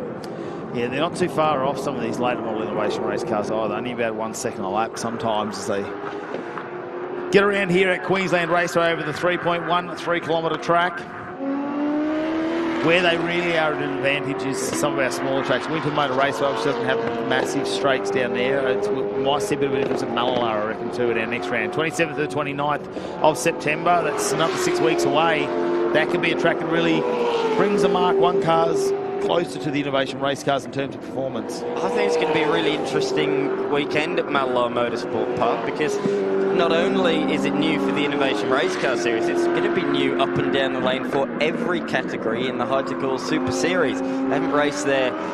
There's not been a national event at Mallala for, I believe it's 16 years. So we're going to break that duck after over a decade and a half. Will be the first national event there in just over a month's time. So it's going to be new for pretty much everybody. There might be a few elder statesmen, a few veterans in various different categories that may have raced another type of car at the venue many moons ago, but the track will certainly be different in terms of its surface and everything. It's evolved so much over the last 15 or 16 years, so it's going to be fascinating across all categories. It's an equal playing field for everybody. Yeah, it's definitely going to equalise all the drivers out there, and not many of them from South Australia either, so there wouldn't be many drivers that may have seen that circuit previously. Of course, the trucks are well known for going there, aren't they? Yes, the trucks return there for their opening round of the season after many, many moons away as well. And the crowd on the Anzac Day long weekend was absolutely phenomenal. It really, really was. So it's great to see Mallala being revived, getting back to its former glory, to have two great tracks in South Australia, the Bend and, of course, Mallala Motorsport Park as well. I can't wait to see national racing televised there after so many years, and you can catch it all with the Hi-Tec Qld Super Series across the weekend.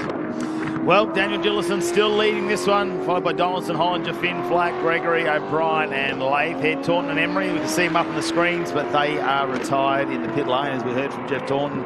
Lower control arm damage there. It takes about half an hour to replace. We only had 40 minutes left in the race. They're not going to record a time. They're not going to do enough laps. They won't even make the pit window. So they decided that's all run and done for them this afternoon. We can't be too far away from the pit window opening, actually, as we start to head towards the halfway point of this race. Hollinger really the benefactor out of this at the moment, though, because came into this weekend leading the championship by slim margins. He comes into the pit lane, and this could be the moment. Get himself maybe a drink, potentially reset the car. They'll have a moment while they sit down there, just be able to take a breath, and then settle himself in for this final stint. 26 minutes still remaining in this race. So he is the first to come in for his compulsory pit stop. Come to a stop. It's all about the transit time. Can't be under that time, like we've seen in TA2 this weekend, like we've seen in the Australian Production Car Championship as well. So it's all about the pit stop time from pit lane entry to pit lane exit, the transit time. And you've got to take, obviously, the pit stop into account. But if you leave before that time has elapsed, you'll be slapped with a severe penalty. We saw it yesterday, didn't we, in the TFH Hire TA2 Muscle Car Series. Josh Webster and George Madiki slapped with a 15-second penalty for that infringement, plus the 10 seconds at which they missed the cut by, totaling 25 seconds. That's the penalty in TA2. It may vary slightly in this category, but either way you look at it, it is a severe slap on the wrist. Pushes you back through the pack just a little bit, although our innovation race cars are spread out just a fraction. Gillison's still staying out on track at the moment, not opting to come in and take that pit stop. Donaldson now into the pits, just entered. Hollinger sitting there taking this minimum pit stop time. So Finn will promote himself up into second position, staying out on track. Flack also entering the pit, so we'll see a driver change there, and Adrian will take the wheel as the crew get out of the way very hastily down there. Jumping out of the way. Paul Gregory will stay out on track as well in the 777 by the looks. Just finishes another lap. Lathead coming in, O'Brien as well. So we'll just wait and see to make sure that Hollinger gets away nice and clean. Plenty of time there for the driver change. That's what I think is good about this minimum pit stop time as Hollinger just goes by, is they don't need to rush too much. A little bit of smoke coming off those very, very hot brakes. Not unusual to see that. That's really awkward, actually. The 67 has come in at a bit of an awkward angle, and I don't think that the flat car will have enough steering lock to make it out behind that car, so they may well have to push the number 20 Adrian and Damien flat car back a little bit. Yeah, there's no way that car's going to make it out with the steering lock, so the number 20 crew will have to take this into account with their pit stop time, because they are in race-winning contention. Yeah, okay, they had a bit of a spin, but Adrian has been the faster of the two this weekend, so it's going to be fascinating to see what he can do in the back half of this race, as some of our crews are set to leave. In fact, John Hollinger has returned to the racetrack. He's nailed that, a 2 minutes 2.3. The minimum time in the lane is 2 minutes. Are they going to push the number 20 back, or does it have enough steering lock? Either way, we are about to find out. They're just doing the tyre pressures, as you can see on the front left, putting the tyre pressure down. They are having to push it back. So good heads-up thinking there from the team. And the number 20 driver now with Adrian behind the wheel will have a clear road out of the pits, just like that. And he will trundle down the lane. But has that altered their minimum pit stop time a little bit? 2 minutes is elapsing now. 2 minutes 1, 2 minutes 2, 2 minutes 3. That's pretty good, to be fair. It's going to be 2 minutes 5.1 for the Flack brothers. I was holding my breath watching Donaldson drive out, actually, because that was barely 2 minutes and 1 second, 0.0. So yeah, I was watching them drive out going, oh, this is going to be touch and go whether they make that minimum stop. And if you're half a second under, that's still under, and you get a little bit of trouble for that one as well. So yeah, very hard, I think, though, for the 67 car just to pull in. Lathead just didn't quite have enough room to get the car in. Especially the IRC cars are a little bit longer with the aero on the front, the big wing on the back. It takes up a lot of space there. It is really a full-size sedan compared to some of the smaller cars. Looks like we'll reignite that battle in the background. That's going to be Paul Gregory, actually, just going past Lathead, who's just come out of the pits. So Gillison still in the lead at the moment with 20 laps in the bank. Got a 1.4 lap advantage at the moment, has not gone into pits. Will take 2 minutes through the pits as a bare minimum, so we'll wait and see when they're going to decide to do that. In the meantime, let's head down to Mel Price in pit lane. So, Andrew, you've just jumped out of the car, handed over to your son, Tim. He was telling me you'd left him with a little bit more time to catch up than he was planning. Well, he's 40 years younger than me, so he's just a tad quicker than I am. So tell us, how was your first stint? Yeah, the first stint was good. Really enjoyed that. It was good fun to get in the car and get some laps down. So you had a bit of work to do last night to get back here today? No, the car was all fine after yesterday. We had a few little... We've both been off into the gravel trap for different reasons, so just a bit of cleaning up rather than anything serious. Oh, well, hopefully he can make up the time he thinks he's missing and give you guys a good result. Indeed, and hopefully QR won't send me a bill for the gravel. Thanks. Well, here with Damien Flack, you've done the driver change. Adrian out in the car now. Little Birdie had a bit of a chat with you and made you aware of the steering angle issues that you would have had in leaving out. But a good, clean pit stop. You feeling happy? Yeah, look, I feel like I just let the team down. I've been chasing car all weekend, and they gave me one out there, and I took off. The car was mint. I went past, managed to pass a couple. We had a bit of a tangle at the front. Sat in second and just ran away from the pack. And then, yeah, a bit of a whoopsie into turn 4 and went backwards and watched everyone drive past me. How do you fancy Adrian out there? Oh, look, Aid's on game at the moment. He's been running over at Supercup and doing some really good things in Carrera Cup, so he's race fit. He's very good.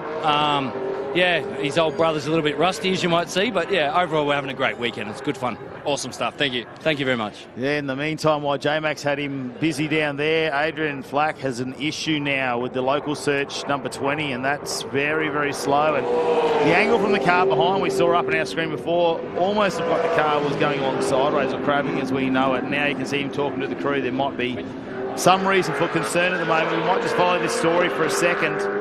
Yeah, that's crabbing really, really badly. There's something not right at all in the left rear. And the demeanour from Damien Flack has gone from relative optimism and positivity to a bit of despair and disappointment as in comes the number 20 machine. Look at it, crabbing along in a straight line. So that car has got a bit of repairs to do. It's been an attritional affair, hasn't it? This one, we've lost several over the course of this race. But this is the latest victim. In comes the local search innovation race car. Immaculate livery, but unfortunately something wrong with the left rear, and it looks to me like Adrian might be hopping straight out of the car. Door open immediately. They are having a quick look over that left rear corner, see what the drama is. J-Mac is down there to see what the drama is. Yeah, they're having a look at some of the arms under there. There'll be a lot of control arms in terms of how they want to set it. Look how loose it is. Now, I didn't see them change any tyres, but potentially an arm has come loose or snapped. Could just be from hitting some ripple strips as well out there.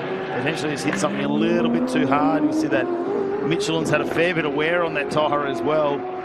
They're such a durable tyre. It's basically the Carrera Cup Michelin tyre that they use, and they do no problem 50 minutes as part of their little endurance cup that they have once around. So 50 minutes is no problem for those tyres. So it's, yeah, that's no problem. So it's something, what I'm trying to say is it's not been a tyre change that's caused that. It's not a loose wheel. It's something a little bit more troublesome than that. No tyres are changed at any point during the pit stops. Well, I'll tell you what, while this all unfolds, we'll get a bit for information. At the moment, it's Gillison leading over Donaldson, Hollinger, Finn, Basil, Gregory now in the car, and Flack in the pits. Wait to find out what's going to happen. Don't go anywhere.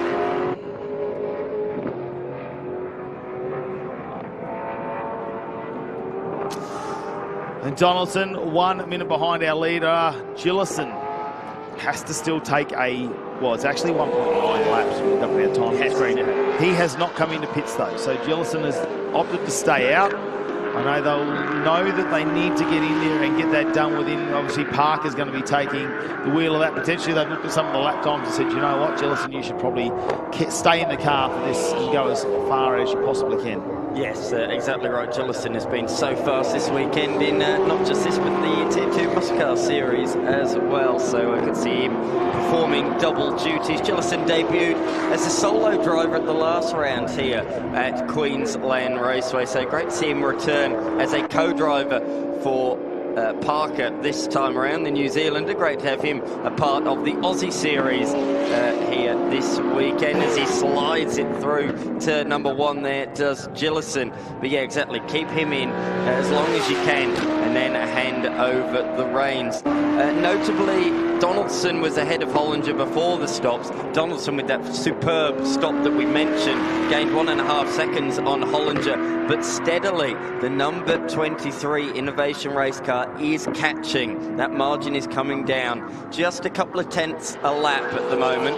Just as I say it though, Hollinger's lost 0.3 of a second, but he was until that very moment catching him by a couple of tenths a lap. So a good battle between this car on the screen, the Axel's earth-moving car, and the car directly behind it. In fact, we've got both of the Axel earth-moving machines together. The teammates, one Mark 1 Mustang and one Mark 1 Focus. So great to have them a part of the series this weekend. And lots of Mark cars are welcome. And speaking to the category founder and owner, really, effectively, Danny Studdard, he was saying to me, if we have enough Mark cars, we might make a Mark class. So that would be really interesting. But effectively, this weekend, we're calling it as a Mark class. There's been some really good battling in the slower tiered machines, and it's being led at the moment by Gregory, although he's about to be lapped here by John Hollinger out there on the circuit. As they head down in towards turn M6. Great heads-up driving there from Gregory. Saw the 23 on the outside, broke that little bit earlier, and slots in directly behind. Over the course of the last lap, Hollinger has got that back down to 1.5 seconds and has lost 0.4 in that last sector, so back out to 1.9. It's ebbing and flowing, isn't it, at the moment? Yeah, between these two it definitely is. It's going to be interesting heading into the last final few minutes of this race. It's still 15 minutes to go. We are 35 minutes into what is a 50-minute endurance race for the Innovation Race cars here at Queensland Raceway. And is that Gillison in the background now has just entered pit lane. So let's watch and see how long it takes for this pit journey for him. A minimum 2 minutes we're looking for out there at the moment. We'll wait and find out. In the meantime, I can see the flat car still up on jack stands. Of course, it's got the air jack system in these later model cars. But I can see now Donaldson leading us over Hollinger, Finn, Basil, Gregory and Lathead still on track. Let's keep an eye on this Gillison pit stop.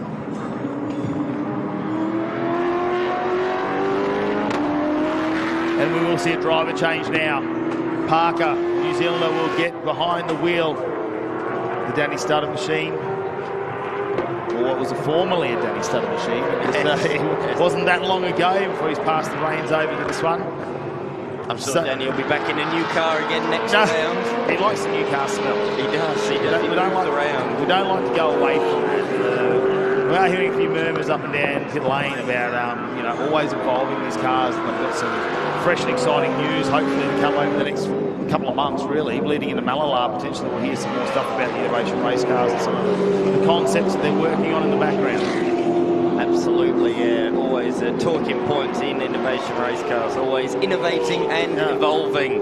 And that's one of the great things about this class. Gillison then still has around about half a minute still in the lane. But this car is not going to cover half a lap in half a minute, so he should come out ahead. J-Mac, to you. Well, a lot of you may not know what this component is. This is a toe link clevis, and it helps to keep the diff centered in between the wheels. There's a rod that comes out, connects into this section here, and essentially just keeps everything all triangulated. Unfortunately, a component failure putting the flat car into the pits. The good news is parts were very easy to rustle up here in no time flat, and they are currently getting bolted up to the back of the left rear as we speak. Yeah, and while that's been happening, a nice pit stop there from Daniel Gillison as well, or Parker, who's just now jumped into the car. A 2 minute, 1 second, 0.77, our second fastest pit stop so far from this group in the endurance for the Innovation Race cars. So that's neat. That'll keep him on track with Donaldson. Only 0.7 of a second difference in the pit stop strategy. Talking about some pit stop strategy, let's get down to Mel Price and find out what's going on.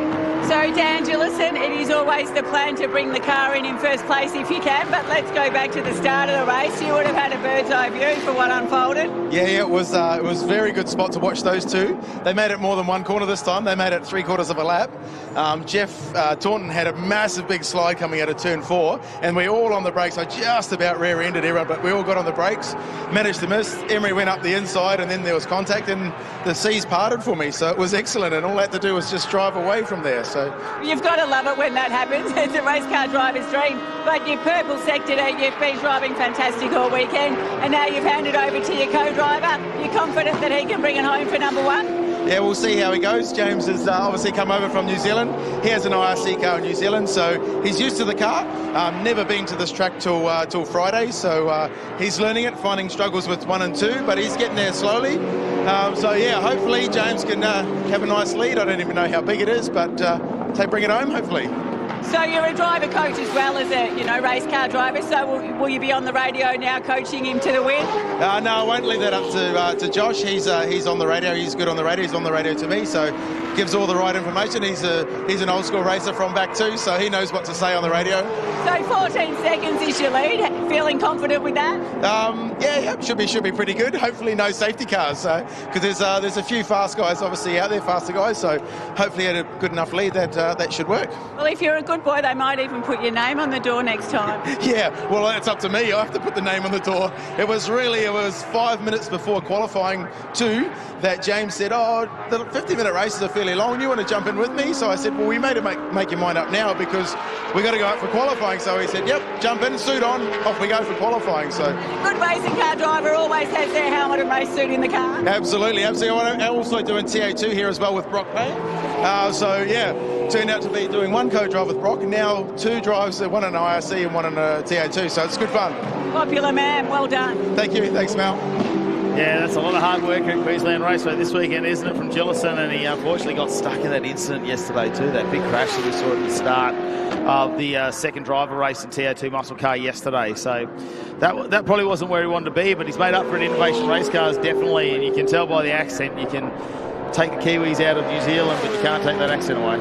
I knew it was a late entry because he wasn't on our initial entry list, but I didn't know it was 5 minutes before qualifying too. That really is leaving it late, but better late than never because it's clearly paid dividends for the Kiwi James Parker, putting Daniel Gillison alongside of him. It has worked certainly well for him, out there leading the way. When the interview started, his race lead was over 14 seconds. It's about 14 and a half seconds. That's already come down by 2 seconds. So Donaldson is catching lap upon lap. We'll see what the official margin is when they come across the line at the end of this lap. A 1 minute 12.7 for Parker. Donaldson comes around the final corner now. What can he do that time around? A 1:11.1. 1.6 seconds faster. I tell you what, this is going to be pretty close by the end of this race. At that rate, it could be a photo finish. Probably got about 6 laps remaining in this race as well. Yeah. It's going to get right down. That's going to be 9 or 10 seconds if he keeps lapping at this pace. But that's providing that Parker doesn't slow down at all. Donaldson on a charge at the moment, and I'm sure the crews are doing the maths, and they'll be saying time to push on in the Axis Earth Moving entry. Potentially a win here in the Enduro this afternoon for the Innovation Race Cars. Donaldson will need to get a move on. Hollinger being left a little bit behind by that too because he's dropping back a couple of tenths every lap around as well. So Hollinger will just need to try and keep that pace potentially with Donaldson. If he can do that, you never know. One slight mistake from the car out in front with Parker behind the wheel at the moment could really close this gap down. It's times like these you almost want those yellow lights out there, don't you? You don't want anything to happen to any of the competitors, but imagine what a safety car would do at this point in the race. Well, the 702 crew couldn't think of anything worse. Donaldson couldn't think of anything better. Depends what camp you're into, whether or not you want a safety car at this point in time. Donaldson flashing the lights, coming down pit straight. He wants the Focus to get out the way ahead of him. That's currently got Tim Leithhead behind the wheel. He's saying, just move over, please, don't slow me down. I'm in the fight for a race victory here this afternoon. We haven't seen a Mark II car take a win this year, it's been all about the innovation race cars. So this is really cool to see. The margin continues to come down. That was nicely done by Donaldson. It's nice and smooth to the inside, late on the brakes, and he takes the position, or puts down, I should say, the 67 down a further lap. So this is good stuff from Donaldson at the moment, but he has to keep smooth, keep consistent. And the thing as well is, he is dragging John Hollinger along with him. That margin has remained pretty much at the same rate, lap upon lap. So he's not pulling away for second either. So he's having Donaldson at the moment to fight just as much for second as he is a potential race victory. Again, last time through, a 1:12.1 from Parker. What will Donaldson do? Another 1:11.1. Another second take in that lap. Donaldson set the exact same time pretty much to the nearest hundredth. It was Parker that improved his time, and that's important. If Parker can keep doing a 1:12.1, that should just about be enough. A second a lap with 6.5 minutes to go. That should be safe. It's if he falls back into the late 12s where he's got to start worrying again. And for the first time in a number of laps, it's under 10 seconds now between our race leader and the person on your screen here in the Axles Earth Moving entry, Donaldson. 9.3 seconds as he's cutting that lead down every corner with 6 minutes remaining. This is potentially going to be very, very close across the finish line. John Hollinger not being able to match the pace of Donaldson, who's really changed momentum at the moment. Nurturing those tyres up until the final 10-minute mark where they found out this is within reach. Parker is in the car. Let's see what we can do. Alex Donaldson out of Queensland. The Axles Earth Moving entry. Local track here from Queensland Raceway. Got lots of experience here.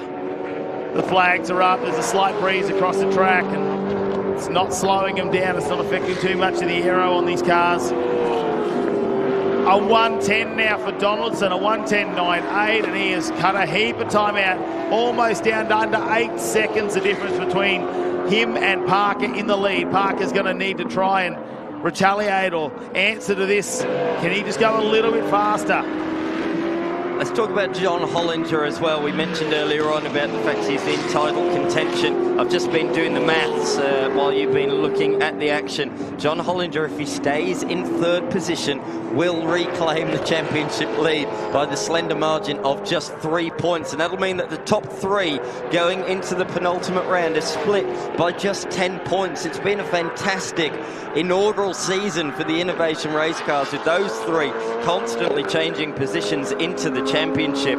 So they will head into Malala, as it is at the moment, separated by just 10 points. So looking forward to the next round. Hollinger has just been staying out of trouble in this one. He's got faster and faster as the weekend has gone on. I spoke to him just before the race. He said to me early in the weekend he was suffering a bit with understeer. However, he said, I think it's just this track. Yeah, I'm not getting the front tyre temps quite up as much as the others around. Once we're into a stint, I'm matching them, but I'm just losing time initially, either out to the pits or at the start of the race. So he's improved on that as the weekend's gone on, and he's driving it a little bit harder earlier on, and it's paying dividends for him at the moment. But at this point in time, Donaldson is streaking clear. The margin really has come down in the last couple of laps, hasn't it? But I don't think it's going to quite be enough unless there is a mistake from the 702. Importantly for Parker, the Kiwi has nobody in front of him. Look, that is a clear track. The drone footage clearly showing that. There should be no lap traffic, I don't think anyway, in the next 3.5 minutes. It's a clean, clear fight between the two of them. Yeah, talking about how well the Innovation Race Car Series has been in its inaugural year with the Hi-Tec Oil Super Series, is that as long as one of these front runners, these front two, go across the line, we're going to have 6 different winners across this category in just 4 rounds. So I know they get 4 races per round, but it hasn't been dominated by anyone. They've had rounds where drivers have dominated, but never across the entire series, and this is really going to go for a fight to the finish. So we've had Emery, we've had Taunton, Goodacre, Studdard, Hollinger, and Gillison winning earlier on today, became the 6th winner, but James Parker, as a co-driver, will become the 7th winner. So it'll be the first time that a duo, potentially, if he can hold on, will take the victory together. But that margin has really shrunk, hasn't it? In fact, Donaldson has just gone PB in Sector 1, and he took 8 tenths in just 2 corners. The first sector alone, Donaldson has taken back 8 tenths of a second. This is a real late race charge here. It's going to depend on where they cross the line, whether we go another lap or whether it's going to be called a lap early. That could very well make the difference here, depending on where the time's going to run out and where they are located on the racetrack. Now Donaldson can see, though, that rear wing of Parker. It's really got to motivate him now as they come onto the main straight. That's the last lap board out. It is. That looks like the last lap. Flashing the lights. He's really going to have to work hard. Parker shouldn't be under any pressure at this point, but Donaldson is going to flash the lights and try and see if he can do anything to force a mistake there for Parker. That's crucial, though, because he gained 1.7 seconds last lap. The margin is 3.5 or 4 seconds. So if there was an extra lap, he would have been right on him at the end. The fact that it is the final lap might just about save Parker. What a scintillating race this has been. It's gone right down to the wire between these two competitors, both of them going for their first race victories in the Innovation Race Cars. But the 702 at the moment, the IRC car, driven by Kiwi James Parker and his co-driver Daniel Gillison, are looking the goods at the moment. This man has thrown everything at it in his Mark II Mustang. He's flashing the lights, he's trying to do everything to put the race leader off. But James Parker is not going to fall for that one. He takes it nice and steady around the final corner. No error from him. A great drive, a mature one. It's victory for James Parker and Daniel Gillison. What a fantastic race that was. Donaldson coming across the line in second, just 2.5 seconds behind in the end. He'd have been praying for another couple of laps. Hollinger retakes the championship lead in position number 3, and then we wait for Brian Finn. A couple of the lap runners come across the line. Flax did get back out there, notably. Adrian Flack did get back out there, albeit finishing 7 laps down. Brian Finn will get a PB result in the final race. P4 for the former Vic V8 competitor. And then we have our Mark 1 Mustang, our Mark 1 Focus driver coming across the line to take victory in the class. There he is. That was Gibland in the 777. So here it is, your Innovation Race Cars, Series and Invited Cars, your race results for race number 4. James Parker, what an incredible finish from him. Gillison did a massive stint at the start of this race, the best lap of 1:10.593. And Alex Donaldson, well, that was the sole race for him, 15 minutes, almost got to the end and was right down to 2.5 seconds. That had blown out to almost 15 seconds earlier in the race. John Hollinger, who accumulates another bag of points there and will put him back in the lead of the championship at the end of round 4. Well, that's a good result for John Hollinger, who's had a mixed weekend here at Queensland Raceway, probably one he's not too excited about, but I'll tell you what, he didn't come in here with a big margin and he leaves with another small margin. He's got to be happy to just reconciliate the weekend in this final race and really get it back. Let's have a look at some of the highlights. It didn't take long to get this underway. Jeff Taunton just had the car out of control and Emery come across. They made contact. That hurt some of the steering, and then Emery went for a big jump there, turned that car into a stunt car. Lots of parts of the bodywork falling off of that one, and the wheel was turned in and that had to go into pit lane and was not going to return. Daniel Black had a moment there where he just turned the car around and that was just a bit of a brain fade for just a second. Gillison, well, he just powered on, didn't he, in the 702 machine?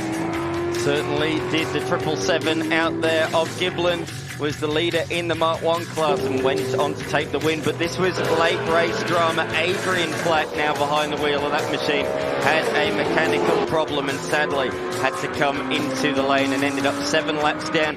But out in front, James Parker brought the car home to take his first victory in the Innovation Race Car Series, sharing the car with Daniel Gillison, and it was a fantastic drive from them. It really was. Fantastic performance. Looking forward to seeing them with our race winners from the final race of Innovation Race Cars. John Hollinger, congratulations. You find yourself in 3rd place for this race, but back in the top spot for the championship. It's a great weekend. Yeah, really good. Thanks to the boys. It was a great weekend. Awesome stuff. I know you're a man of few words, but the car, it was doing well this weekend. Anything you could really pick holes in? No, nothing at all. It was brilliant in that last one. Well done. Thanks, mate. Well, P2, Axel, hard work, as you just said, doing it by yourself, but sometimes don't you wish there was just one more lap? Yeah, I could see we're hunting him down, but Gillo, he put it on in a really good, strong position, as he always does. He's a hell of a good guy. Actually, everyone's really good. There was, I think, trying to keep it clean throughout the race was the main thing. A couple of guys spinning off and bits and pieces, but we had some pace. We had some issues. The window fell out and blew my hair about, but that was okay. But we had mechanical issues yesterday, the gremlin, but we fixed it today, so the car was like a jet. So good. Thanks to all the team, Stevie and all everyone. It was a hell of a work. And Stewie that fell over today and hurt his leg, but anyway, he's all good. Well, brilliant to see you up on the podium. Congratulations. Thank you. Cheers, everybody. Dan Gillison and James Parker bringing it home. A fantastic job. The car, not only a jet, but looking amazing as well. Dan, this thing is a monster to drive, isn't it? Yeah, they're great cars to drive, these IRC cars. Very easy to drive too for people that have been racing cars for quite a while. They're easy to jump in. 10 laps, you're kind of pretty much on the pace. So good cars to drive. Yeah, and they're fast as well, which is cool. James, bringing it home, a great result for you. Yeah, no, it was all too easy. Dan was miles in the lead and really just had to cruise home, so easy day. Fantastic stuff. Well done. Cheers, mate. Well, the New Zealanders take the victory out here at Queensland Raceway and the Innovation Race Cars Enduro. It's their final race of the weekend. Not too far away, the Australian Tin Tops race will get on our screens. Don't go anywhere. We'll be back shortly.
This is my last race now. I'm going hard. I did. What do you mean? What do you mean he's going hard now? Can't get worse.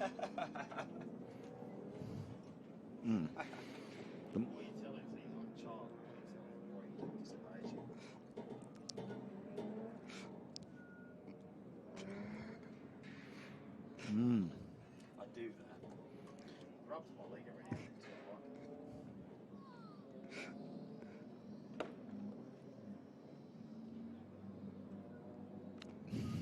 Yes, correct. Yes.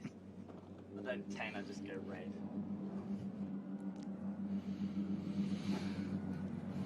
Ironically, J-Mac does the same and he's a pit lane reporter.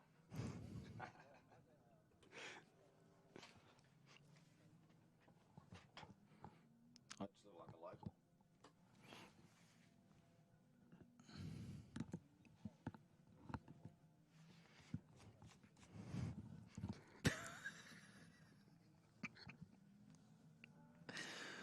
Well, I hate to say I disagree with him.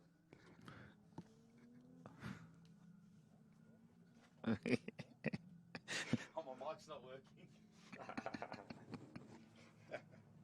I don't think you do. Yeah. Look at him suck up to you.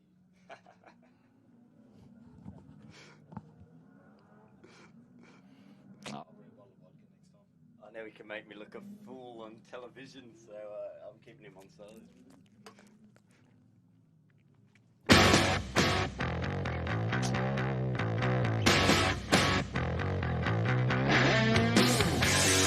Back here at Queensland Raceway for the Australian Super Tin Tops as they line up for their fourth and final race of the weekend. And this is how it's going to start. Stephen Chilby with a win out of the last race in the BMW E36 will lead away from Brent Edwards, who's been dominant this weekend. With Corey Gillette on the second row of Peter Ryder. Let's see if they can get off the start line. Daniel Natali was very quick in the Audi TT at the start of his race. Now Nathan Vindanis, well, that's a big improvement from Sydney a couple of rounds ago. Yes, certainly is. 15 cars in total on the grid for this final race. Look forward to seeing how this one goes. They are lined up. Front row in the BMW is Chilby. In the Falcon, it's Brent Edwards, who is going to win the drag race towards turn number 1. 5 lights are on. They are extinguished and we are underway. No. Peter Ryder has stalled it once again. They all managed to make their way through though, but once again Peter Ryder has fallen to the back of the field. Natoli in the Audi TT's made a good start. He is up to position number 3, but again that is race number 2 in a row for Peter Ryder. Sorry, race number 3. He did actually stall it in race number 2 yesterday, so that is 3 in a row for Peter Ryder. He just can't quite get this thing off the line at the moment. Here comes Gillett though. He's got a nice run up the inside on the Audi TT, and so as well has Brent Edwards. Nicely done, but he runs in a bit deep. Big weight in the Falcon, couldn't quite turn on a dime like the little BMW. So change of position there once more with the 226 machine taking up the front running action. So the E36 looking good at this point in time. Gillett has held on to position number 3, so got through Natoli, and then Saint up to position number 5 already. Good start from him. Yeah, well, I think for Brent Edwards, he had to try and get in front of Chilby and be a little bit defensive there, and he knows he has the car set up really early on. Chilby, as those tyres start to come up to temperature, will start to eat away and hopefully open up a gap. Well, not hopefully for us, but normally for him, that'll open up a little bit of a gap. As Tony Saints now got past Daniel Natali in the back as well, up into 4th position now. He's right chase down Corey Gillett. They got a nice little fight going on. Have a look at Peter Ryder, though, already up into 6th position, but your heart stops and you hold your breath every time we start this race this weekend, because a lot of things could go wrong when you stall a car like that on the start line. And we big shout out to all the competitors who ended up making it around him without contact to that vehicle. That could be very upsetting if someone had run into that. It could cause a lot of drama. Hopefully he'll get his head around that one before we head off to our next round of racing for the Aussie Tin Tops. He's recovered well. He's already up to position number 6, so he's already got past Vindanis, Cox, Ricketts, Maris, Bull, and Stevenson. A bit of a lock-up for him down there. That was an issue for him throughout yesterday's racing, wasn't it? Lots and lots of lock-ups for Ryder, but otherwise, apart from that, it's looking all right at the moment. Out in front, though, Chilby has pulled a margin. It's been an up and down weekend for him, led up to race 1, retired with a bit of a fuel pressure issue in late on in that one. Came from the back to finish 2nd in race 2. Won the opening race earlier on today, race number 3, and leading the way at the moment. Brent Edwards has been a mark of consistency. I spoke to him prior to the race.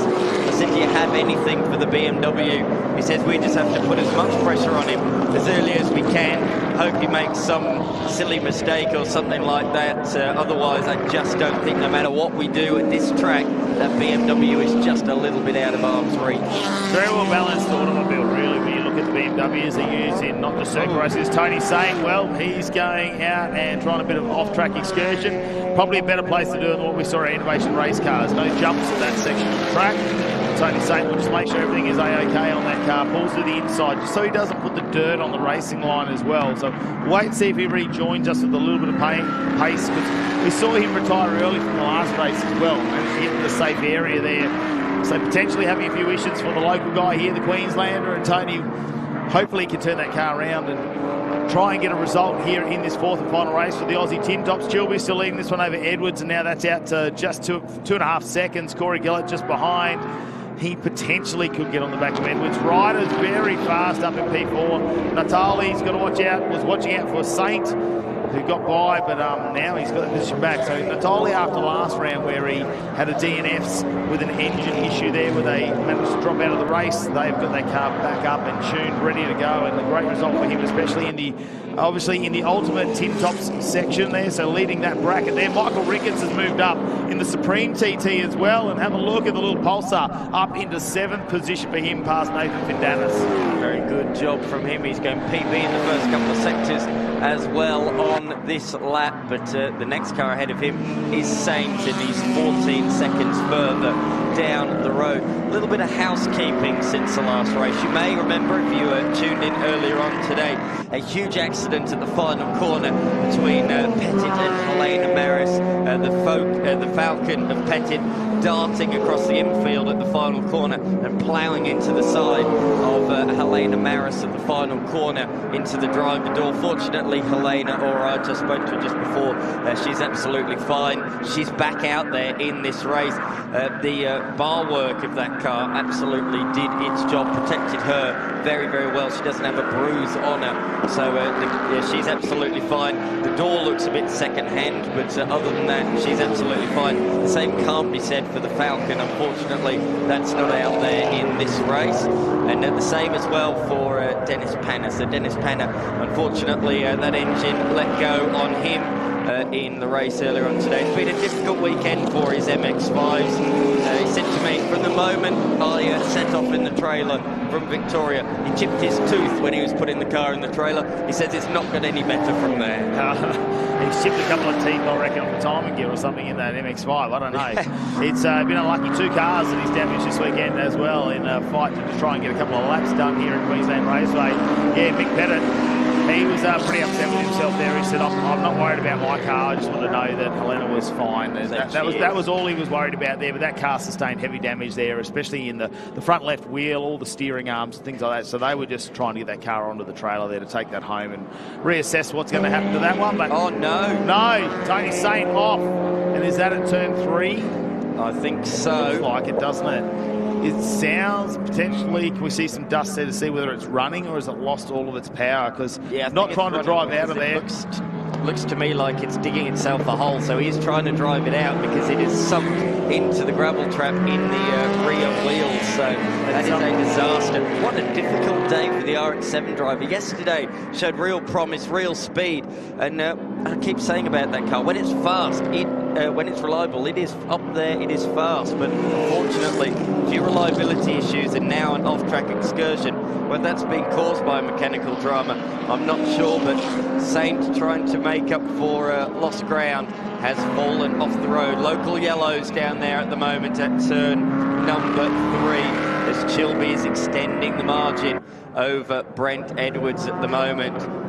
Corey Gillett is sitting in a comfortable 3rd position. Now Corey, overnight, has gone back to his old tyres. I told you yesterday, he put some new tyres on for qualifying. He did a bit of a back-to-back comparison and found that the old tyres were a lot faster. So he's gone back to the old ones, and it worked for him in that earlier race. And yeah, it's working for him again in this one because he is pushing Edwards at the moment. The margin just 1.3 seconds between those two. Closing that gap down as they come up onto temperature as well. And Chilby now starts to work through as the yellow flag has been waved, and we've got that up on our screens. That looks like we are going to have a safety car make its way out of the track. Probably not the right spot for Tony Saint. They were waiting to see whether they could fire that car up, potentially whether they could get that out of harm's way, but they're not going to make that happen. And the Llewellyn Motoring with confidence car, safety car, will now be brought out on the Queensland Raceway, which gives us a moment to have a little bit of a breath now. But if they can maintain those tyre temperatures, Corey Gillett and Brent Edwards may be able to get themselves into a nice little fight out there on the track for us as a viewing people here to watch that unfold. Chilby just seems to have the answer for everything at the moment, where he's winning by, he's getting laps, going laps almost 2 seconds faster than anybody else on track at the moment.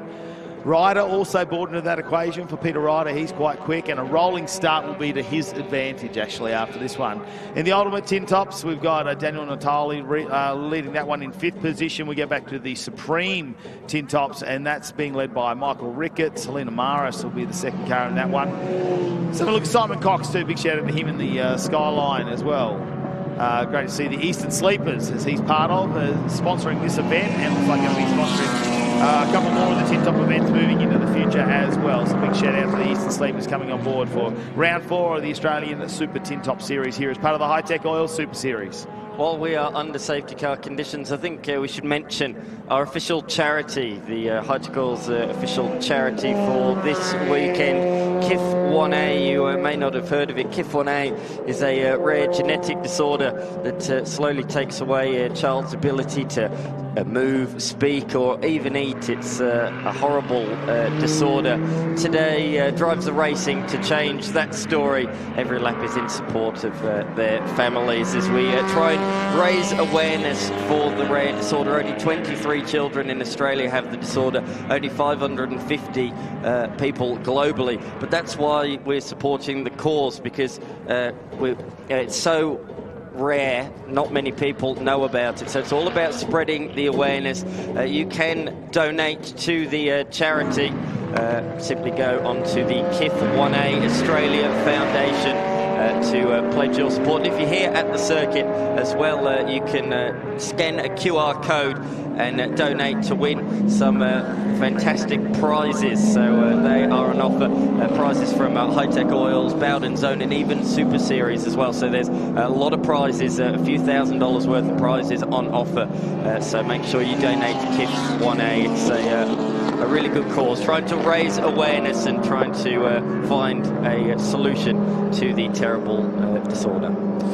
Tony Saint dragged out of the kitty litter and taking the short track back. I'm just waiting to see. Yes, looks like he has gone into pit lane. There's a couple of things just hanging out from under that car. Potentially that could have just been a bit of an exhaust wrap or some wiring that may have come loose there as he went deep into the gravel trap. It'll be interesting to see whether we're going to get a bit of a drive around for some of these drivers that are mixed up in the order of the race. As you can see on your screen at the moment, Laura Ball, who's in our Super 6 Tin Tops category, going to be out there in her own now as Mick Pettit didn't make it out for this race, so we'll get maximised points there, whether she'll start out in 2nd position on the restart. Well, 2nd position in the line, not 2nd position overall at the moment. So currently sitting down in 10th position. Also, Stevenson has made it back into the pits as well, has for the last 5 minutes. So a couple of issues there for that car. We'll try and find out what's going on. Michael Ricketts, he's got a rocket. The Supreme TT car up into 7th position and just working his way through the field. And the safety car, you potentially hope that now that we've got Tony Saint out of that kitty litter, we could see the lights go out as they head down to turn number 6. We shouldn't be too far away from getting this race number 4 of the Australian Tin Tops back underway. And yes, the yellow lights go out on our Llewellyn safety car. Race start about to be back underway. Chilby with the lead, but have a look at the next pairing. Edwards and Gillett. This is where the fight is really going to go down. Potentially Peter Ryder's going to get involved in this one as well. Natali always gets a big start on a standing still start, but the rolling start's really going to favour the big V8 powered race cars. And have a look at this, Chilby underway, already opens up, but they have to stay behind Laurel Bell for the restart. It's part of the rules, and now you see Brett Edwards with the chance. So Chilby, he's fired away. Around the outside though for our next 3 as they're going to put the pedal to the metal. Brett Edwards holding onto the turbocharged 6-cylinder Falcon, the cable source entry. Corey Gillett looking very comfortable on those used tyres that he's very accomplished on. Peter Ryder will just slot him behind. Gillett and Edwards, though, they lead away. They've opened this out to almost 2 seconds over Ryder already. Findanis in the background coming through behind Natali. Leading, though, at the moment, our Outlaw Tin Tops, no surprise there. Oh, huge lock-up from Peter Ryder, in a bit too deep there at turn number 3. It's a 6-litre Chev LS-powered Nissan Silvia, it must be said. Packs an absolute punch in a straight line. A former drift car from Japan. Yes, it did compete in Japanese drifting before being shipped over to Australia and taking part these days in Super TT. Peter Ryder, a Victorian, has raced for many years in the Victorian series, but it's been really good to see him step up in recent times, competing in a lot more national rounds as Corey Gillett gets a big kick off oversteer. He's lacking lacking a bit of straight line poke, Gillett, compared to some of his rivals this weekend. And he said to me, I'm sometimes over trying. If you see it sideways, it's me getting the red mist and maybe getting a bit too throttle happy, mashing the throttle. So I think that's exactly what was happening there. You can see Brent Edwards pulling away. He's there. He wants to try and keep up with him. He knows he's got to make the difference in the corners, and just a bit too much throttle, throwing the back end of the Sylvia out sideways. But as well, Gillett's Sylvia is also an X-Drift car. So we've got 2 X-Drift Sylvias out there running 3rd and 4th at the moment. Yeah, I don't think Corey Gillis was overseas. He might have had a little bit of a go at that. It's a pretty expensive sport when you get into it too, so I think he's opted for the circuit racing and loves his time out there, highly involved behind the scenes when it comes to the Aussie TT Championship as well. Great guy to go and talk to if you do want to get involved, and it's an opportunity for some of those cars that don't really find a place in sports sedans and other categories like that, even like things like the QTCC. If you're not quite falling into that category, the Aussie Tin Tops is a great form of racing to have a look at and see if you fit the rules and regulations to get out here and be on track in a national style events, as well as they've gone obviously to our Winton Motor Raceway, the home of the AASA, as well as we went to Sydney Motorsport Park. We're up here at Queensland Raceway, we go to Malalam, we go back to Winton. So a little bit of travel involved, but it gives you an opportunity to race in some really interesting racing circuits around the country and be part of a cool crew of guys and girls that get a chance to race as part of the Hi-Tec Qld Super Series. And have a look at the Cable Source Commodore, look pretty comfortable now. Brent Edwards is having a good weekend. This could be 4 podiums for him potentially for 4 races. Got himself a couple of race wins to start. Obviously with Chilby having some issues with the BMW, but since then got himself a runner-up in the last race, and he'll be hoping to do that once again and maximise the amount of points to extend his lead in the overall Drivers' Championship for the Australian Super TT section, especially in the outlaw class. But it would mean he would overtake, as part of the class championships, he would go past Matty Sims and Mark Tracy, who are leading coming into this. He was 3rd coming into the Queensland event, but without them being here, it's a big advantage to collect a whole heap of points. Yeah, absolutely. Well put. Gillett, 2 purple sectors on this lap. He is pushing hard. He wants 2nd position from Edwards. This man, though, has bolted into the distance. 4 minutes still to go in the race. He judged that restart to perfection. I thought that would be the way to go with the lap traffic between him and the 2nd place runner on the restart. Go early, gap as much as you can before the start-finish line, because those behind can't overtake the lap traffic. He did that really, really cleverly, and he got a 3-second margin even before effectively they went back to green. So that is why he is out. Well, he's margin out to 4.6 seconds, so he's got a further 1.6 seconds since the restart. Corey Gillett, fastest lap of the race. I said he was purple in the first couple of sectors. Fastest lap of the race, a 1:15.4. Brent Edwards set his PB on the last lap, but he was still 6/10 slower. The margin down to 1.2 seconds. And it's battle resumed between these two. We saw a fantastic battle in the race earlier on between the Super 6 class car of Lauren Ball in the Falcon and the Supreme Tin Tops class car of Helena Maris, and his battle resume out there. At the moment, though, it's Lauren Ball that has just got back through on Maris in the last couple of moments. Yeah, great to see Helen Maris after that incident in the final turn of last race, the final lap. That car back out on track so she can try and extend her lead in the Supreme TT category over Michael Ricketts, who's missed around as well, Mick. Didn't start the season off, but we have seen him for the last 2 years here at the Hi-Tec Qld Super Series. So Ricketts want to try and accumulate as many points as possible in that number 41 Nissan Pulsar as we head back to this fight for 2nd position. Gillett on a bit of a charge now, looking very comfortable in the car, and he is in both mirrors of Brent Edwards. The Falcon's a very wide car. The Sylvia sort of sneaks up on you a little bit, doesn't it? A lot lower. And he's just getting down under brakes here, but he's going to run out of laps with only 2 minutes remaining in this race. I can only potentially see a couple more laps, maybe this lap and one more too. I've just been informed the next lap will be the final lap, so this is the penultimate lap. Next one will be the final lap of the race. She'll be out front, is looking good by any catastrophe on the final lap, but it is well and truly on for 2 seasoned campaigners in the Australian Super Tin Tops as they head down towards the final corner. Brent Edwards has the advantage in a straight line, but look at how much quicker, how much more grip Corey Gillett has around the bends, around the final corner. He's got a good run, but look again, the margin extends on the pit straight.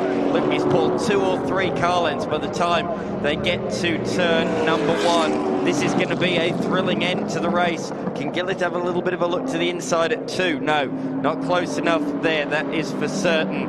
As they come around the corner, the high-loaded turn number 2, a bit of understeer there mid-corner for Gillett's cost him a little bit of momentum, crucially, down towards one of the great overtaking opportunities on this track. Brent Edwards goes sort of half defensive, and it makes Corey Gillett second-guess himself. He slotted it up the inside, but couldn't quite make it stick there. He had a good think about it, but he hasn't got the exit he'd have liked. Brent Edwards, look at that, that's a good 5 or 6 car lengths as they head into the 2 left-handers. Turn number 4. He's running out of opportunities now, Gillett. He's really only got the final corner if he wants to pinch position number 2. Out in front though, Chilby. It's going to be race victory number 2 for him this weekend. A challenging day yesterday, but it has been picture perfect on Sunday. He's going to take his 2nd race victory of the day. Well done to Chilby. 2nd place is going to go the way of Brent Edwards. Gillett threw everything at him on the final lap, but came up just 3/10 shy in the end. Peter Ryder coming across the line in 4th. He didn't quite have enough to go with those 3 late on in the race. Yes, our top 4 cross the finish line, and leading our ultimate tin top category, Daniel Natali will bring the Audi TT onto the main straight and accept the checkered flag and get the win once again in that. A bit of redemption after the last round here at Queensland Raceway. Great to have him put all that work in to get it back. And in 7th position, Michael Ricketts up in your screen in the Supreme TT class. Gets himself a dominant win in this one. Helena Maris had to do a lot of work coming off the back of the pack after that incident, unfortunately, with Mick Pettit. But it's great to see that car make it back out there for Helena, and she'll still get a bundle of points here this weekend, but Michael Ricketts will close down that gap in the championship with 2 rounds still remaining for the Australian Super TT. Simon Cox across the line there in the number 45. The Skyline as well in the Ultimate Tin Tops, but here are your official race results. Race number 4, Stephen Chilby takes the win over Brent Edwards and Corey Gillett, who went down to just 3/10 of a second across the finish line. Peter Ryder, well, what would have been if he could have got that car off the line without stalling it? Daniel Natali with the class win. Nathan Vindanis with a much better result this weekend than he did in Sydney a couple of rounds ago. Michael Ricketts takes out the Supreme TT category, Supreme TT category there. So that's great for him. Unfortunately, a couple of those names down the end did not make it out. Of course, Tony Saint retired early from that race. We saw him going to the pits and did not return. Let's have a look at some of the race highlights, all thanks to Hyundai this time. There we go, Peter Ryder again. Very, very dangerous, isn't it? And Helena Maris almost made contact with the Commodore as well. They nearly went door to door. Now, Natali was very fast off the line with that all-wheel drive Audi TT. That thing's a rocket ship. It just grips up. Now, this is a big moment from Tony. This is to start things off, and this is where it started to come to an end. Potentially he's having some brake issues or something like that with the car, but off Nikilia, that brought out the safety car, and then on the restart, we bunched them up, and we thought, hey, this is really going to get exciting. Chilby well took the advantage there, and Laura Ball behind there. That's just the way it ended up, and got away with a 3-second lead, and then these two were left to fight it out. Corey Gillett very fast late in the race, setting the fastest lap by 1/1000th of a second. That is all the difference over him and Chilby when it came to lap times in this final race. But Chilby already 4.5 seconds out in front, didn't need to do too much at this point in time. Accepted the checkered flag and got himself a 2nd race win of the weekend. Right behind Brent Edwards. Well, he didn't need to do much over Corey Gillett in the end. He just couldn't get up alongside of him and really challenge him. But 3/10 of a second, that is very close to finish off this race here for the Australian Super TT, their final race of the weekend at the Hi-Tec Qd Super Series. It's been wonderful to have them back here at Queensland Raceway. Can't wait to see how they're going to go as we head over to Mallala at the end of September. But let's get down to your winners in pit lane right now with J-Mac. Corey Gillett wrapping up the final race for the Super Tin Tops in 3rd place. A fantastic result. A handful of podiums for you here this weekend. not a complete write-off, but better. I mean, you would have liked to have done a little better. 100%, mate. I finished 4 races. I haven't done that all season, and I've said it once and I'll say it again, mate. It's the most fun you can have with your pants on. So I will just shout out to my kids at home again. This is for you. 3rd place. Thanks again. Thanks, Hi-Tec. Thanks to all my sponsors. Awesome. Well done, Corey. Thanks, mate. Have a great night. Ta. Brand Edwards, don't go away now. That's all right. P2, you had to fight hard for that one. Yeah, tough work. Out of tyres by the end of the weekend. The cars worked really hard and, really had nothing left. Cable Source Falcon has been a jet all weekend, won the round, led the championship, extended that. So all happy, great crew can't be any happier than that, I suppose. You're in a good position now, aren't you? We're more than halfway through the season and you're in front, so hopefully you can finish it off for the end of the year. Oh, 1 round to go, so I think we've got a good points gap. So we had a couple of good rounds here. We like QR. We could have every round here. That'd be all right, wouldn't it? Complaints, well done. Thank you. Thanks. Stephen Chilby wrapping things up here in the top spot in the final race. I had to ask the question off air. Is she a handful? When she doesn't want to play the game, she is. But no, I was hooked up. The last race, I only had 7 cylinders, which was a bit of a bugger, but found the problem there. It was a spark plug, so we had all 8 that race. So as it showed, it was hooked up. It was good. Plenty of grip out there, and the 8 cylinders helped. It always does. A great finish to the weekend. Not the one that you would have really liked all the way through. But, man, oh, man, there's a lot that comes together to put this thing up on pole and take the win, isn't there? Yeah, 100%. There's a fair bit. Look, I've only just got this car. I've only done, this is my 3rd round in the car, so I'm still, there's a lot of development and things to improve about it. But little gremlins like wires coming off in the first race yesterday with the DNF and just little things like that. I just need to get on top of that and make it more reliable. Well, the proof's in the pudding and you've got a good start. Thank you. Excellent. Thank you very much. Oh, the Australian Super TT Championship. Look, 1 more round to go. There, Chilby. Great to have him here joining us at Queensland. We saw him obviously start his Sydney Motorsport Park in the Australian Super TT. Missed our first round of racing. Have a look at the scenes here. It's quiet right now here at Queensland Raceway. Dan McCarthy, there is no noise out on track whatsoever. But you can feel the tension building, can't you? Because we have got the TA2 muscle cars not too far away from you. Speaking of TA2 muscle cars, we caught up a couple of former legend of supercars and Bathurst, as well as an upcoming potentially legend. Let's head over to Jared Hughes, and we caught up with, of course, Craig Lowndes. It's unbelievable to be able to team up with Craig in the TA2 Enduro is going to be absolutely unreal. We're having a great season so far in the TA2 Muscle Car Series, and to be partnered with Craig and try and extend that championship lead, but also just try and learn as much as I can off him. He's a legend of the sport, and he's someone I looked up to when I was younger and wanting to get into motorsport myself. So it's a dream come true, and I just can't wait to get it underway.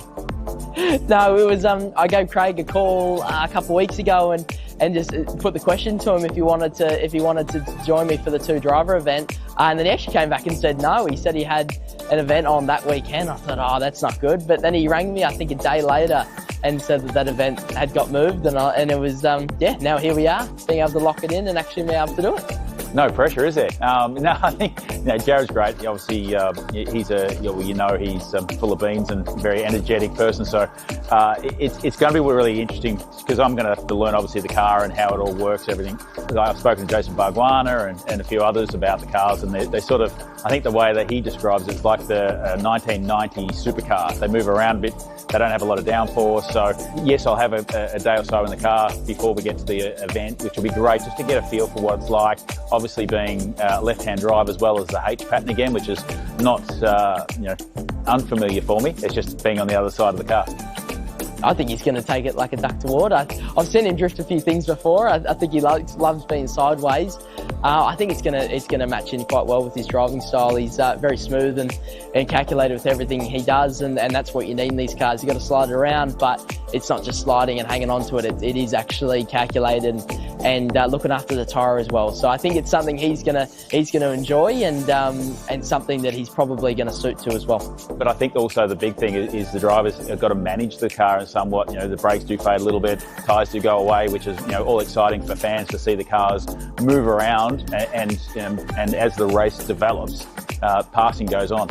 Yeah, I think, look, Jared's been part of the GM family for a number of years now, and it's great to see him. I've done a number of things with him through AC Delco as well as with the GM racing side of it, but it's just great to have an opportunity to sit with him and work with him, and hopefully, we both sort of take a lot out of this event and really just, as I said, use this platform for him to hopefully get further in his career. And I think being at Queensland Raceway, I think it's going to attract a lot of great supporters and a lot of great fans, and obviously Craig has a pretty big fan base as well, so I think there's going to be a lot of people that are wanting to come and watch the race, and along with Craig there's a lot of high profile racers that are coming to do the race, so I think it's going to be an awesome thing to watch. And we're going to lose the car. Here with Elliot Barber, one half of Apex Hunters United, pilot of the Pioneer DJ Trans Am muscle car, and co-driver to Des Collier here for TFH this weekend. It's been an up and down event, hasn't it? Yeah, it has. There's a little bit of carnage. We've been tuning away slowly throughout the weekend. We feel like we're starting to get close to where we need to be. Des doing a great job, so I'm excited to see what the 63's got for the last race this weekend. So by the looks of things, you're going to be concluding the Enduro here. Tell me, what's the plan? Where do you really hope to be in the pack? Look, I think, honestly, if we can finish top 10, that'll be a great result this weekend for both of us. So, but, we're here to try and win. So hopefully Des is comfortable with the car. We've fixed the things that we need from the car. And if we've got that right, then there's no reason why we can't be fighting for a top 5 at the end of the day. So that's plan A. We'll see what shakes out there. Ordinarily, we'd say that Trans Am and TA2 are kind of two very different beasts. TA2 tending a little bit more to the gentleman racer. It wasn't very gentlemanly out there in the number 2 driver race earlier yesterday. No, there's some big names out there, and the boys don't mind and girls don't mind throwing punches. So, no, it's been really good. It's competitive as I think everyone can see by the entry list. So it's as good as it gets here in Australia for tin top races. So I've been loving it, and just enjoying my time in the TA2. Looking forward to getting back on the Who's here in Trans Am. Fantastic stuff. Looking forward to it. Cheers. Okay, Mark Crutcher, firstly, great to see the number 4 back out there. Boy, what a weekend you've had. Yeah, we've had a shocker, haven't we? Terrible weekend for us, but hey, great weekend. It's been really well won. It's been a great show, and the quality drivers is unreal. Well, Jordan's been saying the car's been on fire. It's been literally on fire. Hopefully it's just on fire and it can pass a bunch of cars in this one. It was on fire. We had some fuel issues, and you should have seen the driver change. I was like a pensioner trying to learn to ice skate. So I don't know if we'll be able to do the driver change, but we'll give it a crack. We'll make sure we're watching. Yeah, thanks very much. Cheers. Yeah, Mark Crutcher here. We're looking forward to get into the number 4 when it comes to the Enduro round. That's been a tough weekend for them. Brand new car coming to this weekend. It's had a lot of parts thrown at it at the moment. We get our TA2 muscle cars to start getting out and get ready for this final endurance race. 45 minutes to decide who's going to be our TA2 muscle car Enduro champion for 2025. Don't go anywhere. We'll be back after this short break.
teenage star alive, and she's done it well. But Buckley leads from Hughes, Gomersall, Thomas, and it's going to be another chapter in the history books in TA2, and she converts that. Alice Buckley is a race winner in TA2 muscle car. So here we go, one more time with Feeling. Here comes Hughes on the outside of Alice Buckley. She's moving the Chevy racing car to the right-hand side. Two teenagers. Thomas, just a bump. The door's open enough. She gives him racing room, and that's well done. And that will be enough. It's going to be Alice Buckley that wins back-to-back races in an absolute squeaker here. Alice Buckley, 2 from 2 with pole position earlier today. Some new stars really starting to make their presence in Australian motorsport. The success of the rookie event, the debut, Alice Buckley, a fantastic job there. You said it yourself earlier today, the streak had to end, but looking to rebuild it, looking to go further this time around. Yeah, 100%. Coming into the last race, I think we have like a 40-point gap to second place, and realistically you get 60 points in the race, so we're not too fast. Tim and I still have a job to do, and obviously winning's the goal, but winning the round is the most important thing to us. We've obviously had a lot of success this round, so yeah, couldn't be happier. Tim's helped me so much, and yeah, can't give him enough credit. He's drove amazing all weekend. Fantastic. We're looking forward to your efforts. Best of luck. Thank you very much. So Todd Hazelwood starting in the top 10 here, but let's talk about that move around the outside on Brodie Kostecki. Yeah, it was a good one, wasn't it?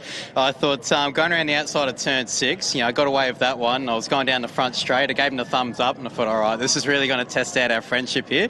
How nice is he going to be to me going through turn 1? But no, it was a really cool race. That's the best thing with this category and these cars. You can race door to door, wheel to wheel, and have a lot of fun. So yeah, enjoyed the battle. Hopefully that doesn't upset your teammate for the future Enduro, but let's talk about this one. What's going to happen in this race? Josh is obviously starting. You've got 2 green tyres. Yeah, correct. Yeah, Josh should be starting the TFH Mustang here behind me. So, yeah, we certainly feel like we're in with a good shot. It's just obviously, as we saw yesterday, when havoc unfolds, it unfolds very quickly. So we just got to get through this start nice and cleanly.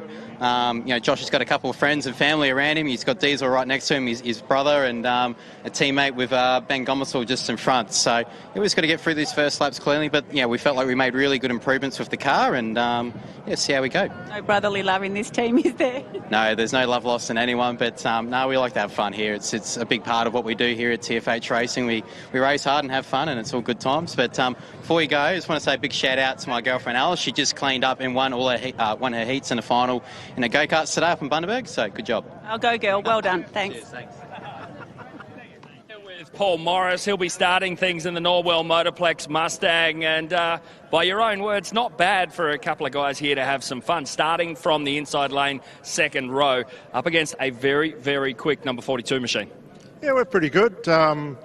Just been doing our thing. Brodie's been really good at helping tune the car into the good year. Yeah, his technical feedback and his confidence just to change the car's been really good. Roland in the pits has been unbelievable, holding us all accountable. So pretty easy to see why he won so many car races. He's doing a great job there. I have to say, I got the chance to have a chat with him. I came away from that one. That was a little bit of a starstruck moment there. But it was so cool to be able to see all three of you just putting this thing into some fantastic positions, some great results. You're going to be second row back. There's some fast guys, namely that guy in the Chevrolet racing machine right behind you, Jared Hughes. You asked him about his tyres. How are yours? We got 4 brand new tyres, mate. We've been playing ourselves into this all day, so for the whole weekend. So yeah, four tyres, just nicely rated in. Geez, they felt good when I rolled around then, because the last race I was on some pretty old ones, so felt really nice to be on these tyres. I reckon we're in with a pretty good shot. Best of luck. Thanks, mate.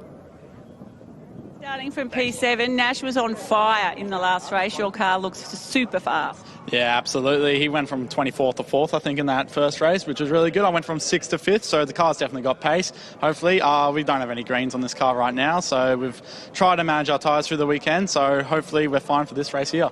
Well, hopefully that pace continues and we can watch you carve up a few. You've got your brother next to you again. Oh, absolutely. This is going to be a bit of fun. Brother next to me, bit of brotherly love. Hopefully we can keep it clean together and get through the first corner. Thank you.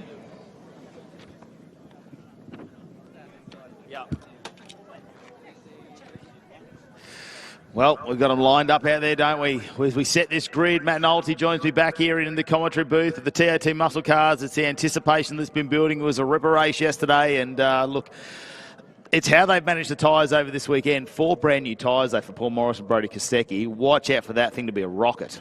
Yeah, it's a pretty damning statement, isn't it, from the 67 team? But it's interesting to hear what tyres are going around there and what a calmer day it has been compared to 24 hours ago. There was race tape, there was zippy cables getting around, and today a lot calmer in the farm down as we look at this grid. All 26 cars are going to be back for this 45-minute race that will start very, very soon. Hey, talk about legends. J-Mac has got one of them down there on the starting grid right now.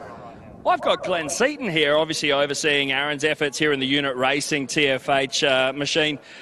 These are an incredible machine that came about after you'd sort of had the chance to really cut your teeth. Tell me, from the outside looking in, what do you think of them? I think it's a fantastic category. Naturally, Aaron was involved in it in the early days from 2018, 2019. And it's been a really good grounding for him. They're perfect for the young guys to come through to get the example of the things moving around, very much like a supercar. So, no, it's a fantastic category. It's very well run. And you just got to look at the fields. Like, you've got some superstars here today, and it puts on a great show. So, yeah, it's good to be a part of it. And the pairing, of course, of Aaron and Ben Gomersall, 2 incredibly talented racers. Aaron obviously cutting his teeth in this to great results. Gomersall, he's, I believe, second in the championship right now. His championship could be on the line here. It's not something that you lightly sort of offer to someone to come in and basically pilot your car in something that's got championship-changing possibilities. Yeah, there's no doubt about that, and he's done a fantastic job for his first year in TA2, and he's also run a Super 2 this year. So Ben's new at the game, and he's done a brilliant job, not being come through karts and things like that, which most of these guys have done. So for what he's learnt so quick, he's done a fantastic job. So, yeah, to be running second in the championship is pretty good for the first year. And, yeah, today's pretty important that we try and get some results. And naturally, these sort of races, it's all in the first couple of corners. If you can get through the carnage, from then on, it's usually pretty good racing. So we'll see what happens. It's going to be interesting. The Enduro coming up very shortly, but still so much to catch down here on the grid. And when he's not putting out fires, the man Aaron Jackson is out here racing in the number 81. You're starting this race. What's the plan?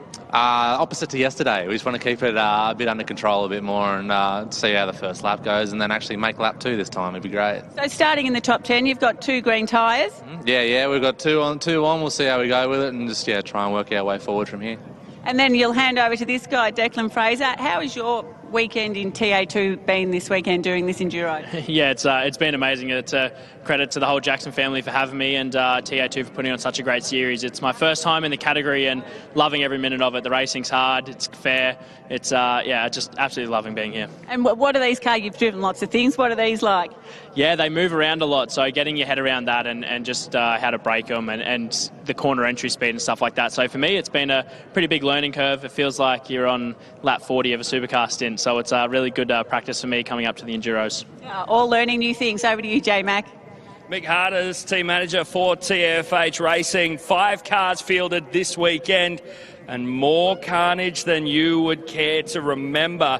Tell me, when are they going to hire another one of you guys to try and keep up with keeping these things on the road? Yeah, well, that's up to Brett and the boys and the family.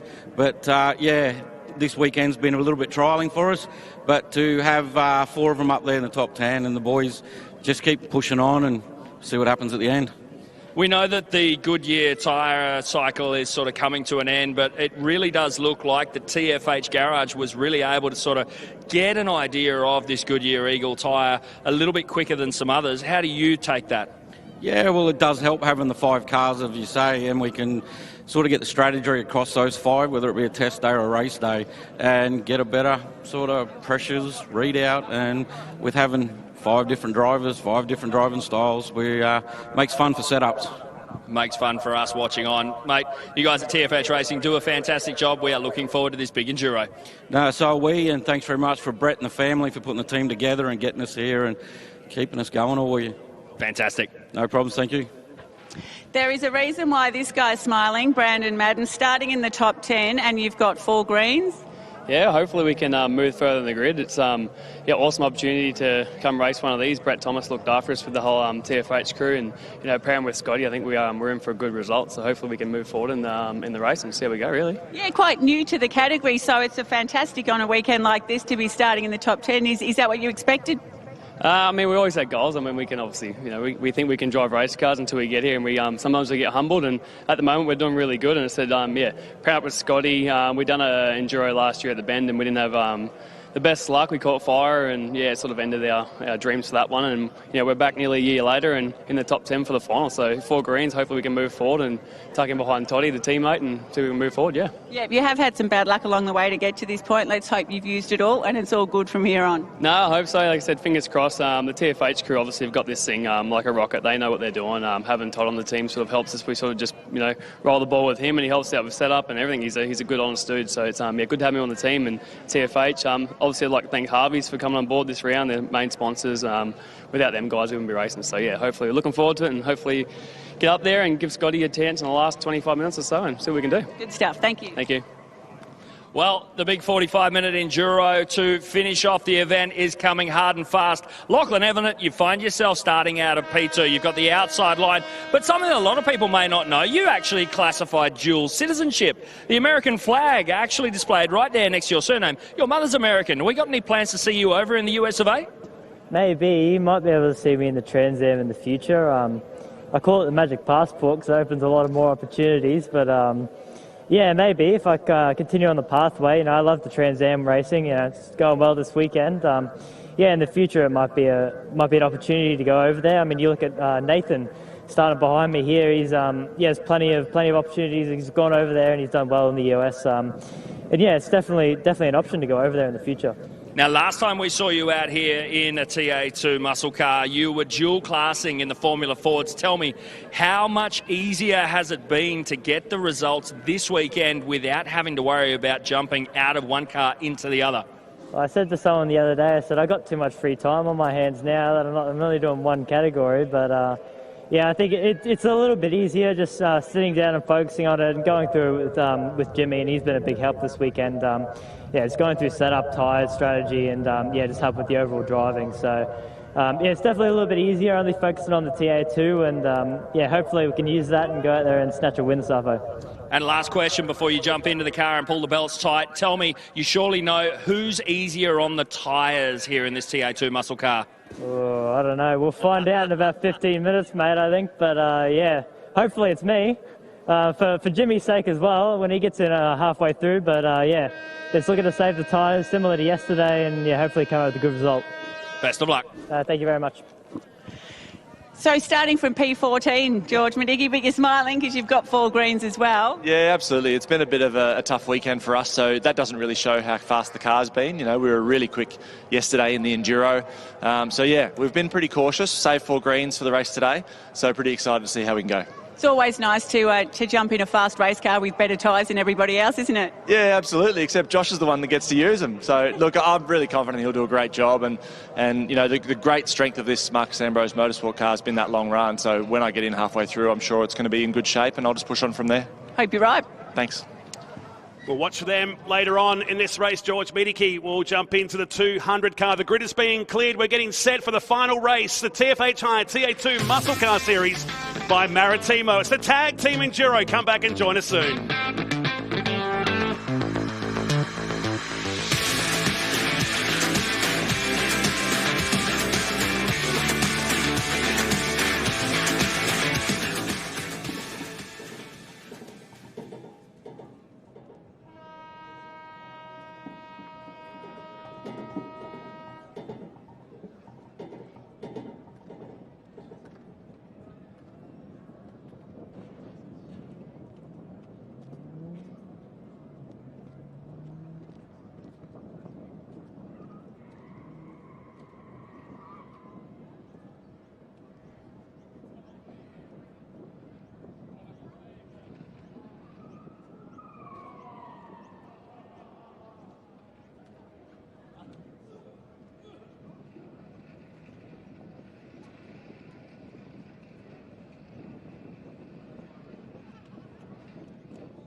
least one person listens to correction. Yeah.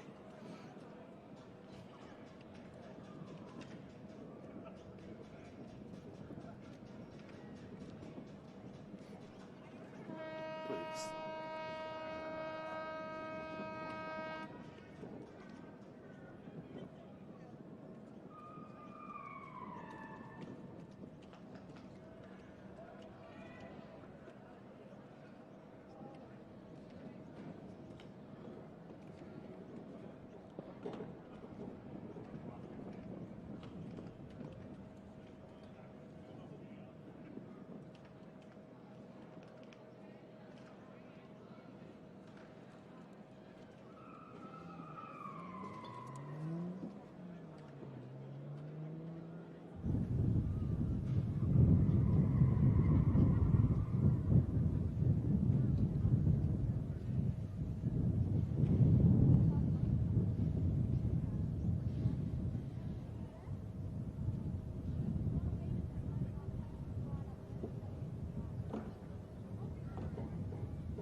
Six cars ready.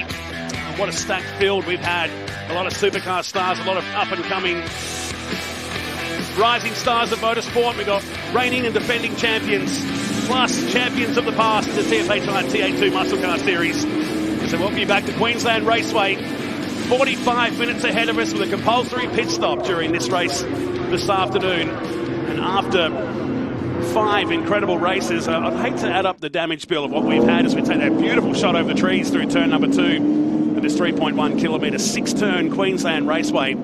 That spare parts truck is probably going to leave here tonight a little lighter for the trip home. The HCC truck has been doing a roaring trade, and teams will be looking for a night off after working most through the night here. So we look at your grid for the final. Buckley and Slade off at 1. Everett and Golding will start from 2. Morris and Kostecki will start from 3. Davies and Hearn from 4. Hughes and Lowndes starting to fire with Gomersall and Seaton.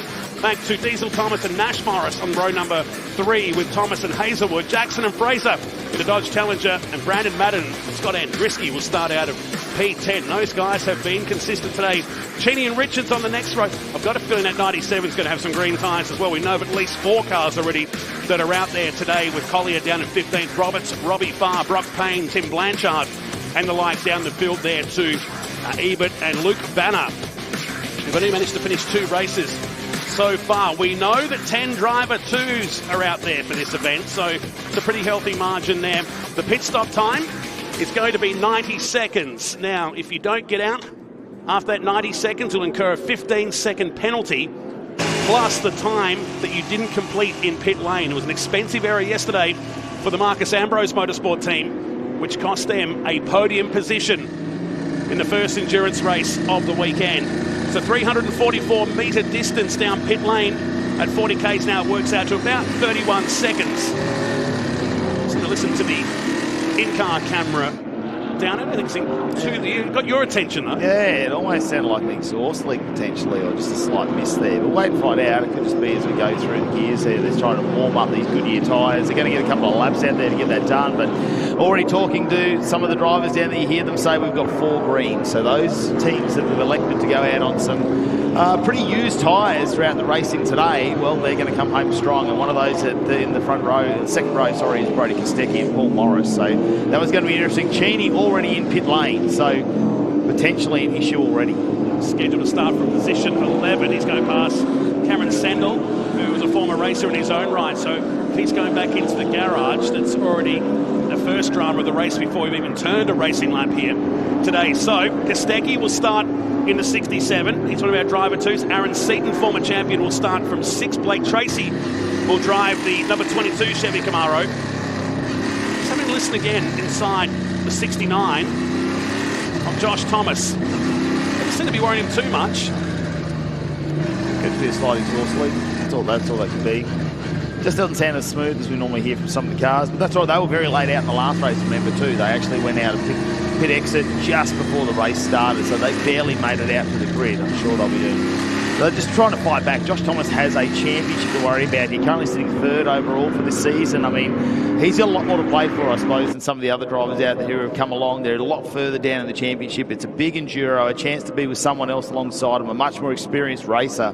So they just need to get that car home. We believe it's a lower control arm on the 51 just coming through from pit lanes. They're going to try and get this repaired and get him out for a result, but he's going to go several laps down. So even before the start, the 51 is back in the garage. But the beauty is 45 minutes of racing is ahead of us. Who's going to take out the 3rd edition of the Tag Team Enduro? You get the feeling it's on the first 2 rows. That old cliche, the cream always rises to the top, and it's done that here. As they get into the rows of 2, waiting for the pole sitter to jump on that loud skinny pedal. And here we go for the final 45 minutes in the TA2 Muscle Car Series here at Queensland Raceway into turn number 1. So Buckley covers off Lachlan Evanet. Paul Morris, Brady Kostecki in the 67, tucks in the 3rd position. Brent Carr with the 66 of Josh Haynes sideways for the Prossermobile in the middle of turn 1 and 2 as we head to the back straight for the first time. Yeah, there's Cameron Laws behind the wheel of that. And you just want to see these cars make a little bit of room as we get through the first couple of corners. So it's not too bad, but they're too wide down to 3. This is a big braking zone down here. And a big lockup from Kostecki. Contact made in the Evanet car. Davies pushed wide. And now we see, oh no, is that the Richards car as well? Out on the dirt once again. Oh, hopefully he doesn't rejoin in front of any cars. And definitely their bogey corner this weekend. Kostecki trying to force the issue on Evanet here. He'll stay side by side through the 2 left-handers on Queensland Raceway and stays there. Puts a donut ring in the side of the number 8, and that allows Jared Hughes to go past at the same time. 2 big dust clouds already on the first lap as Alice Buckley will take us through to complete the first one. And Kostecki is charging on those new green tyres. Well, we're just hearing it's actually Morris in the car there, so the wrong information come up on our screen. But Paul Morris, he said he was going to fire, and he didn't he? Have a listen to the cars as they go by.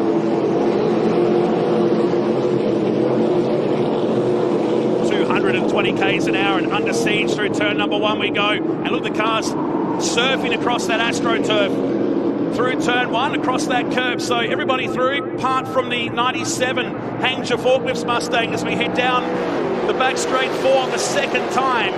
Hughes on the move here as Alice Buckley just eases away by 7/10 of a second. Another lockup coming in to turn number 3. And those green tyres, they're not so green now.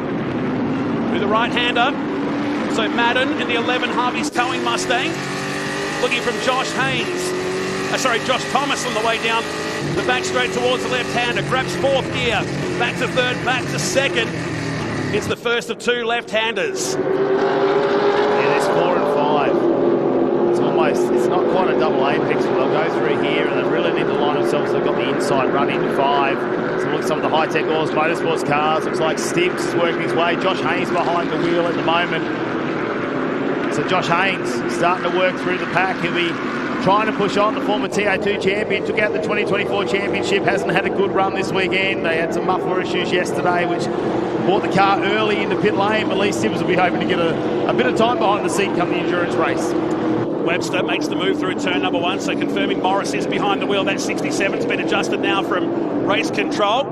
So using the goodness out of those Goodyear tyres, all 4 brand new on that car as he goes after Evanet. Hughes starting to chase teammate Alice Buckley.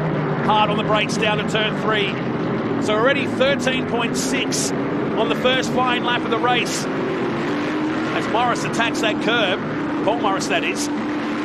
on their way down towards turn number 4. So let's have a look at the replay of the start here on the way to turn number 1. And mowing down on the inside of the track is evident. Fancy look on the outside, but Alice Buckley shut that down pretty quickly. This is from Josh Haynes in the Hi-Tec Oil Chevy Camaro. How busy was that shot? Aaron Prosser lucky not to go. So Cameron Law's behind the wheel of the 91. Just lucky not to go around there in the middle of turn 1 and 2. Back to live shots. Here's Madden on the charge again on the inside of Davies. And behind is Josh Haynes as this race starts to intensify in the mid-pack. And tries to cover him off here under Nick Johnson straight towards turn number 1. Very early days in this second endurance race. Let's go to Mel Price. Heartbreaking start or non-start as it might be for the Chini car. Apparently a camber bolt is the culprit, but they are working frantically on the car and hopeful of getting back out there. Thanks, Mel, down in pit lane. Look at this battle pack in the rows of 2. Madden heading down the back straight. Remember, those guys have got 4 green tyres as well. Scott Andriski will drive this car later in the race today. Tom Davies comes up. Look at the door left open for the Hi-Tec Oils car, and watch Josh Webster in the 200 Autofix Ford Mustang. They want a really good day out after that 25-second penalty yesterday. And watch him under brakes down here at the left-hander. Just needs to tuck in. When you open that door up, you tend to be shuffled back. As out in front now, Jared Hughes has taken the lead of Alice Buckley. So Hughes to the lead in the 118 Chevy Camaro. Buckley back to second, and we complete the 3rd lap of this 45-minute endurance race. Potential, I saw a lot of tyre smoke in the background. Paul Morris may have pinched a brake once again. I know Richard Baguana car back into the pits. It's been a tumultuous weekend for them, hasn't it? And they've already been off track in turn number 3 on the opening lap. So hopefully that's something they can get prepared and get out and get some laps under their belt as Alice Buckley settles into a rhythm now in second place behind Jared Hughes, who's been very, very quick, already into the 112s when it comes to lap times. He is moving out there, and have a look at Webster in the background now, in the back of Hayden Jackson there. Just having a look at that front right guard though for Josh Haynes. Looks like that is already taken off the number 66 car. They'll have some good tyres too, the 118.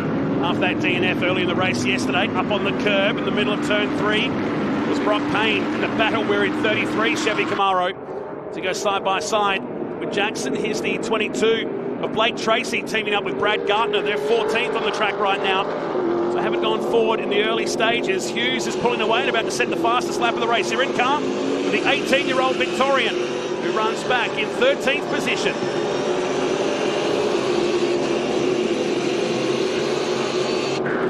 Off the track, the race leader has had a moment down here at turn 6. So Hughes has gone off the road and is fallen back behind the 35 of Aaron Seaton, 5th position. So what has happened to Hughes at the last turn?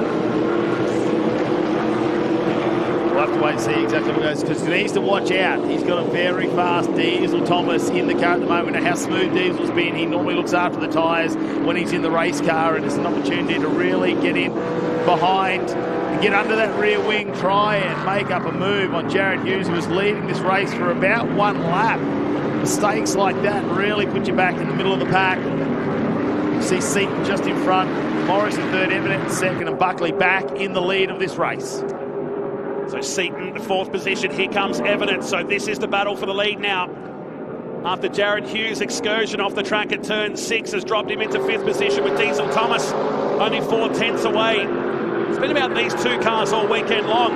Camaro versus Mustang. And a long way to play out as they come down to turn 6 to complete another lap. And the track is absolutely alive with fast laps out there. A 12.9 for Jared Hughes, the fastest lap of the race. And a 13.3 for our leaders at the front as they come through to complete lap number 6. Let's go back to pit lane. A nightmare weekend for Richards and Barguana here in TA2 muscle car. Power steering issues bringing the Hangsha forklift machine back into the pits, but it looks like the investigation is ongoing. Car up on jacks. They're doing everything they can to try and keep the car cool while it's here in the pits, but looking to try and get back out onto the race surface. What a forgetful weekend. Thanks, Jared McLean down in pit lane for that 97 team. Back in the pits. And remember, while there's points on offer for the tag team Enduro, there's a series still up for grabs. It was 252 points between Hughes and Gomersall coming into this race. And Aaron Seaton steering the unit racing car right now. Here they are. Coincidentally, side by side, there's two cars in that shot. Aaron Seaton, the 2019 series winner. And Hughes will be ruining that mistake. His teammate, though, Craig Lowndes, is in the pits. Had an emotional roller coaster. 1 minute you're winning, the next minute you're fifth. Now you're back up to fourth. Yeah, look, I think he just made a mistake down into turn 6, but the car looks much better, which is a great news for us. He's recovered really nicely, but yeah, just a bit of a shame. Obviously, when you're leading, you're trying to push hard, and he was, but look, still a long race to go. I know he'll be really disappointed with himself, but the car does look super fast. Yeah, it does. We've been working on it all weekend, and really I think today was obviously showing now we're sort of in the window where we want it to be. The sun's dropping, it's getting a bit cooler, so hopefully the tyres lasted a bit longer. You're right up there, have a good one. We will, cheers. We'll jump into the car later on today, that double 1.8 machine.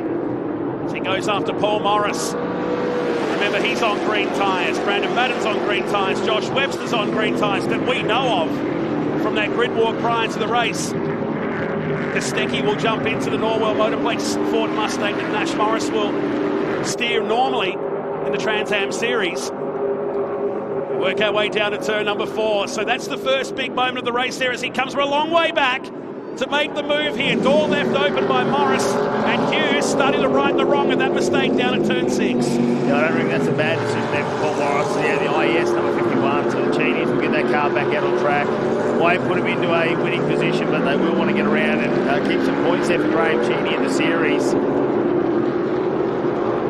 Here's our race leader though. Alice Buckley got Eminent right in the window there, 6/10 behind. Just staying there now. We're going to change this over. You're going to have Tim Slade and Golding in the seat there with 6/10 between them.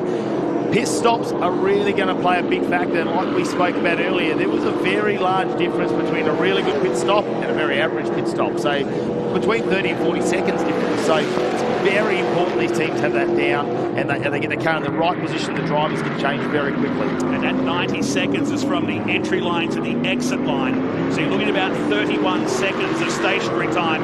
But it's also where you're parked in the pits as well. If you're down the front, you're going to be really, really smart on when you let that car go. But for other teams, they're a good 150 to 200 metres at the other end. Yeah, it's an opportunity where you can just get off the accelerator a little in pit lane if you're going a little bit too fast, can't you? If you've got the stopwatch on. I did see a couple of the drivers have actually put a timer on their dash where they can lean forward and press it as they come into pit lane. So there's a couple of different methods they're using. You see the TFH crew up on the fence at the moment as it looks like most of their teams still getting around in that.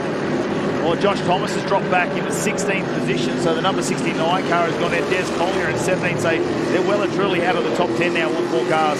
Thomas has started 8th position. He's got Hayden Jackson just ahead. He's got Declan Fraser suiting up down in pit lane. He's going to make the move here at turn number 6. So head towards that pit stop time very, very soon.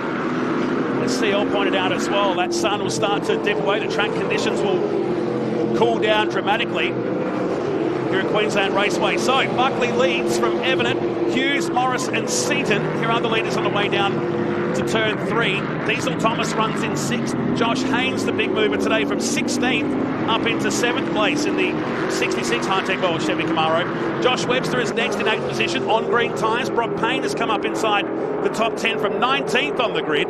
Jordan Cox is next. Now Jordan Cox came from 25th on the grid. And that 4 has got some pace. It just needs to be consistent. Now let's see if he can stay there, Jordan Cox, in that number 4. We've seen a couple of issues. Well, a lot of tyre smoke. Is that coming out of one of the Hi-Tec Oils motorsports cars? That looks like that's going to be Blake Tracy. Oh, Robbie Farr a bit further down with the number 7. 18th position. Here's Des Collier on the move. On the Luke Vanner car is shared with Glenn Ebert, both debuted in TA2 muscle cars. The Alien Tech sponsored 82. Drops back into 18th position. This is Tracy. On the outside is Brandon Madden. And Tracy trying to cover off that fast-moving green tyre shot. Harvey's towing entry. You can see there on the onboard shots, can't you? They've got that timer in the front as well for that pit stop strategy. Something they put in this weekend to try and overcome some of the other drivers who went, well, one car that went under, but a lot that have gone way over.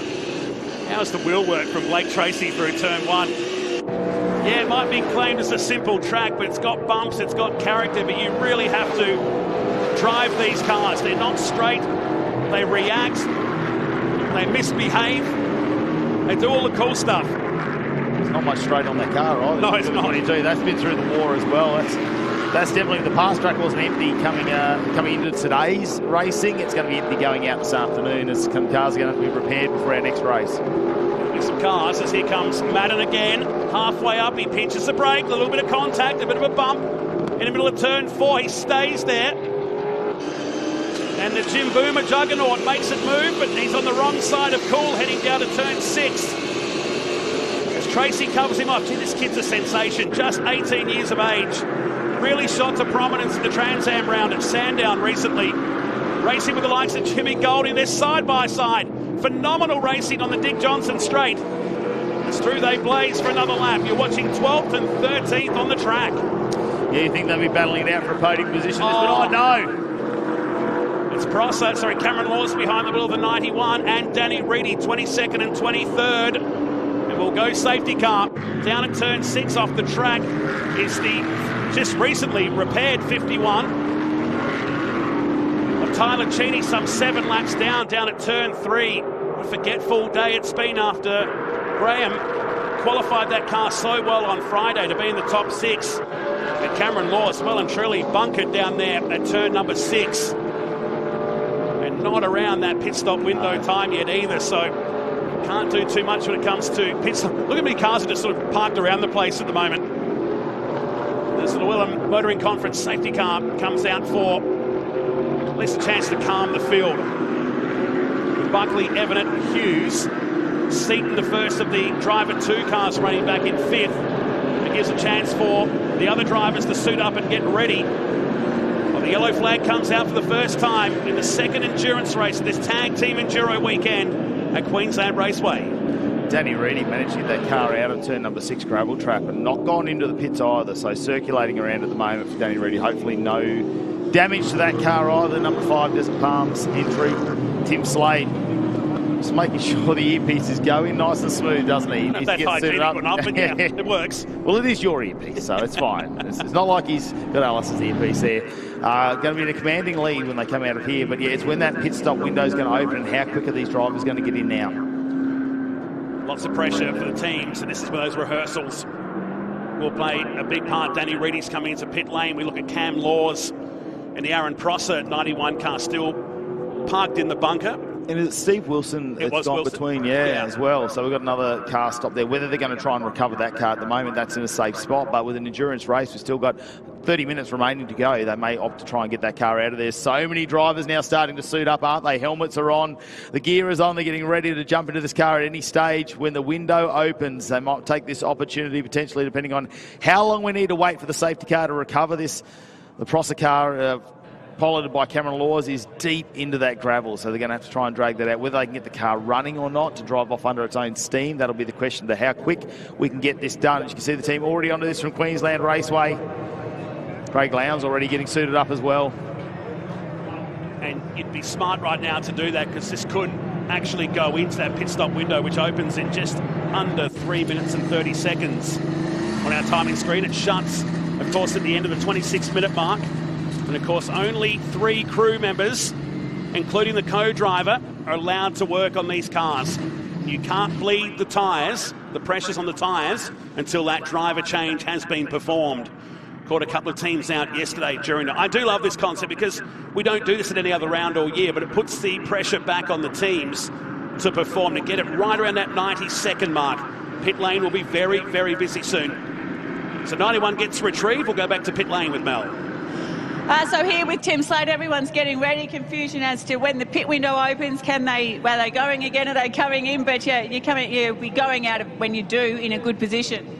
Yeah, I was a little bit worried. I just went to the truck and came back, and they're getting the pit board out. I thought we had a problem, but yeah, obviously there's a car off or stopped somewhere. So yeah, I'm not sure when it's going to get restarted, but yeah, if it's still the safety cars going round, then I think you'll see everyone pit. If not, we might extend it, a little bit longer if the safety car comes in. It's been an action-packed start to the race already. How's the pace of the car? Yeah, pretty good. I don't think we were terribly strong at the start, but yeah, it looks as though the car was coming on quite well, which is obviously what you want in a longer distance race. So yeah, car looks good. Okay, well, we'll look forward to watching you in Austin. Hopefully you guys can bring it home P1. Yeah, thank you. Tim Slade waits patiently while we wait patiently for the fantastic Queensland Raceway response recovery team to retrieve the 91. I think they're going to try and tow him away from the rear of the Aaron Prosser contracting Corbett's group number 91 car that's parked down here. 24th position at that point, where the drivers keep the heat alive in these Goodyear tyres, but also the teams watching that countdown clock as we approach 26 minutes remaining, 14 laps into the journey as we ride in car with Blake Tracy. Back to the pit lane, here's J-Mac. Problems for the Wilson Auto machine. They've been struggling with gearbox and transmission problems most of the weekend. It's looking like it's further towards the rear of the car, potentially the diff this time, saying that he was happy that they had that spin that neutralised the track to be able to get the machine back into the pits where they can continue to have a look at it, see if it is able to be resurrected for the rest of this 45-minute Enduro. Not the last team to be struggling here this weekend, are they? Back in the pits. At least they got the car back. That could have been game over for them, parked in between turn 3 and turn 6. Yeah, we've also seen a lot of diffs being changed out this weekend. So they are pushing hard. You know, that's really when you come to the deceleration, how much, I suppose, power that puts back through the drivetrain. Especially, we've done the upgraded gearboxes this year. A lot of them have gone to the Hollinger gearbox, and everything else now is starting to get worn a little bit and take a little bit more of that brunt. So we head back down to our pit lane. Brad Gartner, the Hi-Tec Oils car's about to come into the pits. What's your aim for your stint? Just a quick pit stop, really, especially where we're all bunched up like this. I think if we can get a good stop like we did yesterday, I think we'll jump a few cars. Other than that, just finish the job off. Yeah, there's been a lot of variation in the pit stop times, haven't there? And you guys nailed it. Yeah, we nailed it. So we've done a good job practicing, but everything can change now. Here's the window open, so I better head off. Thank you. That is the sirens in the background, the horns. There was a hard contest to see who would get that job this weekend. There's about 5 people queuing up just to raise the horn. I don't know why it was such a popular job, but they get the horn released now to get the drivers in the pit lane, so that window is open. They'll be able to do it from the next lap by here, and then the pressure will be on the teams to get these drivers in and out, and that'll reset the field for what will be the second half of this tag team Enduro. Buckley from Evanet and Hughes, who led the race early, Morris and Seaton still reigning 4th and 5th. This is how it's all gone down so far, with 14 laps in the books. Alice Buckley led us away. That was Thomas Davies going wide, and the poor Hangcha Forklifts Mustang will be looking for a holiday after the weekend it's had, as it took to the beach for the second time down at turn number 3. Yeah, there's plenty of side-by-side racing with Jared Hughes. He led the race for about 1 lap, and a mistake that we didn't catch on camera. He went wide and went back 3 positions. Then there was this moment which has brought out the safety car. Danny Reedy managed to get the Danny Orr earth-moving car out of there. Unfortunately for Cameron Laws and the 91 machine, that has had to get towed backwards. So when they tried to get that out of the front splitter under the concrete, so had to try and get that just out of harm's way at the moment so we can get this race underway. In the meantime, plenty of action still further back in the pack, and that looks like that was the IES machine. Now, they already had a knuckle go on the steering, so to be off again, potentially that has come back, and they've had some more damage there.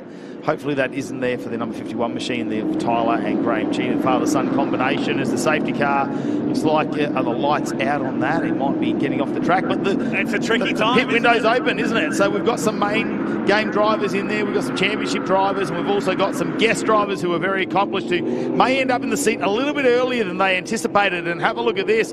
A whole field of them coming. Alice Buckley choosing to stay out there, and that might not be a bad decision because there's going to be a lot of free air out there at the moment. Have a look at the brake lock up in the background as that Cox running into someone in the number 4 machine, and with that everyone's moving out of the way. Is that one of the Hi-Tec Oils Motorsports cars as well, deciding not to come in very late?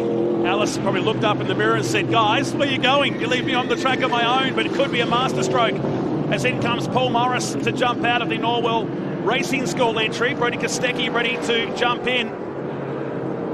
And while pit lane gets busier and busier, the rest of the field, all 9 cars that remained out on this lap, make their way down to turn 3. So Buckley, Brock Payne up to 2nd. Blake Tracy is next.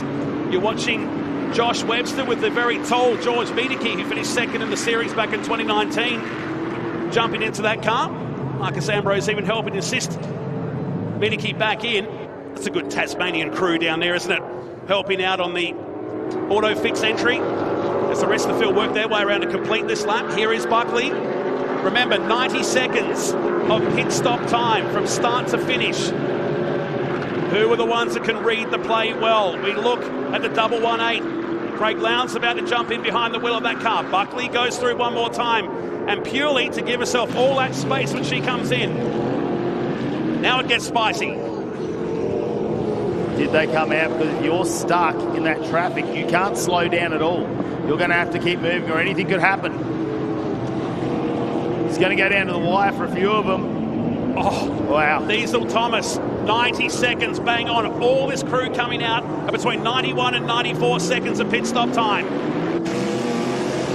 In car with the 66 that rejoins the track between Lee Stibbs behind the wheel now. And Josh Haynes is still out there on Luke Banner.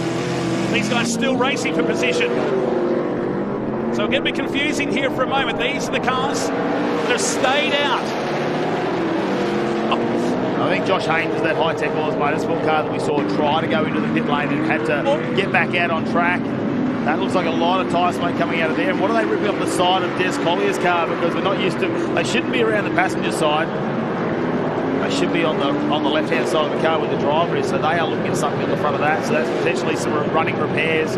Craig Lowndes back in the 118 car. As you can see out on track. That's ended up at the moment in 12th position.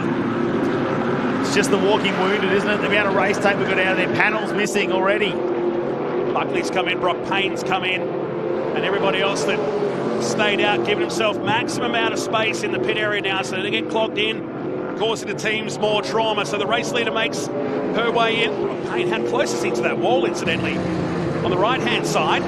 Back in car now with the 69. They should have Hazelwood behind the wheel. So more than half the field dived into the pits as the safety car was coming in. There was some congestion at the top of pit entry, which is going to cause some teams a loss of time. But man, that one for Hearn, they also went 90 seconds as well. He and Tom Davies 90 seconds. Crutcher and Cox went nearly 100 seconds on their stop. I'd like to have a look at Cox's entry because I believe there might be a bit of damage on the front of that one. And yeah, TFH hire cars come in and it doesn't look like it's going anywhere. I'm just trying to grab a number off that. You'd think that's got to be Diesel Thomas and Nash Morris with the blue bonnet there as well. That'll be heartbreaking for him after a rough weekend. It hasn't worked out well here for a moment because Kostecki is side by side with Lowndes, who leapfrogged both these cars in that pit stop, but now is sandwiched in between the Mustang and a unit racing car behind, with Ben Gomersall back behind the wheel. So Kostecki's come flying past both of them. Lowndes and Gomersall, well, they've been exchanging positions for the last lap. Slade now exiting out. Where's he going to come out? Have a look at this. This is going to be really, really close. Beautifully done. And purely on the fact that they had more time and more space down there, they had an extra couple of laps, and they come back out in front of James Golding. While three cars are still in the pits with Tracy Madden and Josh Haynes. They're both the Hi-Tec cars in the lane. Brandon Madden handing it over to Scott Andriski. What a sequence of events that been during this one. Let's go back to pit lane. Oh, what a start to that race. Yeah, it was hectic. Obviously, it's what I couldn't do this morning, so pretty good to be able to hand Tim over the car in first. I think we've got a pretty good car underneath us, so let's see what Tim can do. And what did you think when Jared went off the track? Yeah, you know, it happens. I did it in front of him the race before, so feel bad for him. We had a good race then. We got a little bit of argy-bargy. I got left out for drive, which was good. You know, it's hard racing, and yeah, he drove amazing in that first stint. So sad to see him go off, but that safety car restart helped him. So obviously, being Chevy Performance teammate, yeah, it was good to see the safety car come out and help him. Obviously, it didn't help us, but good to help one of us. I'll let you go and watch your teammate. Awesome. Thank you so much. Great drive, great weekend for Alice Buckley. She takes in some water while co-driver Tim Slade is back out on the track now with the field now cycled through pit lane. It was 1.4 seconds on the previous lap. And so many drivers in this one, Matty Cav, have really nailed the pit stop time today.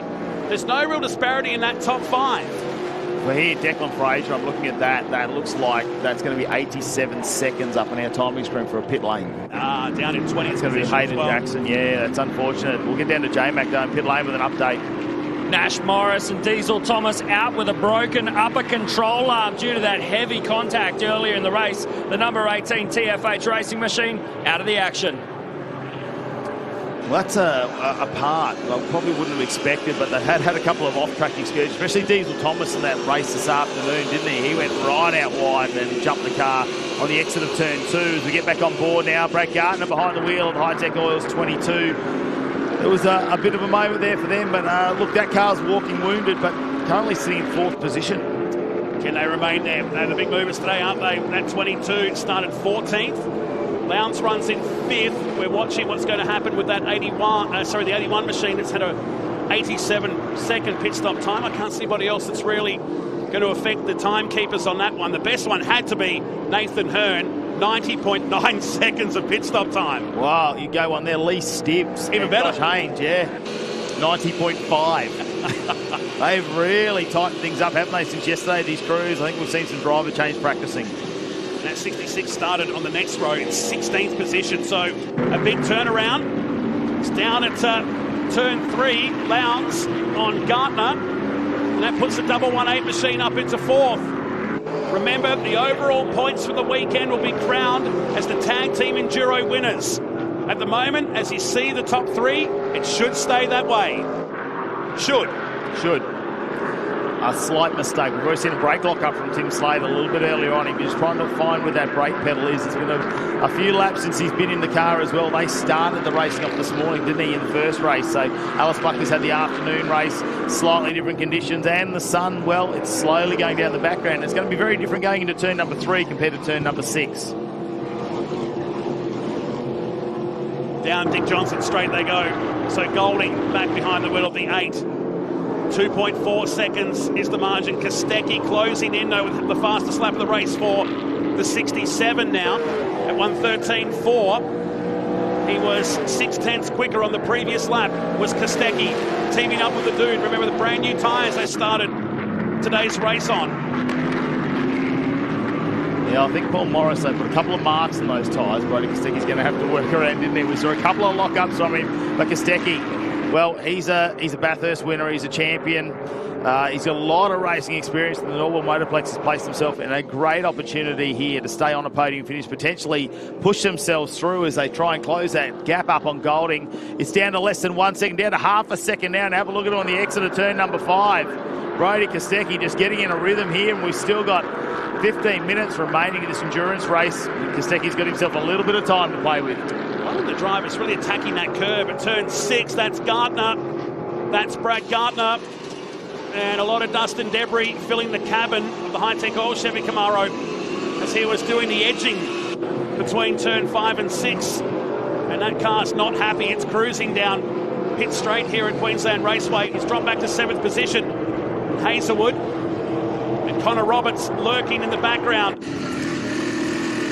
Don't have much fight left Brad's going to have in this car, the 22. It is looking damaged, isn't it, out there? The car is moving around. I don't think they're going to have some good tyres for this race either. And have a look at this, Todd Hazelwood. Brad Gardner's not going to make it easy, but have a look at the amount of debris in the front too, so that could potentially bring some heating issues to that car. You could be right. That might help going off the track there and picking up that dust and debris. And of course, it's outside the pit window. Connor Roberts giving Todd Hazelwood the hurry up. And now the Alien Tech car has come to a stop with Glenn Ebert back behind the wheel in 18th position. Let's have a look at the replay here. This is Gardner, so he just got the car off the track there. It took a long time for him to get it back on the course.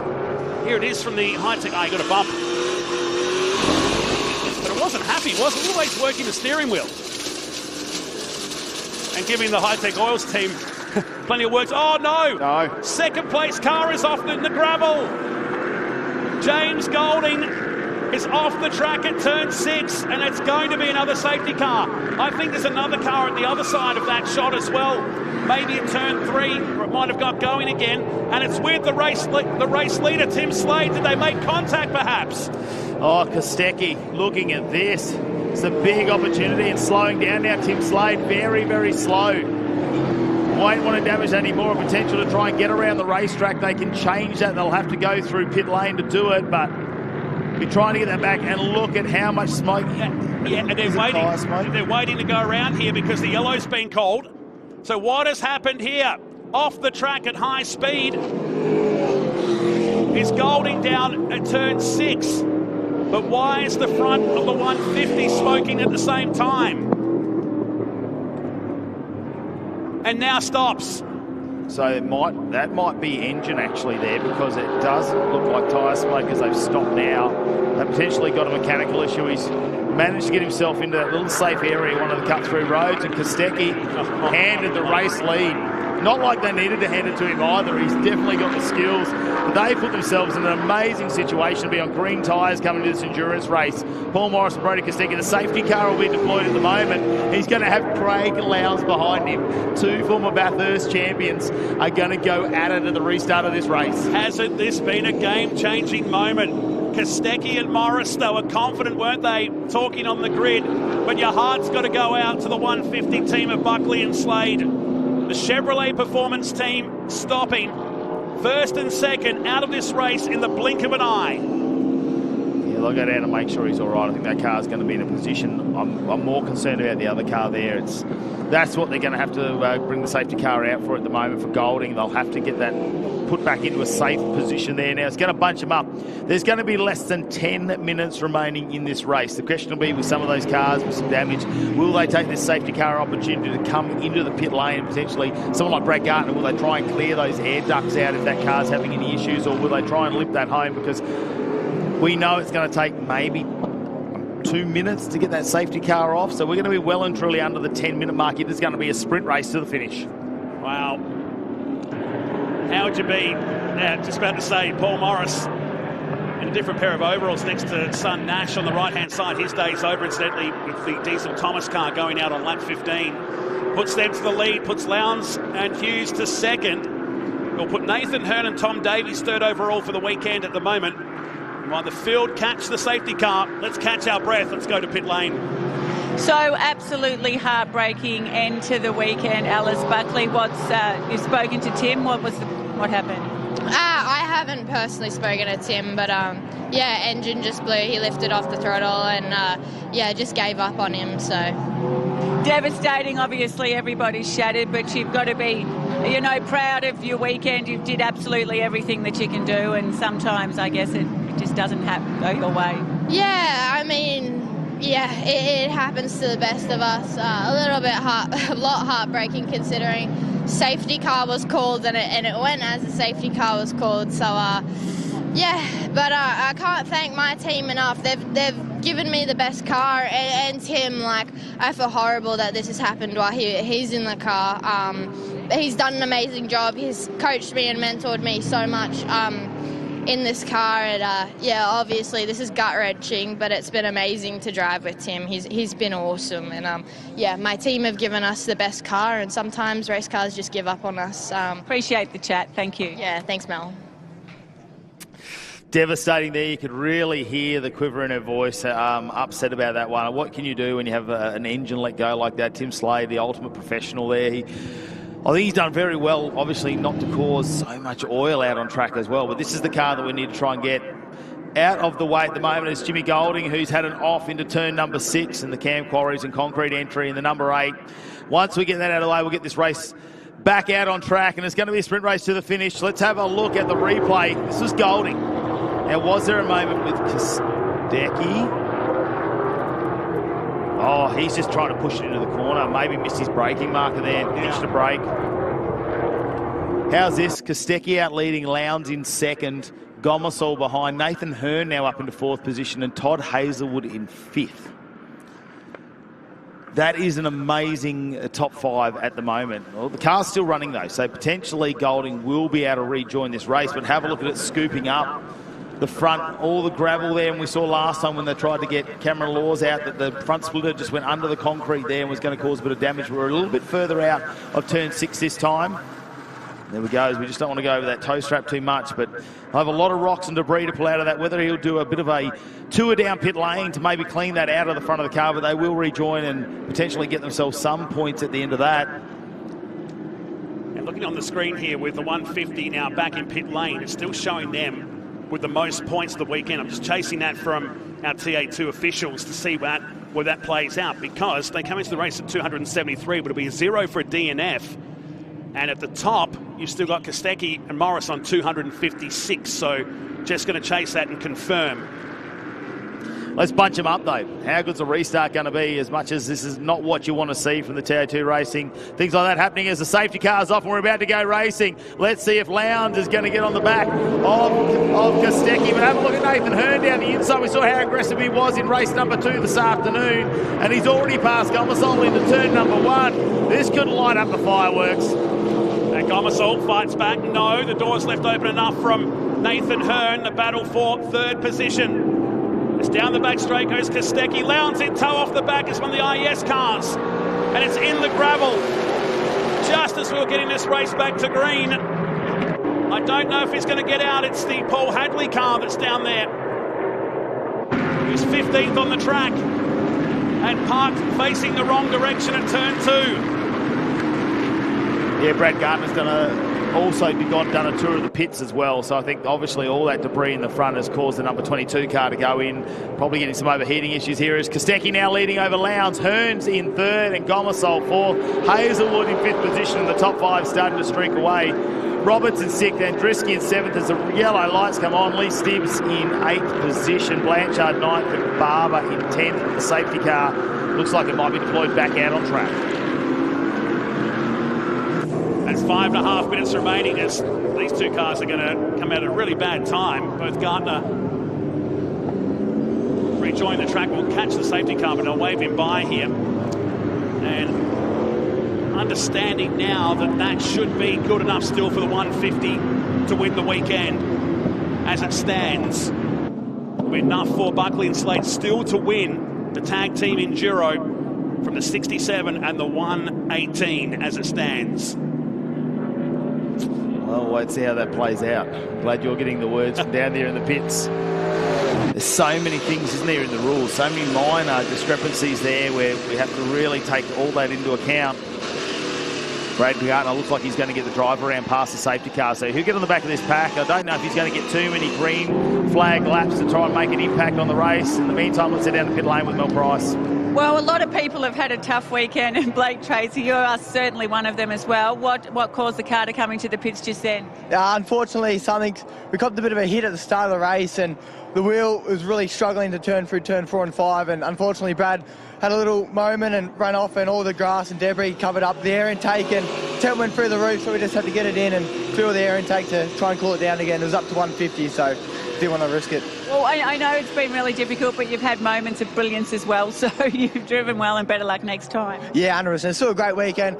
A massive thank you to Hi-Tec Oils and all my sponsors. They've to pull the crowds and everything they've done this week, and it's really cool. So yeah, thank you. Thank you. Thank you, everyone. Lachlan Evanet having to see James Golding bring the car in. We're about to go for a restart. Make it quick. What was the reason for coming back?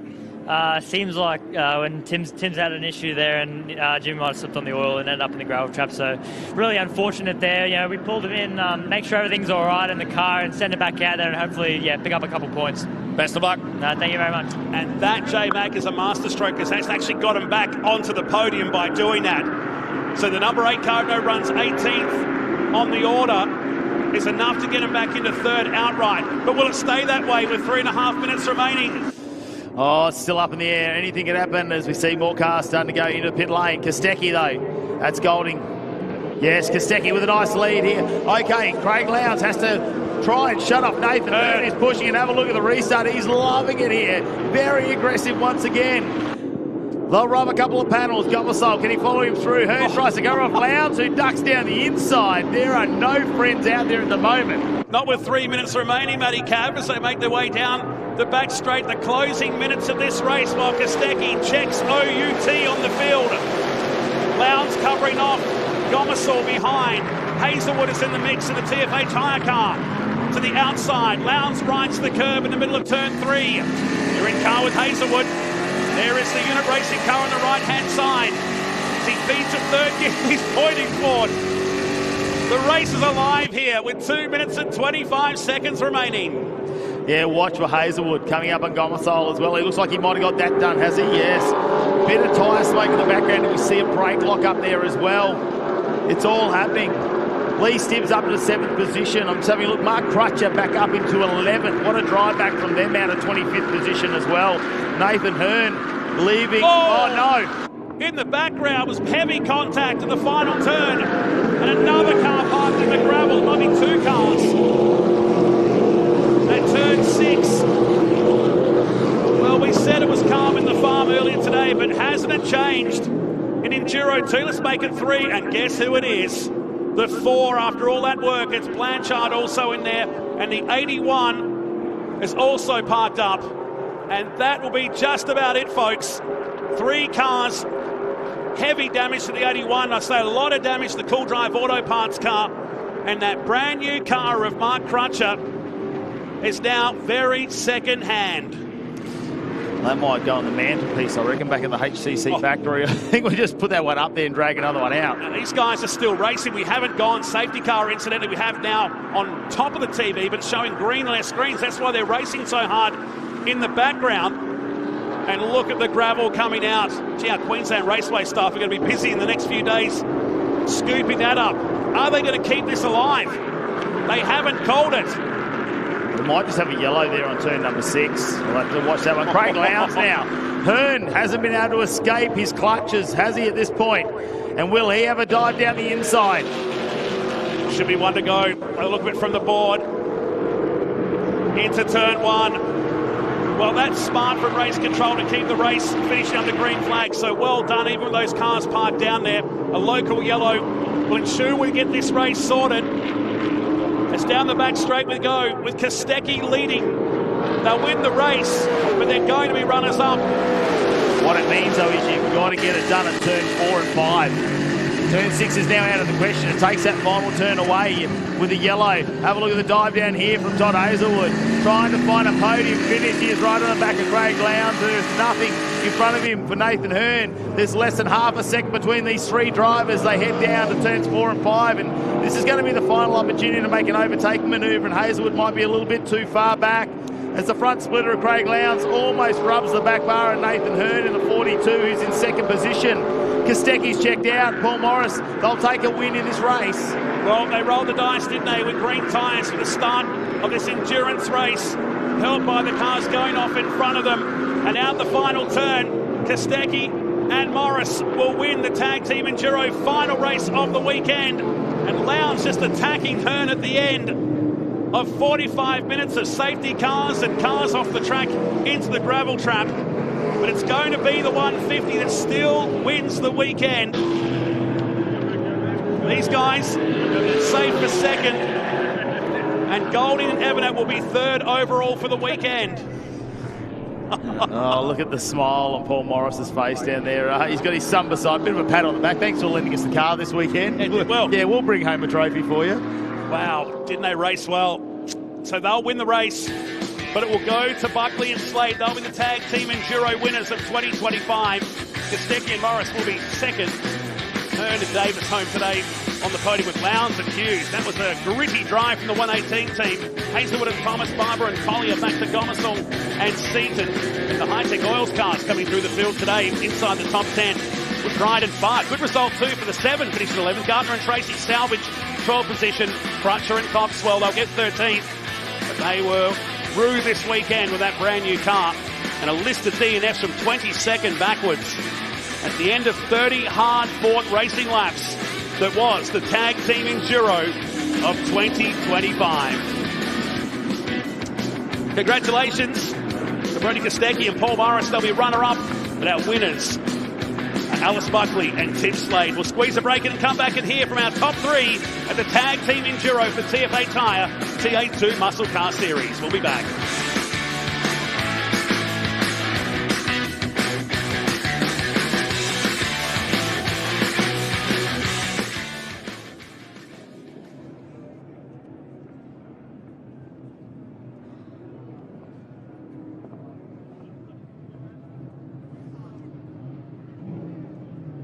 Might.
Ripper weekend here at Queensland Raceway. Alice Buckley and Tim Slade, even with that 17th place finish, was enough to win this year's tag team enduro. From the 67 of Morris and Kostecki, Golding and Evanet will be the top three. A concept that was formed by Craig Denyer, who's still part of the TA2 Muscle Car Series. I'm sure he's stoked at the growth of this 3-year deal that we've had. We're heading down to victory lane now to hear from our top three overall for the weekend in the tag team enduro for 2025. Third place, congratulations, James Golding, Lachlan Everton, and here to present the outright trophy, Mr. Chris Payne from Chevrolet. A brilliant result and well-deserved, and some very, very clever strategy there in the end. The option to bring you out of the pack but keep circulating to secure third place outright points. A smart one from the guys at Ash Jarvis Racing. Yeah, it was a good call by the guys. Unfortunate with the brake issue, pedal went straight to the floor at the last corner there and really had nowhere to go. So I was a bit worried, you know, going out there and just trying to get some points, but the boys said we might be able to get on the podium, so to just roll around and get it on there was just a great call by them. Unfortunate, we were looking really strong for that race, but, you know, this stuff happens sometimes. Lockie, what a stunning weekend. A podium position, a fantastic teammate, and an awesome car. Yeah, super happy. Your team at Ash Jarvis Racing, you know, can't thank them enough for the weekend. They've done an incredible job over the last couple of weeks, and yeah, to bring home some silverware for them is yeah, incredible. Like Jimmy said, unfortunate that that happened in the last race. You know, that's racing sometimes, and I think Jimmy did an amazing job there in the last race, and over the entire weekend, he's been a massive help, and I can't thank him enough. Fantastic stuff. Drink it in, guys. Well done. Thank you very much. Thank you. Hey, Chris Payne again to present the trophies to our second place overall for the round. Yeah, you get one each. But also, winner of that race, Brody, talk us through that ending. Was absolutely crazy. Yeah, it was a great race. Yeah, we sort of fell back in the pits a little bit. It was quite tough, obviously, with that safety car coming out, and the pit lane was quite condensed. So there's a lot of cars in the lane, so got stuck behind another competitor trying to, you know, find a clear path to their pits. But yeah, the Norwell Motorsplex Mustang was on fire there, so dude looked after the tyres for me, and I got a bit of clean air there, and I was, you know, hunting down the leaders pretty well, and obviously they had a bit of misfortune, but yeah, Carl was awesome, had a great weekend, was lots of fun teaming up with dude. He's been a great mentor of mine, so it was great to share the car with him. It's almost like you guys are pretty good at this endurance stuff. Yeah, well, when you've been around as long as I have, you realise that you inherit more than you take when you're in endurance races, so we weren't the intimidators, we were the accumulators. Well, you said that the whole way through, that was the plan, and it's obviously been a huge success. What's your take on the weekend? It's been so exciting, hasn't it? It's been good. Really liked it. Just got to work out the driver weights now, because those light kids, they're running 50 kilos lighter than us when they start the race, so normal-sized blokes don't have a chance. You don't need to be making excuses when you just won the race. It's a fact, mate. Congratulations, guys. Thanks. Well, here we go for the round win and an incredible weekend. In your own words, Alice Buckley, the highs and the lows of the last 30 minutes will never be forgotten. Chris Payne from Chevrolet, come on in and give it up. First outright for the weekend, Alice Buckley setting the world on fire, and Tim Slade right there with her. An unfortunate failure here from the lubrication system in the Enduro. Tim Slade, run us through what happened out there. Yeah, I mean, the car was amazing. We had really good pace and just cruising along, and then, yeah, heap of smoke in the cabin and low oil pressure. So, yeah, shut it off, and I thought that was our day done. And then we got it back here and had a look, and it didn't sound too bad when we cranked it over. So it was all guns blazing, trying to put back on whatever blew off, and then, yeah, push like crazy to get out before the end of the race and the pit exit closing. So, yeah, huge thanks to Alice and her family and team. They've done an amazing job. A huge amount of effort's gone into this weekend, so couldn't be happier with that. And definitely, yeah, the highest of highs to the lowest of lows, back to the highest of highs. So, interesting day. It's motor racing. Alice Buckley, man, it's all been said before, highs, lows, but what a fantastic result. I don't think that you ever had any doubt in yourself that you guys had it in you, that the car had it in you, that the team had it in you. But that moment out there in that Enduro, what went through your mind when you heard the call? Oh, it was just heartbreaking. I handed the car over to Tim and he had no control, and he's done an amazing job all weekend and been so supportive and taught me so much. So to hand over a car that's going to break, you know, you never get to predict what's going to happen, and the car was fine when I handed it over. But yeah, I was... That's what they all say. No, I promised him, but no, it was good. Can't thank Tim and the team enough. They've done an amazing job, and he's taught me so much with this car. So yeah, massive thank you to all my team, and it feels good. Of course it feels good. TA2 Muscle Car loves having you around. You like being here? Yeah, definitely. I think my driving technique really works with the cars as well. Obviously, him helping me out, Timmy helping me out has worked really well. I really he's good. I really understand with his feedback and that side of things. So I feel like we work together really well, and obviously got trophies to take home to prove that we race well together. Yeah. Well, congratulations, guys. First place outright for the round. The fight in the night, amazing stuff. Thank you. Big future ahead, absolutely, for Alice Buckley. Well done, Tim Slade, mentoring as well as co-driving to see his tag team Enduro. But had a bit of everything, didn't it? There's Mark Crutcher coming in to handshake our winners for this third edition here at Queensland Raceway. As we look at the highlights of this race that started just before 4 o'clock here. Forgetful day, wasn't it, for the Hangsha Forklifts? It's a forgetful weekend, really, for the Hangsha Forklifts team of Bargwanna and Clay Richards. And a bit of feeling in the middle of the field here early on. That was the moment of the race there for Jared Hughes, who was in the lead, but went wide down at turn 6 and dropped several positions. This contact down here between Reedy and Cameron Laws saw them both bunkered. This was the 51, the repaired 51, returning to the track, but going off just as quick, 7 laps down with Tyler Cheney behind the wheel down at turn number 3. And it took several laps to get the Aaron Prosser, Cameron Laws car. Look at this traffic jam down at pit lane, sending cars scattering. That was on the restart lap. Sent one of the Hi-Tec Oils cars out there. Bit of dominoes effect down here, but look at this with Lowndes and Kostecki when the second round of drivers jumped in for part 2 of the co-driver endurance race.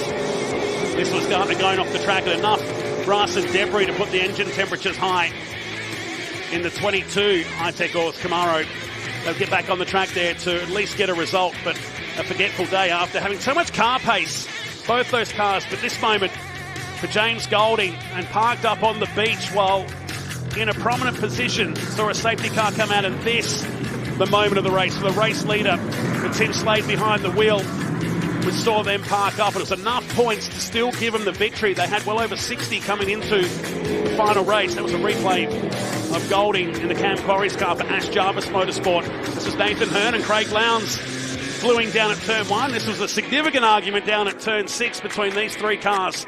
We thought that would be the end of the race, and heavy damage, a small fire. We can see that during the race in the Cool Drive Auto Parts car of Tim Blanchard. But it was Kostecki and Morris that would win the race. They'd finish runner-up for the weekend. Those green tyres helping them in this final race. But Buckley and Slade, Chevrolet Performance, pick up the win, and the winners of the tag team Enduro winners. As we go back down to pit lane, and one of the stories, they finished 3rd in this race today. Mel Price is down with them right now.